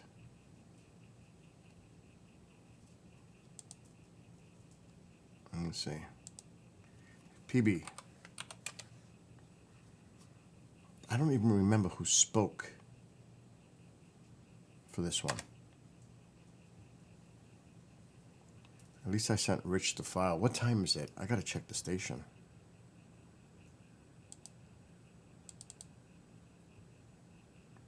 Okay, we're good for now. Okay, that just did not find it. Why? PB. There it is. This was 5 hours long. It's the whole thing. And I don't even remember who the heck was here. Oh, this is with... She was the MC.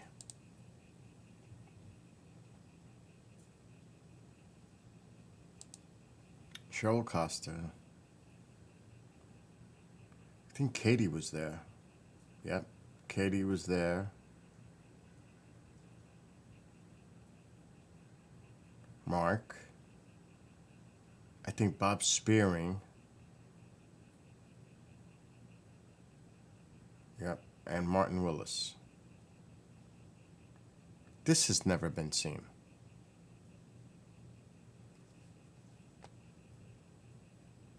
These black spots are the places where the counties that did not report UFOs. I've done a little bit of... So yeah, I've got a bunch that's never been seen. So one day I don't know about 5 hours, but one day I'll share a lot of the stuff that I have that's never been seen. At some point.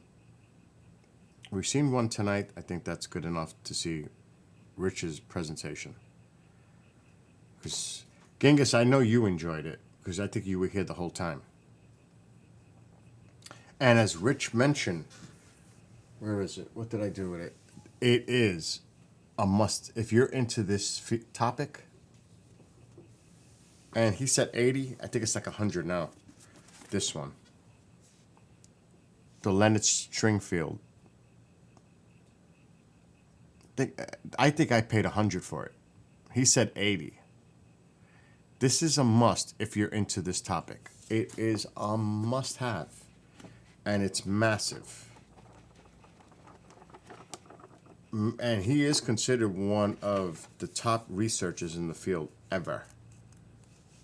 He passed away in '94, as Rich mentioned.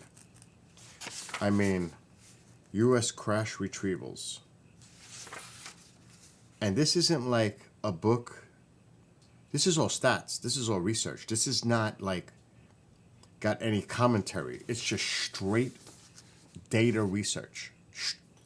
It's as plain as it is. It might be very boring to someone that's just like looking this for like a certain read. But no.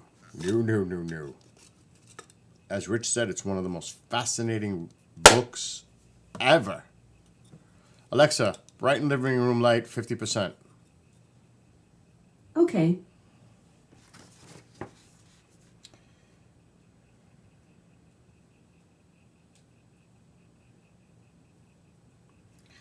I mean,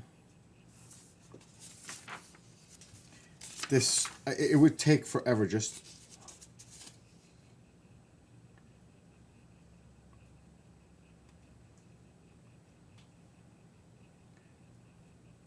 I mean, just flipping it open is insane. I'm only on page 10.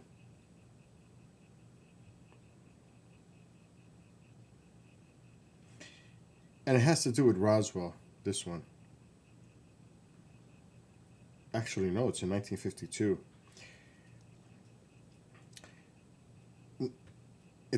I'm just going to read a little. Abstract 2. Retrieval of burned out craft with small dead bodies. 1952, the year of the great wave of UFO sightings throughout the USA, can also share in the history of retrieval data.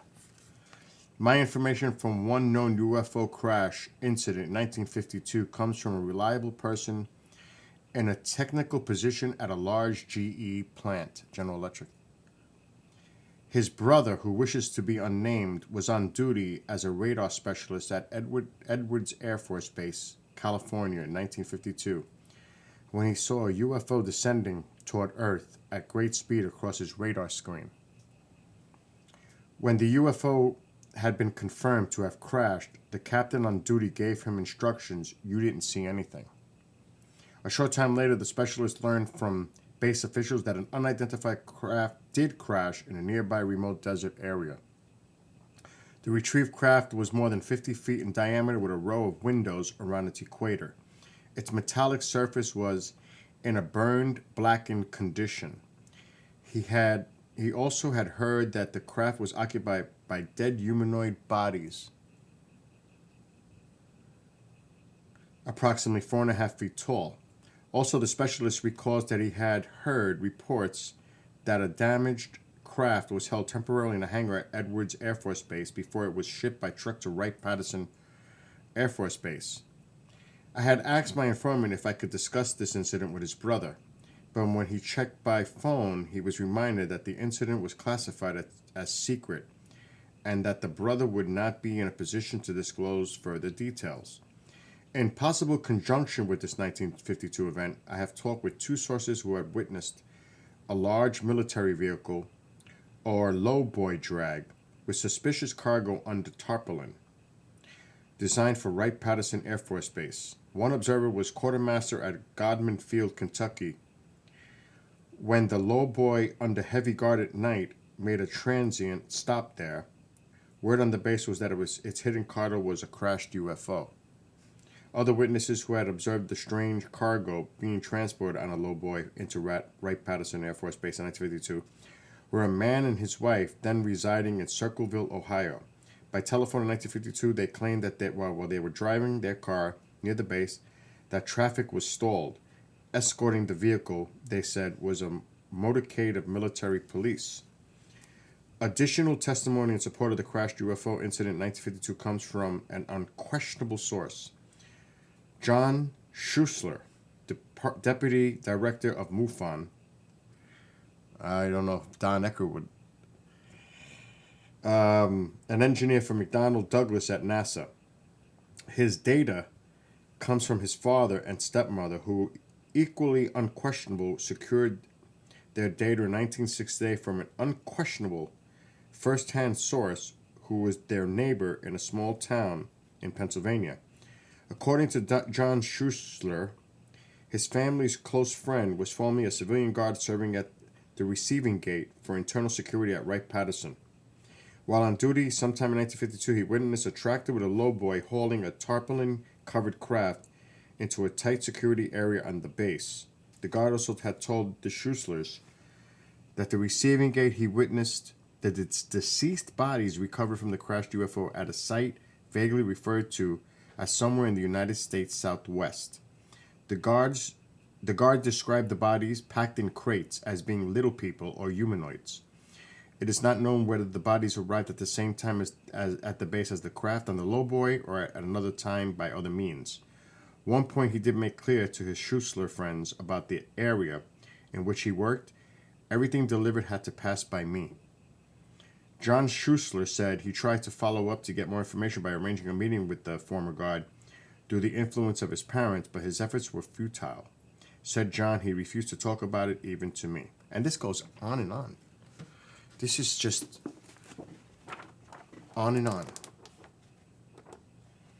And you might say, yeah, it's a source. It's hearsay. It's this or that.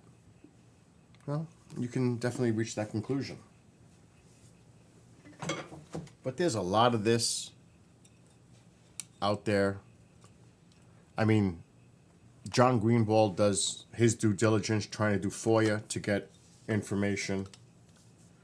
There's a lot of people out there trying to get to the root, including, like Rich mentioned, Alexa, dim the room light 50%. His friend, and believe me, they don't agree on certain things. Richard Dolan and Stephen Bassett, but they definitely respect each other.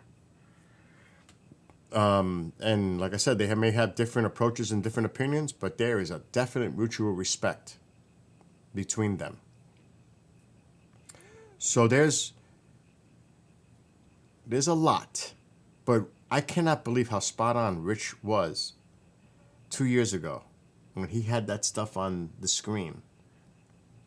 Because that's exactly, almost literally, word for word, what's going on right now. It's amazing. And he's going to freak out because he doesn't remember it. He's going to freak out when he sees his presentation from 2 years ago and how spot on he was. I can't believe it, how on the money he was. I mean, it's almost literal, word for word, exactly what's going on right now. And he's going to be like, I know it. He's going to turn around to Tracy and say, can you believe this shit, how spot on I was 2 years ago? Because it's true. I know it. He's going to get a laugh out of it. Can you believe this shit? Look at this. Look what I said 2 years ago, and look what's going on right now. And it's so true. So, and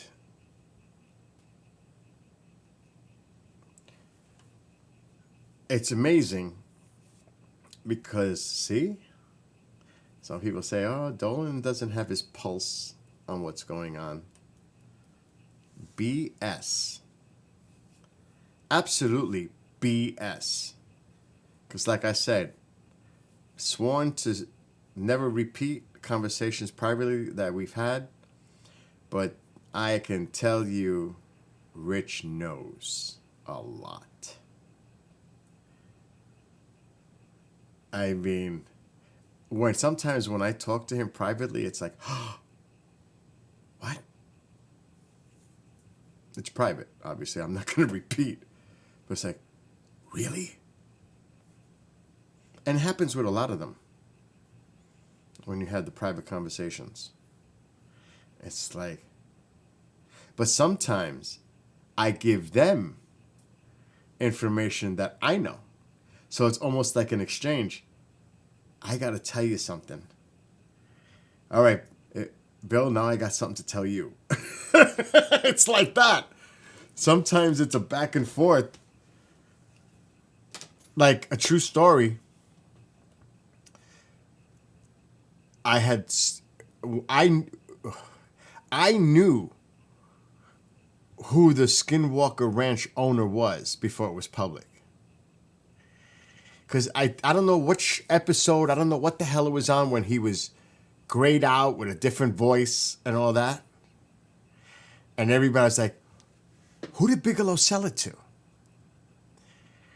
So I was talking to Jimmy Church, and I said, Jimmy, I know who it is. And he says, he goes to me, Bill, I know who it is too. You go first. And I said it. And he says, yep, that's it.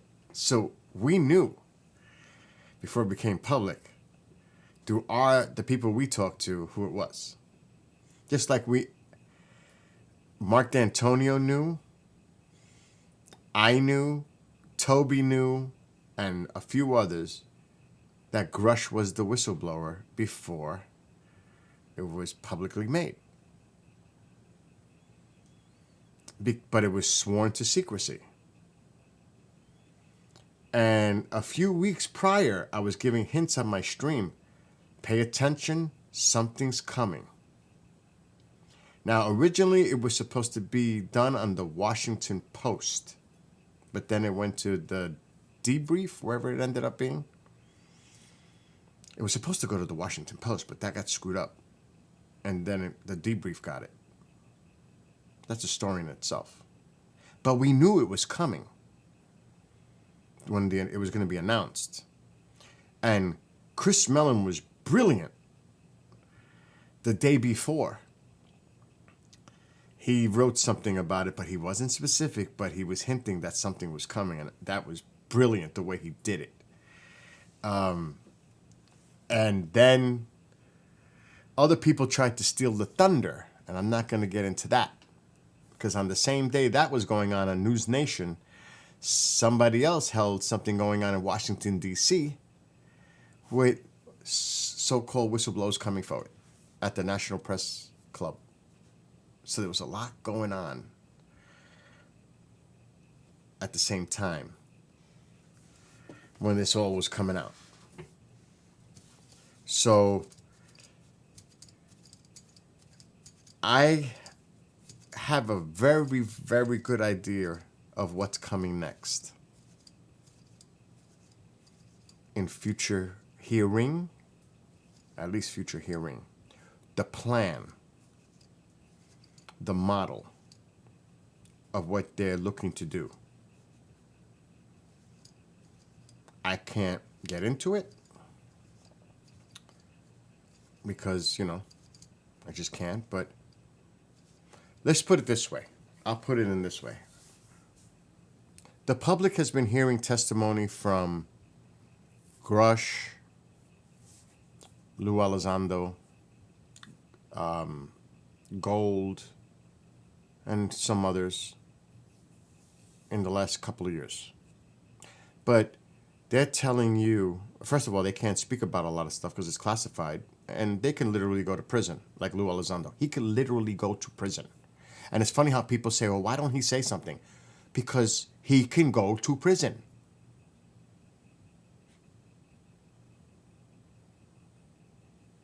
But they always say, not they, some say, well, I heard it from this person that they're witnesses of this or that or this or this. What if we hear from direct witnesses in the future? Don't you think that's the next logical step? Now, with that being said, you still need to provide some type, and it's gonna be really difficult, some type of evidence to support that what the person is saying under oath testifying actually did occur. Now, to what extent they're able to get access to remains the question because of the declassification process. And I think Nancy Mace said it, overclassification. So they can't touch it. They overclassify it so they don't have the clearance to get access to it. And that's done on purpose. So just trying to get access to certain things and declassify them is really the hurdle. And based on conversations what I had with people, there is definitely stuff going on behind the scenes in recent weeks with individuals meeting with people in Congress.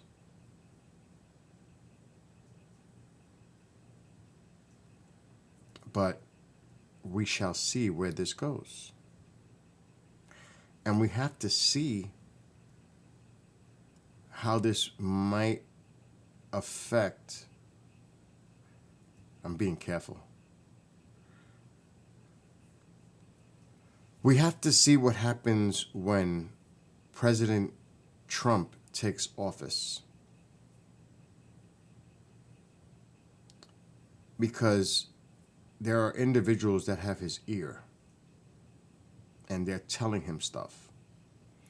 Now, will he lean toward more transparency and want to get down to the bottom of it? That is the question. But we shall see how this moves forward under his administration. Because it could be a game changer. People may not believe that, but it could be. Whether you agree or disagree with him, this isn't a political conversation from a partisan point of view. Whether you're a Democrat, Republican, this is about transparency. And we all know how the Republicans fall in line when it comes to Trump. They do, because they know better than not to. That's a fact. So if he puts this out and says, listen, I want more information on this. I want more access to what's going on. You know, he can play a big role in that. And remember,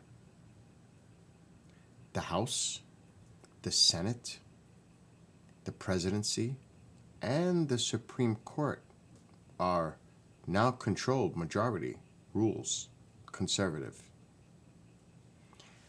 Everything is in place right now, going into the next administration, that everything can actually flow. It's not like the Democrats have the majority in the Senate and the Republicans have the majority in the House. No. They have total control of everything. That could make things move. For a lot of things. I'm not just talking about the UAP thing. That could make things move in so many different policy-making decisions across the board. But for this specific thing that we're talking about right now, and I know, you have to look it up. Just look at Tim Burchett's, and I tried to find it. I couldn't find it, but I had seen it. Tim Burchett's letter to President-elect Trump, congratulating him, but also the things he said in there. And one of the things was the UAP transparency in that letter. You got to remember, there's oversight or lack thereof. Money, funding, budget. Where is it going? Where is it? Is there, and a lot of people will say right away, there is corruption. Who knows, mismanagement is being kind. I'm using kind words of mismanagement of funds. Where is it going? How much is the aerospace companies getting? And the contractors? And are there civilian individuals who have a vested interest in these private corporations that got that money too? This is a rabbit hole. And wouldn't it be interesting if they were audited? Can you imagine an audit? We want to see the books.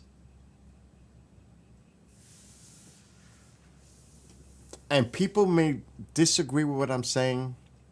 And I'm in the middle. I'm a moderate. I'm in the middle. Years ago, I used to lean more liberal. I'm like dead middle now. I vote for Republicans up here. But I'm an independent. But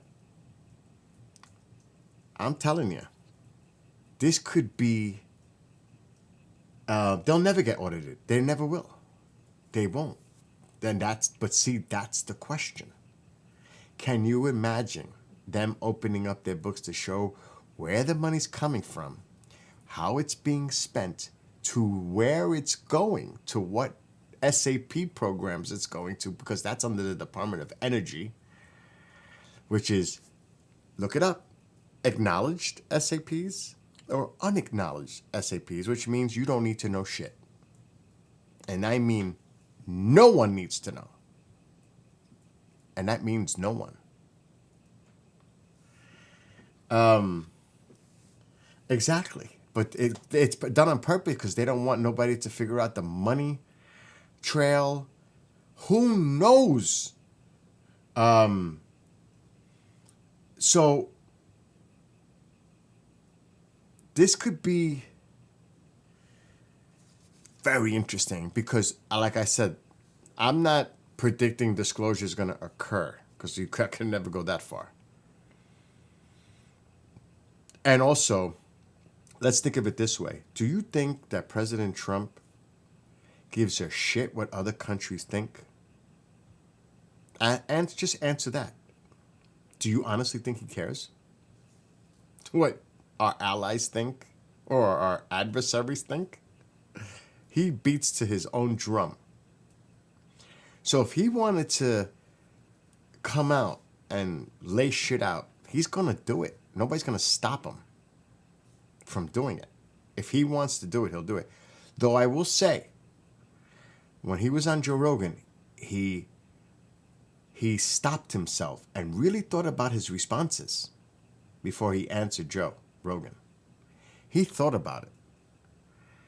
You know, because when they were talking about the JFK files, he was like, they told me not to, because he was starting to look at this stuff. They told me not to, but you know what? When this time around, I'm going to let it out. That's what he said, pretty much. I'm paraphrasing. So, whether you like him or dislike him,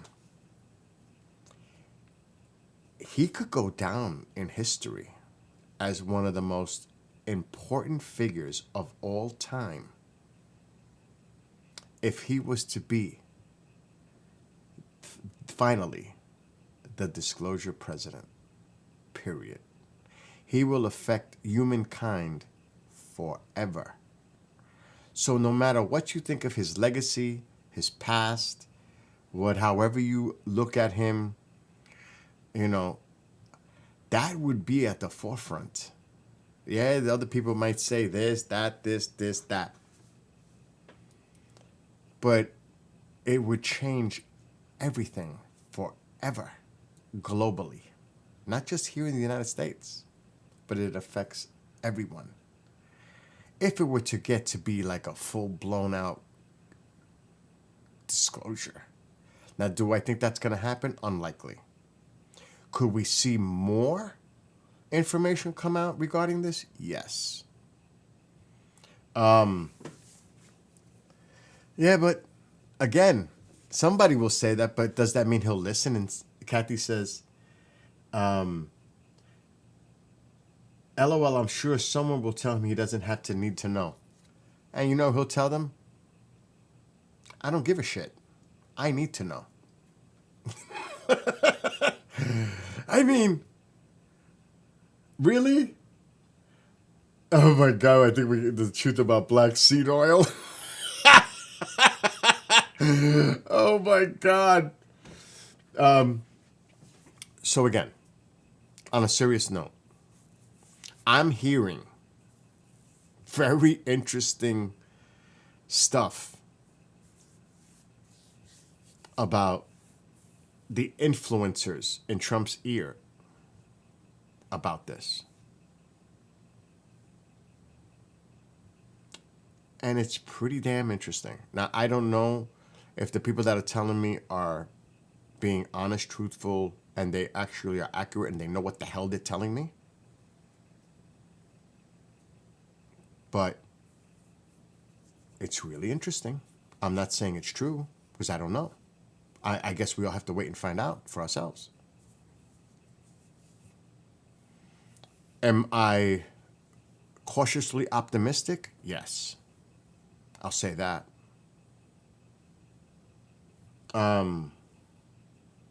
Exactly.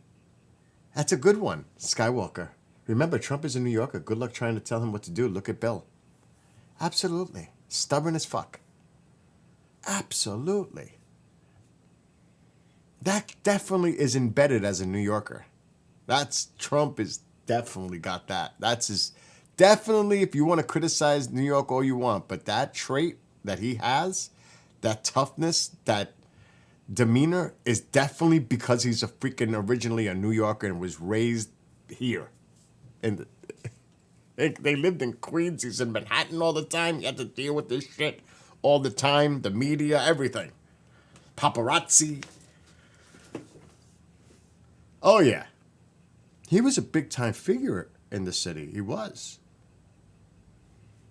Remember, he was a Democrat at one time, too. You know, he has an interesting past.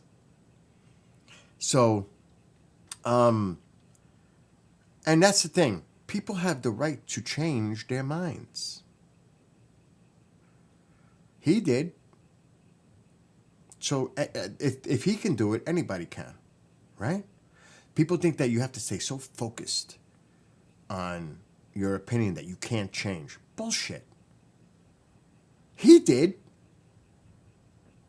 That's the best example I could use. If he can change, anybody can change. Right? So I don't want to hear that nonsense. Because if you believe in that, then you're being a hypocrite, because look what Trump did. I mean, just look at who he funded and gave money to as a Democrat. You might be interested in seeing that list. While he was a Democrat, who did he send money to support their campaigns and his contributions to them? Oh, that is really interesting. Go look it up. Don't take my word for it. Go look it up. So I don't want to hear that nonsense. So yes, people have the right to change their minds, their opinions. It's like when I see these politicians, well, yeah, they said this 10 years ago, and now they're saying this, ha ha ha. Well, he did too. They all do it to fit whatever is going on. They all do it. That's nothing new. You know what I'm saying? I mean, get a grip.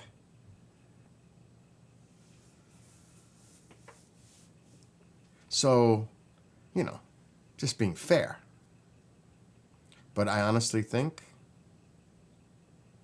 now, remember, there's a lot of shit when he takes office and he's inaugurated on the 20th. There's a lot of stuff on that plate to deal with. So where does the UAP things stand? At the bottom. There's too many more important priorities to address. It'll happen eventually. It's not going to happen right away. Like some people think, we're going to have hearings in February, March. Oh, slow down. There's a lot of things that need to be addressed before that gets to that. But they will eventually.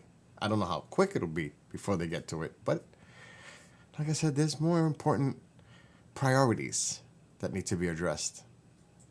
Especially getting, loosely speaking, phrased, get the house in order. The administration. And then focus on what's going on. The priority list. So, you know, it'll get to it eventually.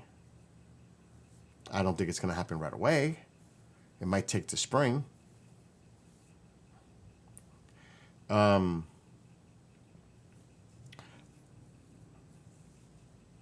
don't know if he'll be, it depends on who's got the information. He can't just wave a magic wand and say the Epstein files are going to appear, the Diddy files are going to appear. Someone has access to that. It's about getting access to those persons or people or individual that has that to bring it out. There has to be a certain chain. It's not like he could just walk up to the person and snatch it from them. You got to get more information about who has access to this. That's, evidentiary evidence. I mean, can it be released to the public or what? I mean, there's cases involving this, who knows? I don't know what the process would be like. It's not like he's going to wave a magic wand and everything's going to now unfold like Pandora's box opens and everything starts to flow out of it. It's not that simple. I'm sure there's a lot of wishful thinking that that's the way it's going to happen. But it's a lot more complicated than just a wish and want or a need. It's the practicality in it and getting the information. You know what I mean? So, we can all speculate and talk about it and have an opinion on it, but who knows? We're just going to have to wait and see, I guess, right? Like I said, the rabbit hole is starting to appear. We'll see how far down it goes. It's a bottomless pit. So, like I said, there's the focus. He's made it clear during his campaign what the focus is going to be. At least at the onset. So, we'll see what happens. And like I said, this has nothing to do with my personal. I'm just being practical and logical and rational, thinking about what's coming, potentially could be coming in the near term. There's a lot going on. Taiwan, with China, Ukraine, the border, the economy, and that's just to name a few. Israel, Middle East, North Korea. It's a lot. There's a lot going on out there. So we just have to see how everything plays out and not think everything's going to happen overnight. It's going to take time. Realistically. Like I said, it's not like a magic wand that everything is going to happen. It's going to take time. But like I said earlier, because the House, the Senate, and the executive branch, the presidency, are all under one, you might see a more quicker flow of things happening. Because you don't have to worry about the Senate having a majority of one party and then the House representing the majority of another party. They have total control of the whole thing. You should see a much more fluid. But the Democrats had that fluidity in the 2000s. And what did they do with it? Nothing. Really. So we have to wait and see.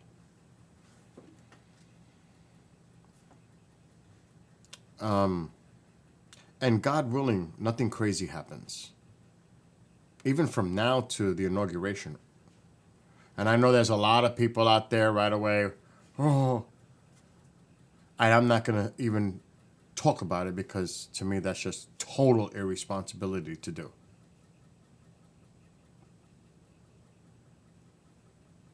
What the hell is that? It's like a ticking.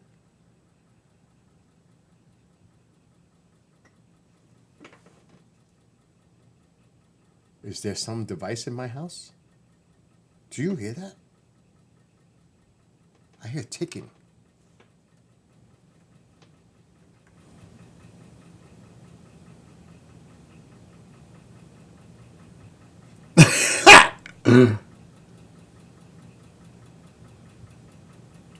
That was not, I didn't hear that sound before.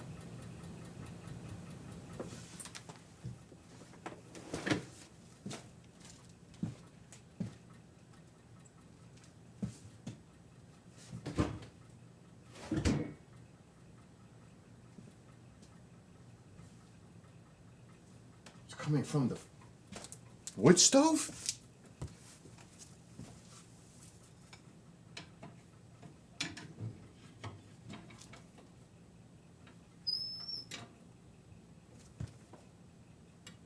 I'm hearing.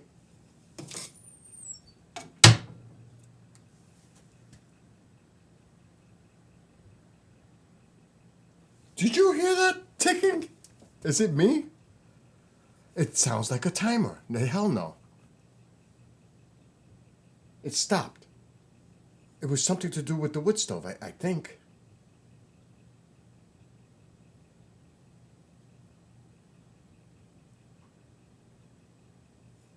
Maybe the flue, the handle. I don't know. I just opened the door and closed it and moved the wood around with the stick, and it stopped.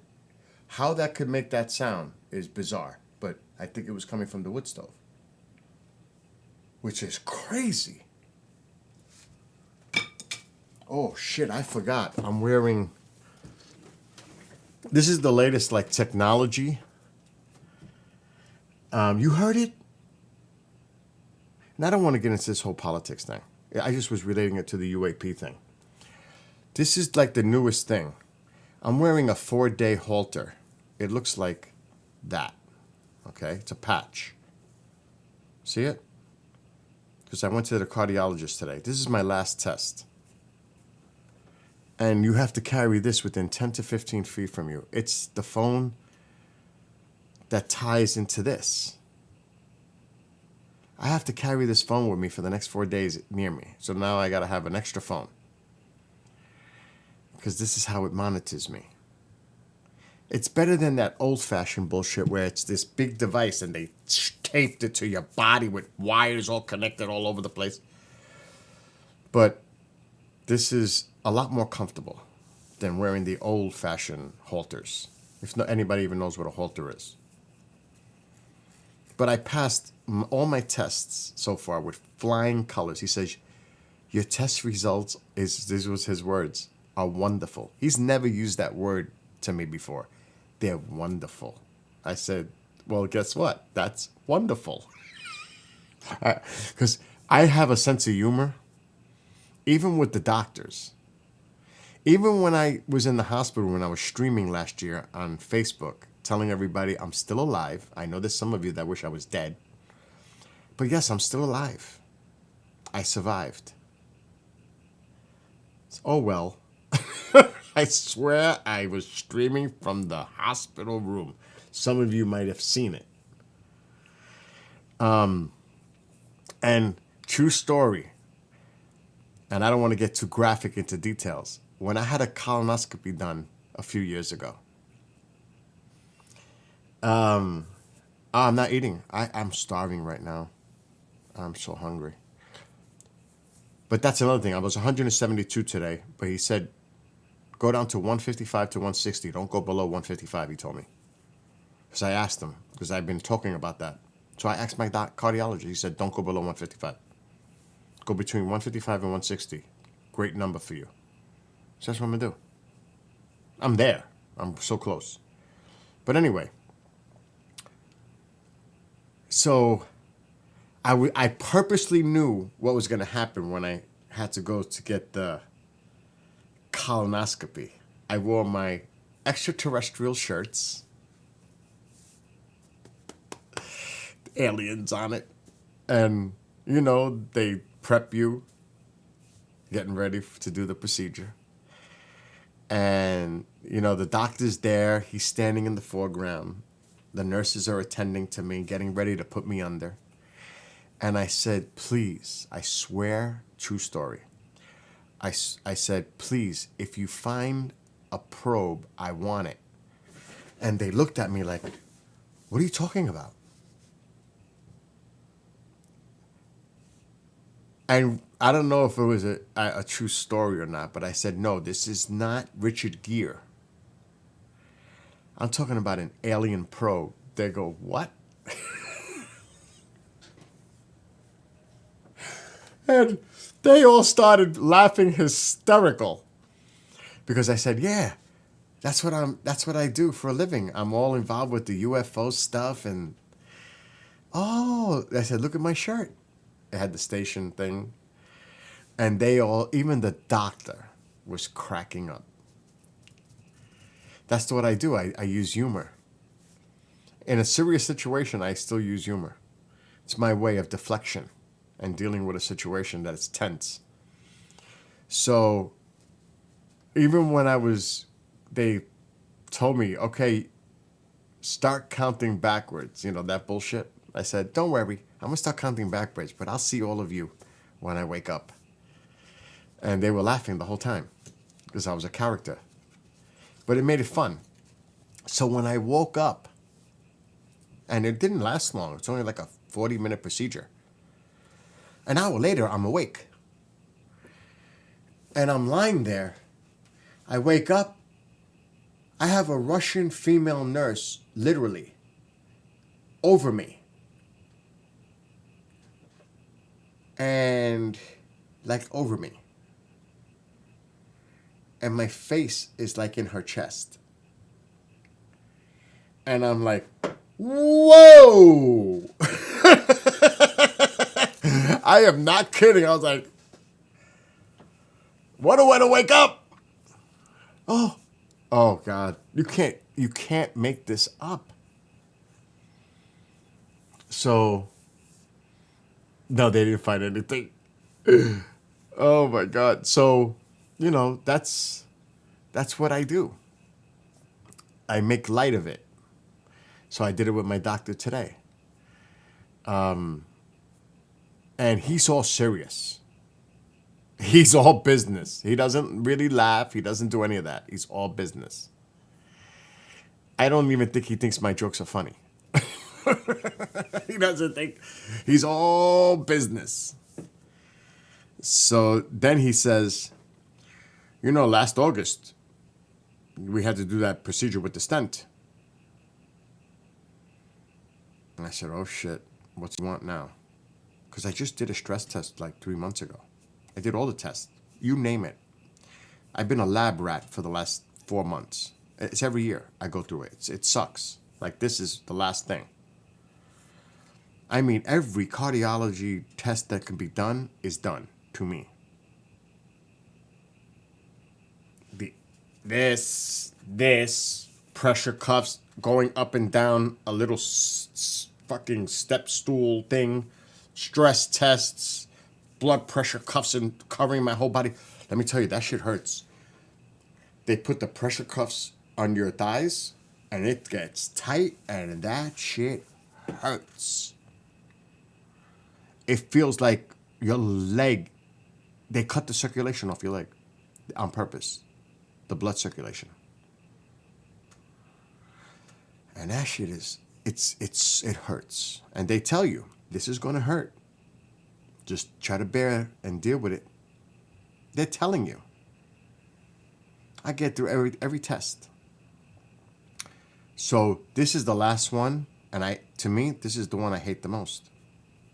This one. Just got to wear it for 4 days. I got to be careful when I'm in the shower.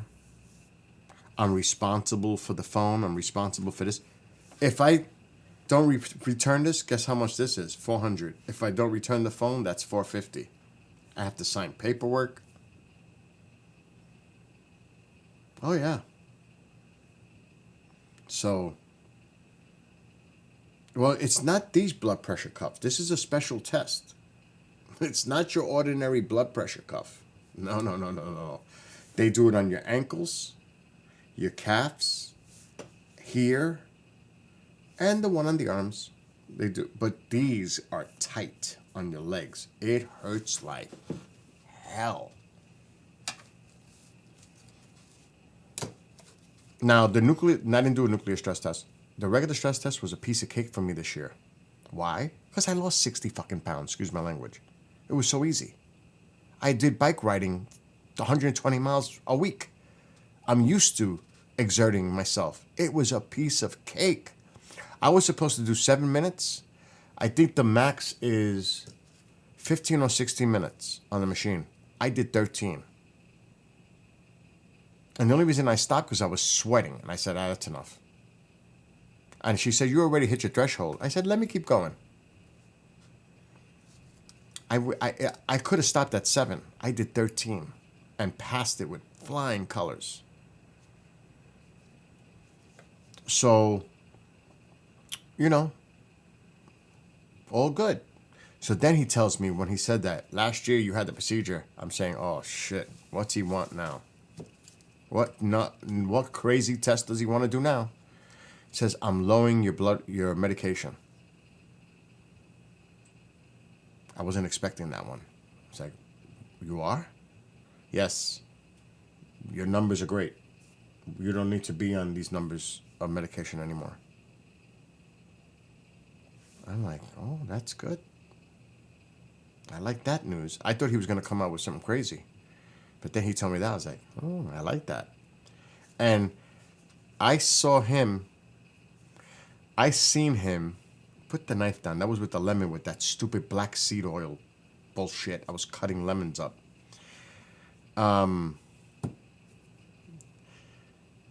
I lost 13 pounds since I seen him 3 months ago.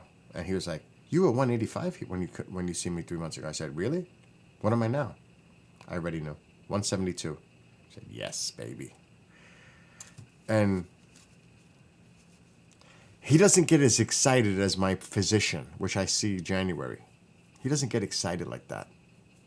He just says, you're doing great. Keep it up. He doesn't get excited. The other one, he goes, oh my God. You're doing, like, he really gets into it. Because he says I'm his, what is the word he used? Like an example patient. Like, you're my model. Yeah, I think. You're my model patient. How a person could go from being obese like you, a fat fuck, to what you are now, a mini fat fuck.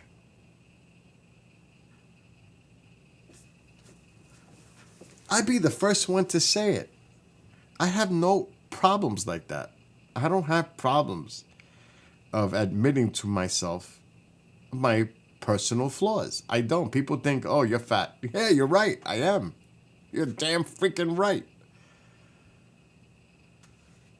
You don't think I know that? You don't think I see myself in the mirror?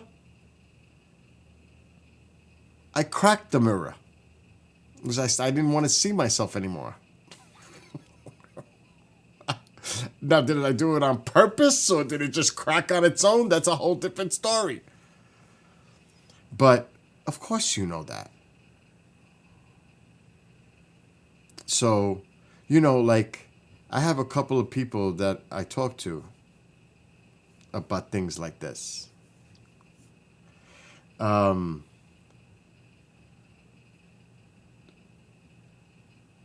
following a Norwegian diet. Look, Wanderer, 2 pounds, 5 pounds, who gives a shit? The main thing is you're doing it. It's a start. You got to start somewhere. That's the point. I can't compare myself with other people. All I know is I got to do what I'm doing. You know what I mean? You just got to do you. Everybody's different. Don't worry about it. As long as you're doing it, that's all that matters. You can't compare. You know what I mean? Everybody's different. Some people can't exercise. Their bodies don't allow them to. Some people can't diet because they can't afford to diet and eat vegetables and greens because it's a freaking expensive thing to do. I feel like taking another teaspoon of black seed oil. Don't even think about it. Skywalker. I just want to see if that would trigger you. But, the main thing is you're doing it. And I've done this many times, trying to lose weight. 3 months later, I'm eating fucking McDonald's again.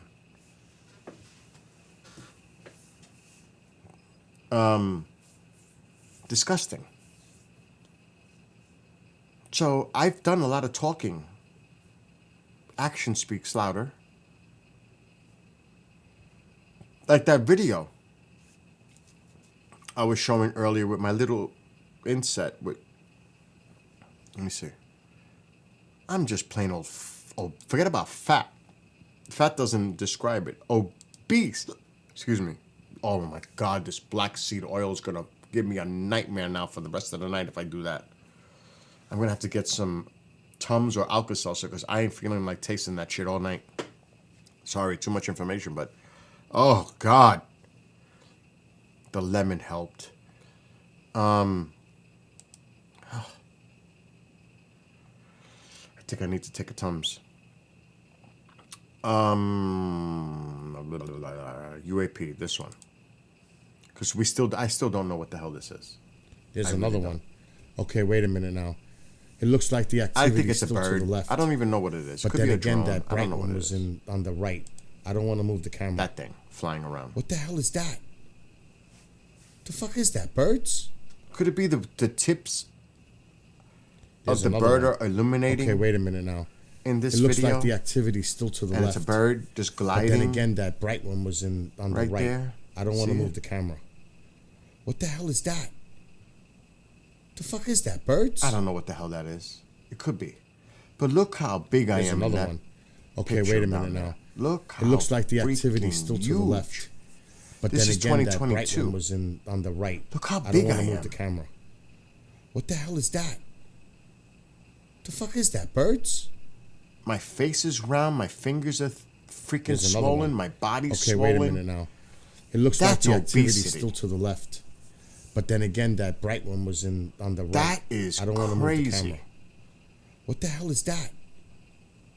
The fuck is that? Birds? There's another So- one. Okay, wait a minute now. It looks like the activity. That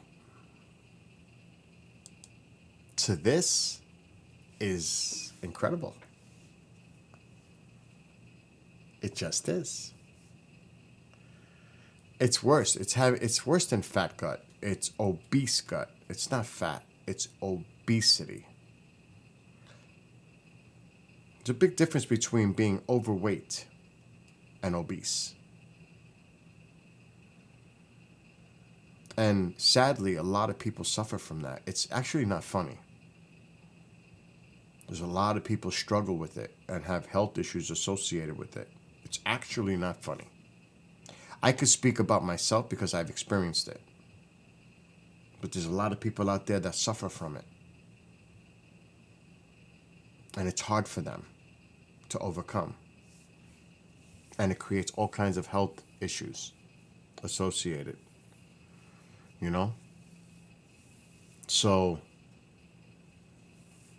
no, she's just an oversized chuparilla. Oh my God, I've got stuff in my dryer for like the last 4 hours. I wonder if there's a fire in my garage right now. I gotta go out and get that stuff. It's comforters, 2 comforters I washed. They should definitely be dry by now. Alexa, what's the temperature?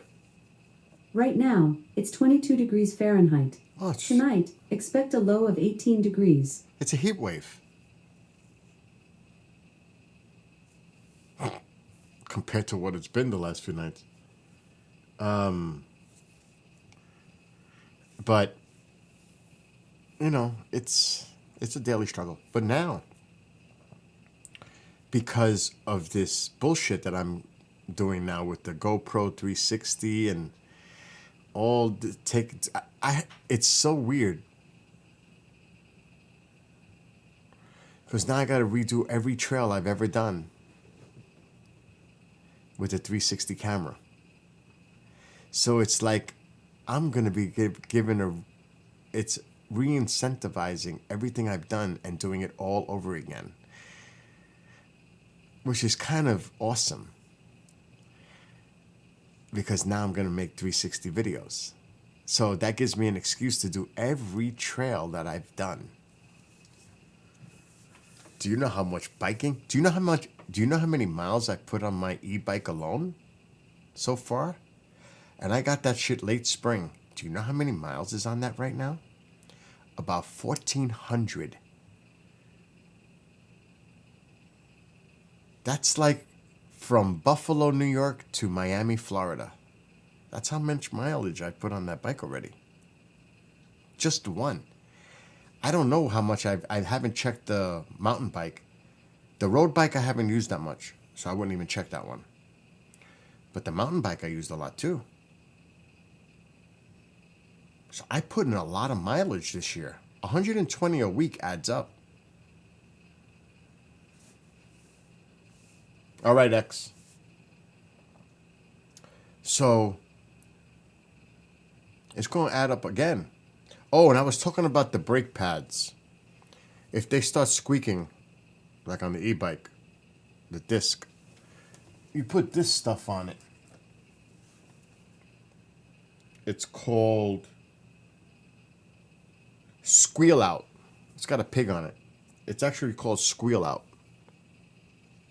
This stuff. For bicycles only. You put this on the pads and you ride it and you press it, it cleans them and the squeak goes away. If your pads still have padding on them. This stuff works. It's amazing. It's incredible because it cleans the grit on that, because it could be tiny little metal fragments in there and it's creating the squeak. So you put this stuff on it and yes, it is lube for brake pads on a bike. We could say it is. And it works. It worked for me because that shit was annoying. Hearing that squeak. I was like, what the? And I did that and it worked. I got brand new brake pads in that crate because I have to maintain the bike. I use it. I stay up on that bike. My tires are still good. Everything is still good. But I definitely maintain it. I clean it. I have the bike chain oil, all that stuff. I stay on top of the bike. Stop it, Amol. Stop it. So, but it's going to be weird. I need to go get my laundry. I got to add some shows after the station because in 2 hours, it's going to go from live to replay. I got to throw a file in there. I don't want to get caught. That would not be good.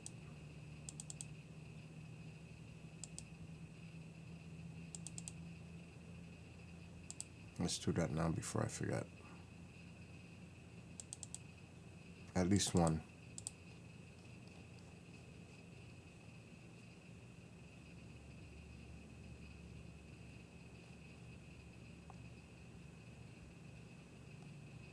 And I'm going to run outside and get my laundry.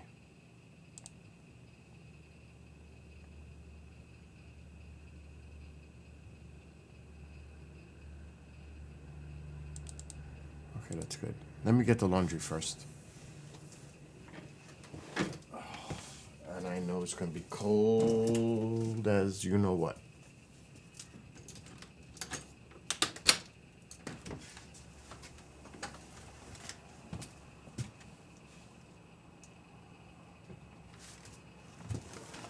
Where is he? Oh, he's watching me like a hawk. Oh, it's gonna snow. Make sure this is closed.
doing?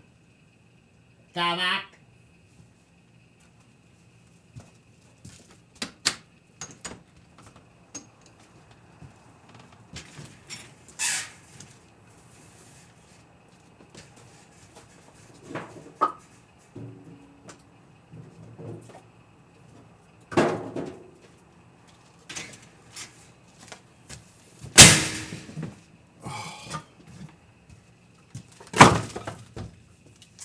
I have a wheelbarrow I fill up with wood, and I leave it right outside the door. It's the best way.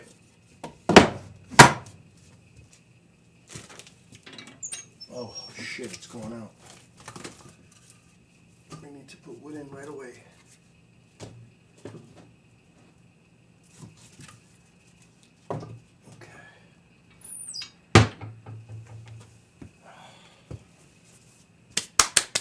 Very good, very good.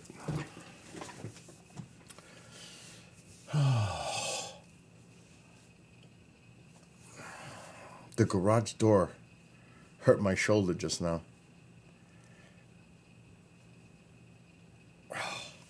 Anyway.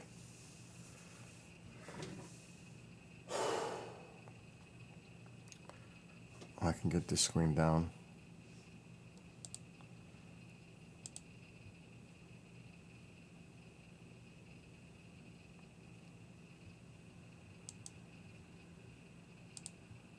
Good. Well, it's almost Christmas Eve. Technically. It's getting there now. Tomorrow, I don't know if I do that, but I could put my camera maybe over there and put the big military plane. Big time. That's a C-130.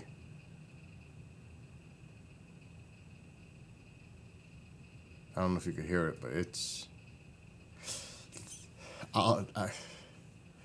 the day that we had the earthquake here, 9:30 in the morning, it was like 9:30, I was sitting here doing station work.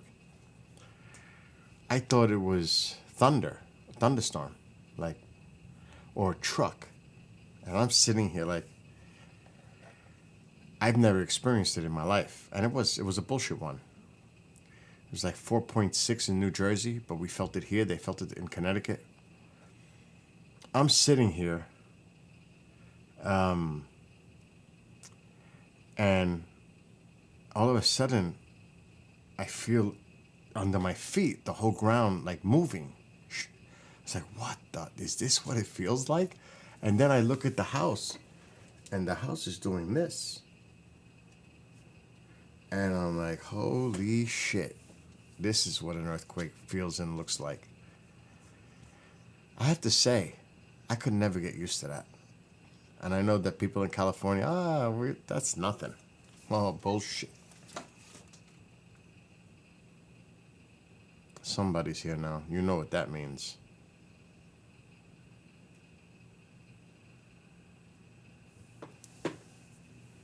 Oh, that black seed oil. Get away.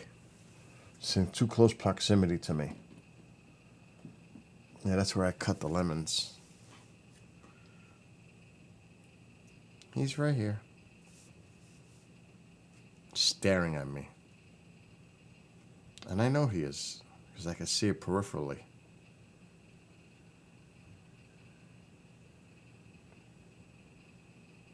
Because he's my baby. That is my baby. I swear. See, he loves to sleep on the recliner. Last night I slept in my room. He loves his recliner, though. That's his chair. I didn't go to post office. I'm going tomorrow. Because I have another package waiting for me tomorrow. There. Two, yours and something else. And I got to go to the pharmacy to get my medication. Oh, hell no. You're right about that. Screw tornadoes. Oh, God. But, he comes to investigate where I am. He's not used to that. He comes, inspects, leaves. He'll leave for whatever it is. I'm sleeping. All of a sudden, I feel him jump on the bed with me. And he stays, but he doesn't stay on the bed. He sleeps on because that's what he does. He sleeps on the floor right next to me. And now he's laying down, sniffing the bottom of the door, which means that he probably... Alexa, brighten living room light 50%. Okay. You can barely see him. He's right there.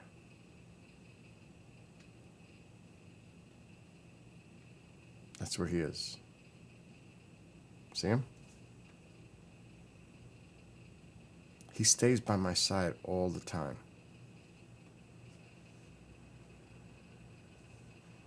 Are you getting snow in Erie, X? I saw like lake effect. Something's outside that's got his attention. I saw that, Bob, by you. You've got actually a few storms impacting British Columbia in the next week. A few, not one, like 3. I looked.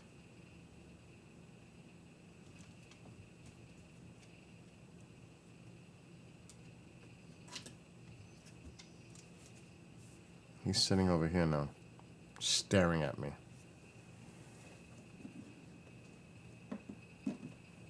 Oh, the camera's not going to stay.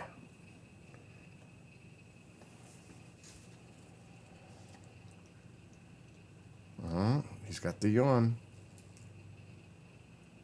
You see? Cavaco. TV.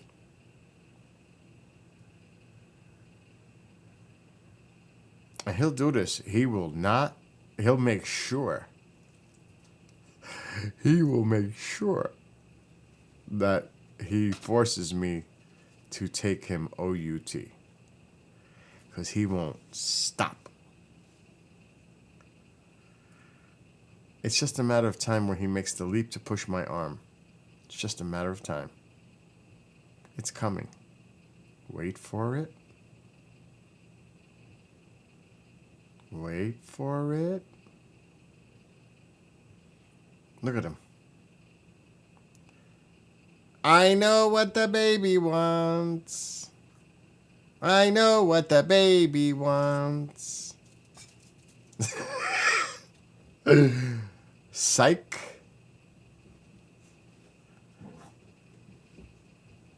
Uh-oh. He left. He left.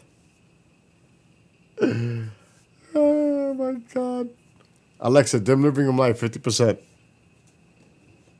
Okay.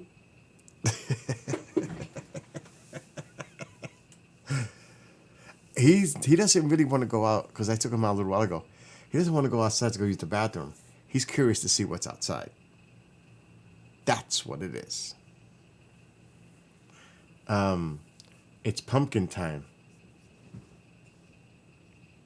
Merry Christmas.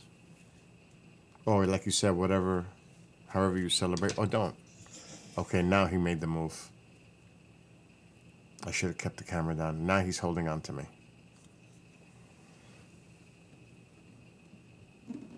Okay, now it's to that point. Why?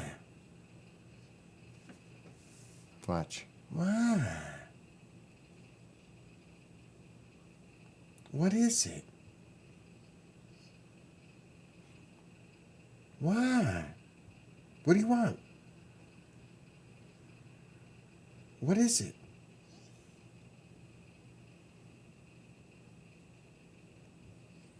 Do you notice that we look at each other, then he looks at the screen when I look that way?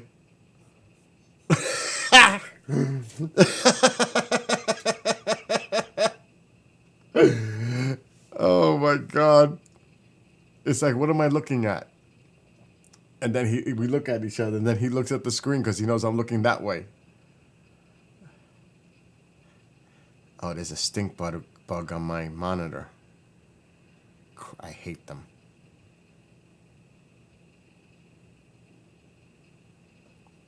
Cavaco.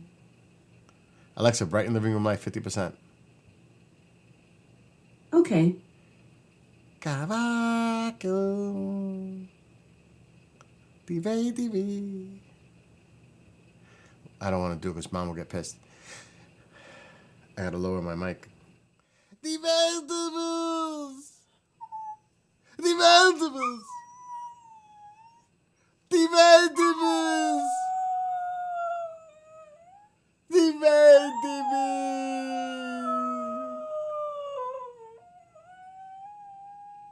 It's the vegetables!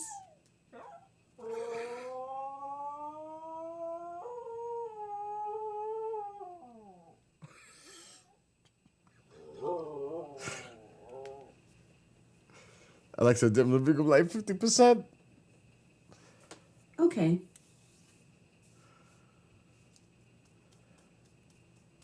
I'm bad, I know. But it's as simple as a trigger. He could be anywhere. I do this all the time because I train him that way. He's very observant, and he does not have to see the video on TV. Snow likely this morning.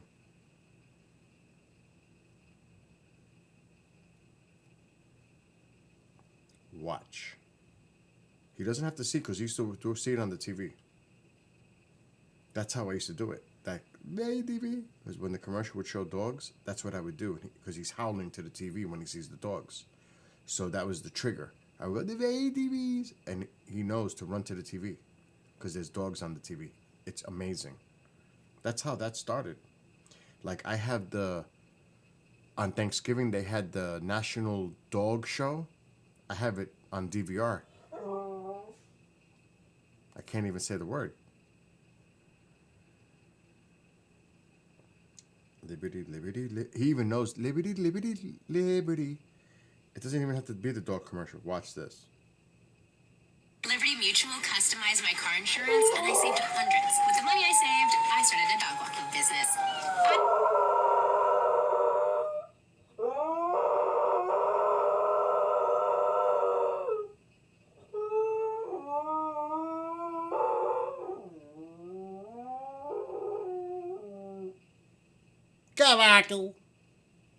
See?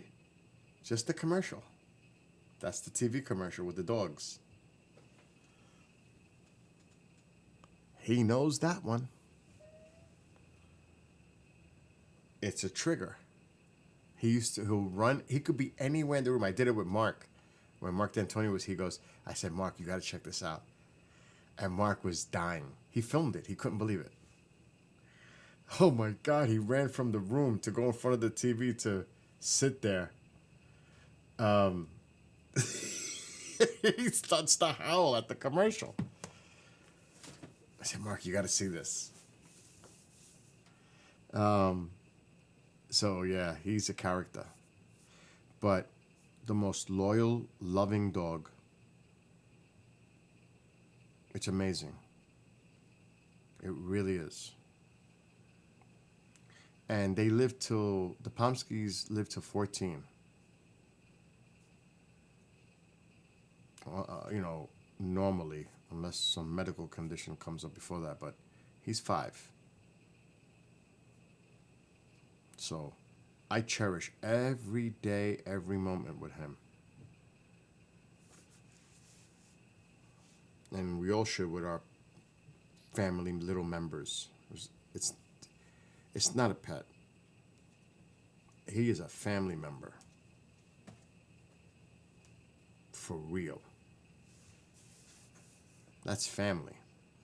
He's part of the family. And when he was a baby, I don't know if I have videos of him. He looked like a toy.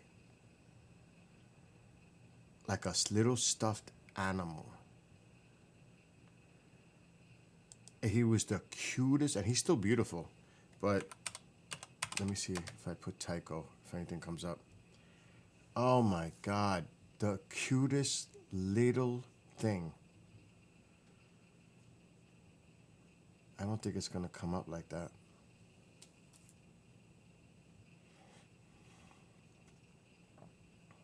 think it's going to come out like that.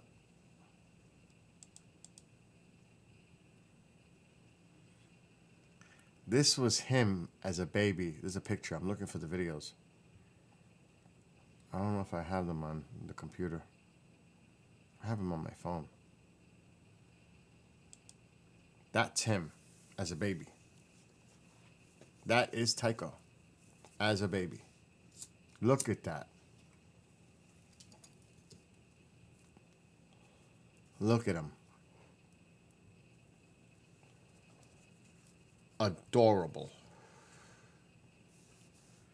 I don't know if I have, because I do have videos with him.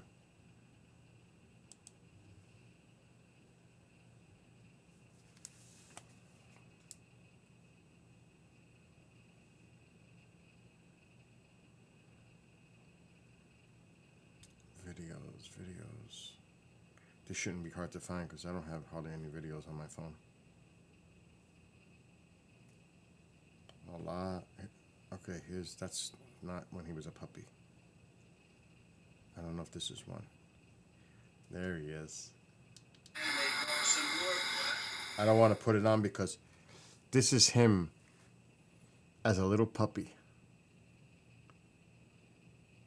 Look at him.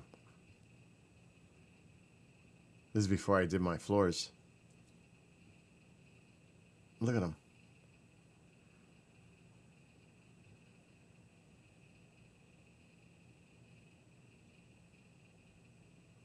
Look at him.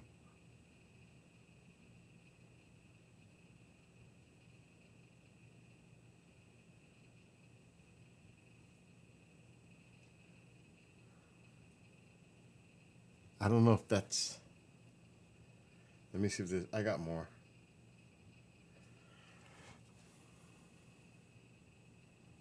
He's in the other room. He's barking. He's a little puppy. He's like 2 months old.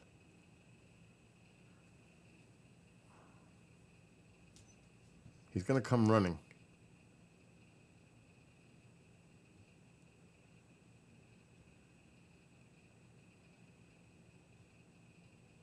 Look at that little baby. Look at that. Look at him.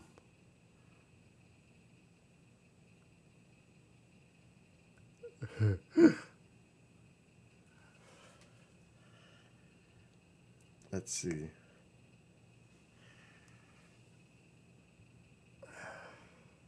Look at him.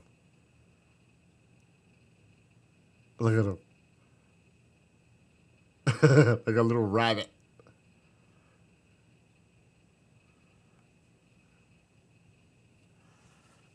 That's Tycho.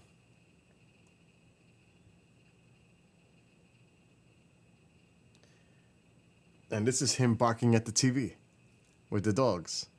He's a little older here. Not much older.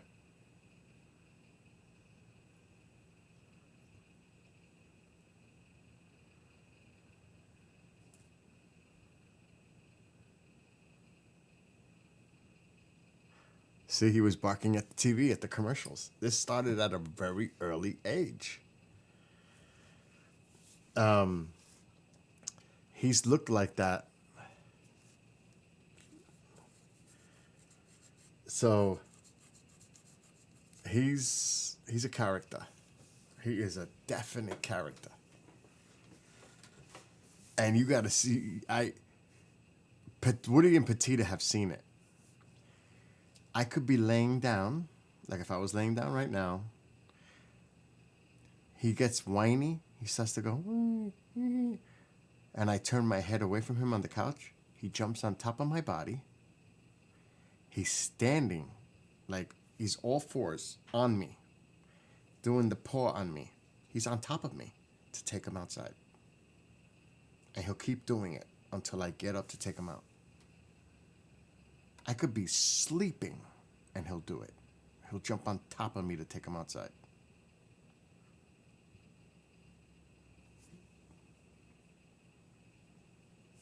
On top of me. And looking down at me. It's crazy. That's what he does. But it's adorable because I look up and I see him on top of me looking down at me. And then I said, do you want to go OUT? And then he turns his head. You know how they do that with the head? They turn.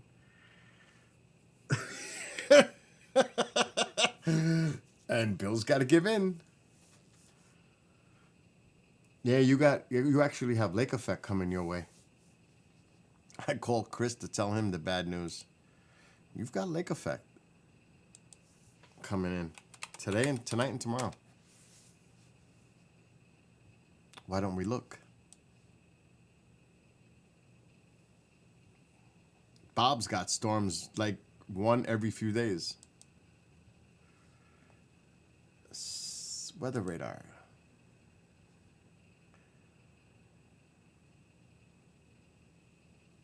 Let's look. Oh, it's moving. It's off the. It's moving in now. It's away.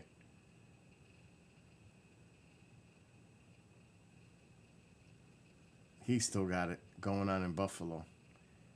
But you got a little bit here, but it's moving off. Yeah. You should be all right.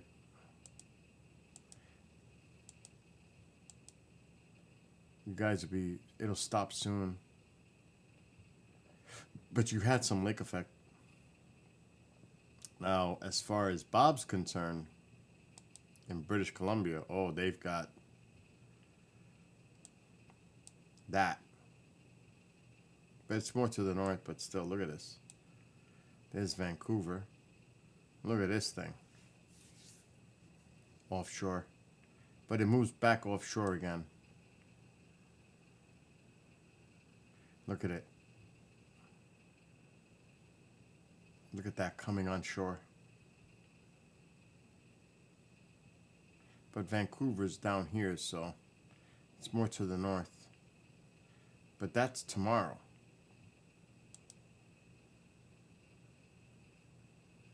Then it moves offshore, but watch this. Oh, there's more.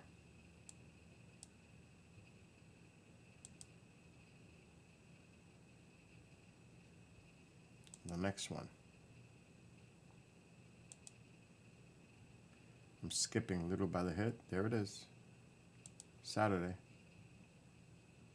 There it comes. Another one. But that ain't it. There's more forecasted for over there.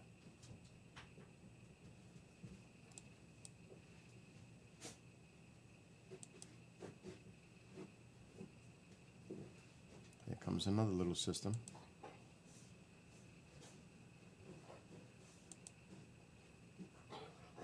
I know I saw another one for next week. Could be this one. Yep, that's the one. Another one next week.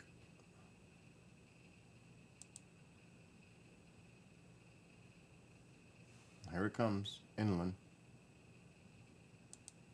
So you're going to have, every few days, you're going to have these systems coming in to British Columbia. Look at that shit. Another one.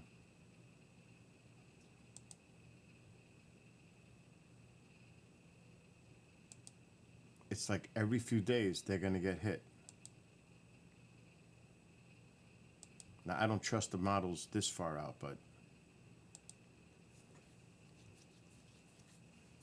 British Columbia is going to get hit every few days with these systems up here. The rest of us shouldn't be too bad. But yeah, Bob, your weather, it's going to be a little unsettled in southern British Columbia for the next 7 to 10 days. Yeah, it is. It's rain and wind. It's definitely wind. And I don't know what that island is offshore, but they're going to get hit pretty bad. Whatever island that is. It looks like an island, at least. That island gets battered. This one, they get the brunt of it a lot. Right there. They get hit with heavy onshore wind. It's like consistent there. It's crazy how that island gets battered. Like even here, look at this. Look at these onshore winds.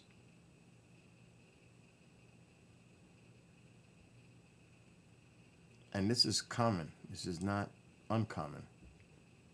The next system will probably show similar. It's this island that gets really hit.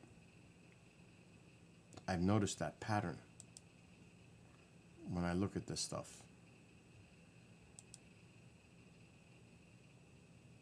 I'm skipping big pieces here, so that's not good.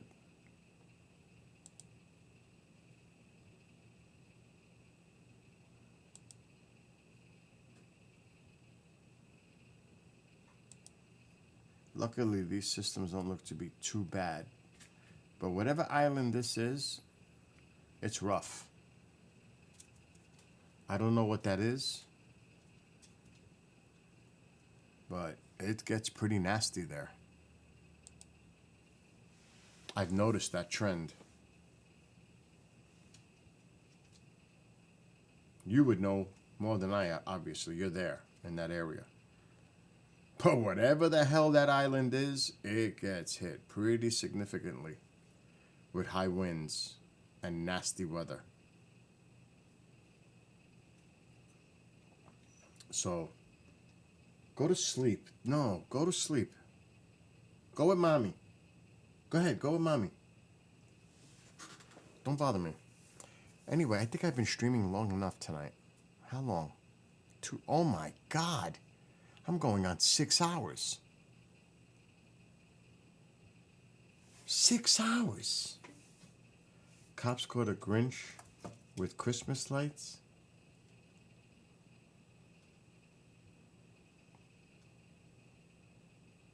It's almost Christmas Eve now.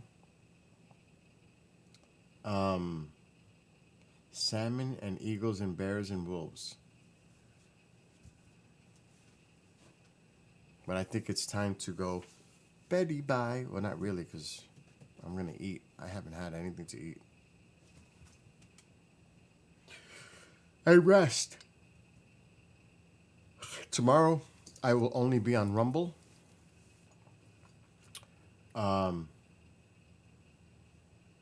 Rumble, Twitch, Trovo, and Kick.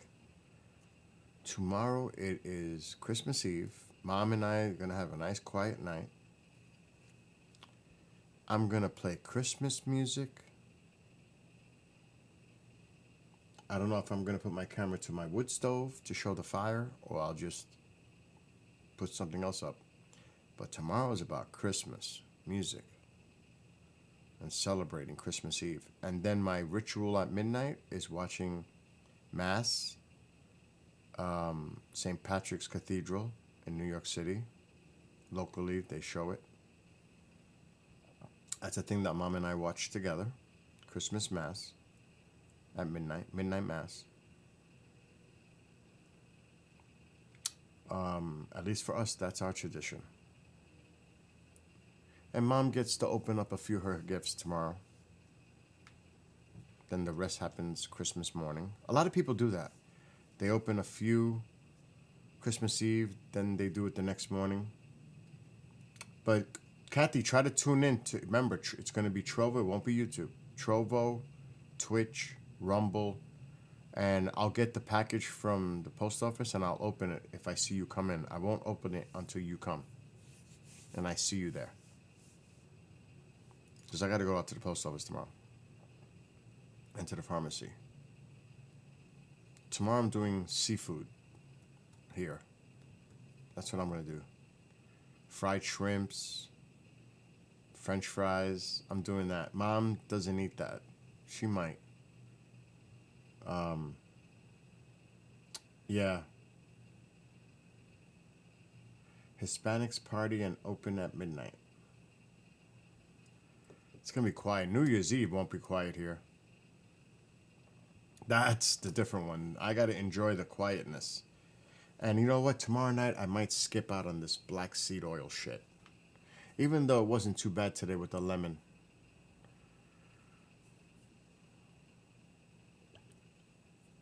I might do it. Tomorrow. I'm supposed to do this every day, right? Skywalker, if you're still there. This shit even smells with it closed. I can smell that shit even with the top closed. It's bizarre.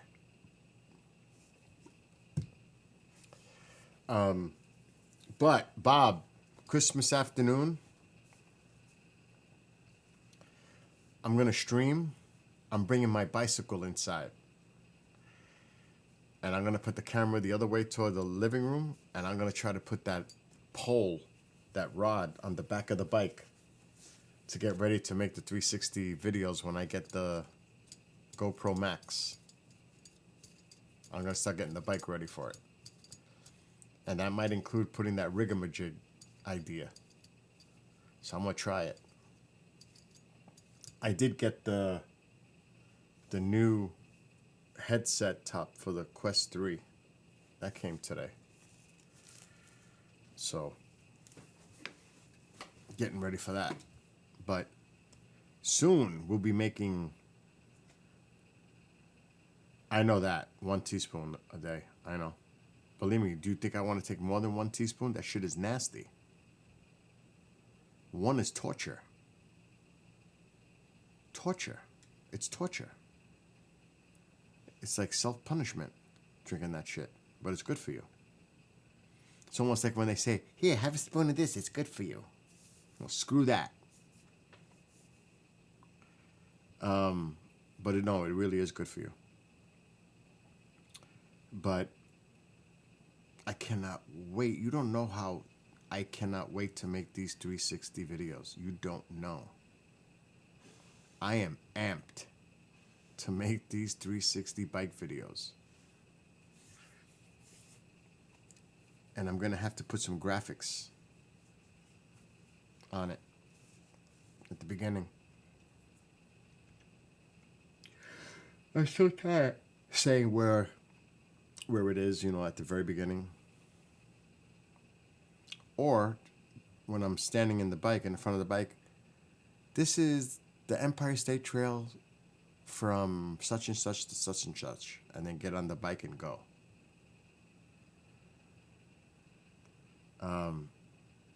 Yeah, it's going to be snowy. We're going to get an inch of snow overnight. That's what they're saying. It's 23 degrees right now. It's not too bad. That doesn't, right? Not too bad. It was 4 last night. 4. It's 23 now. It's like a heat wave.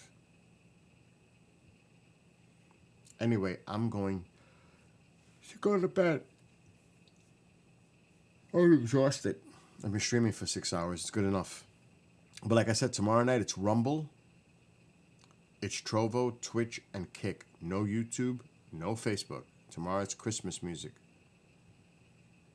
Christmas Eve. Christmas music. Tomorrow night. So, good night to Kathy, Bob, Caesar, anybody else who may be watching. Have a great night. Merry Christmas. Happy holidays. Enjoy it if you don't recognize the holiday. Have a great one. And I'll be back tomorrow. Tomorrow I have no live shows, but I got still maintain the station. So I'll be in and out doing stuff. Anyway, blessings to everybody. Be well, be blessed, be safe. See everybody tomorrow.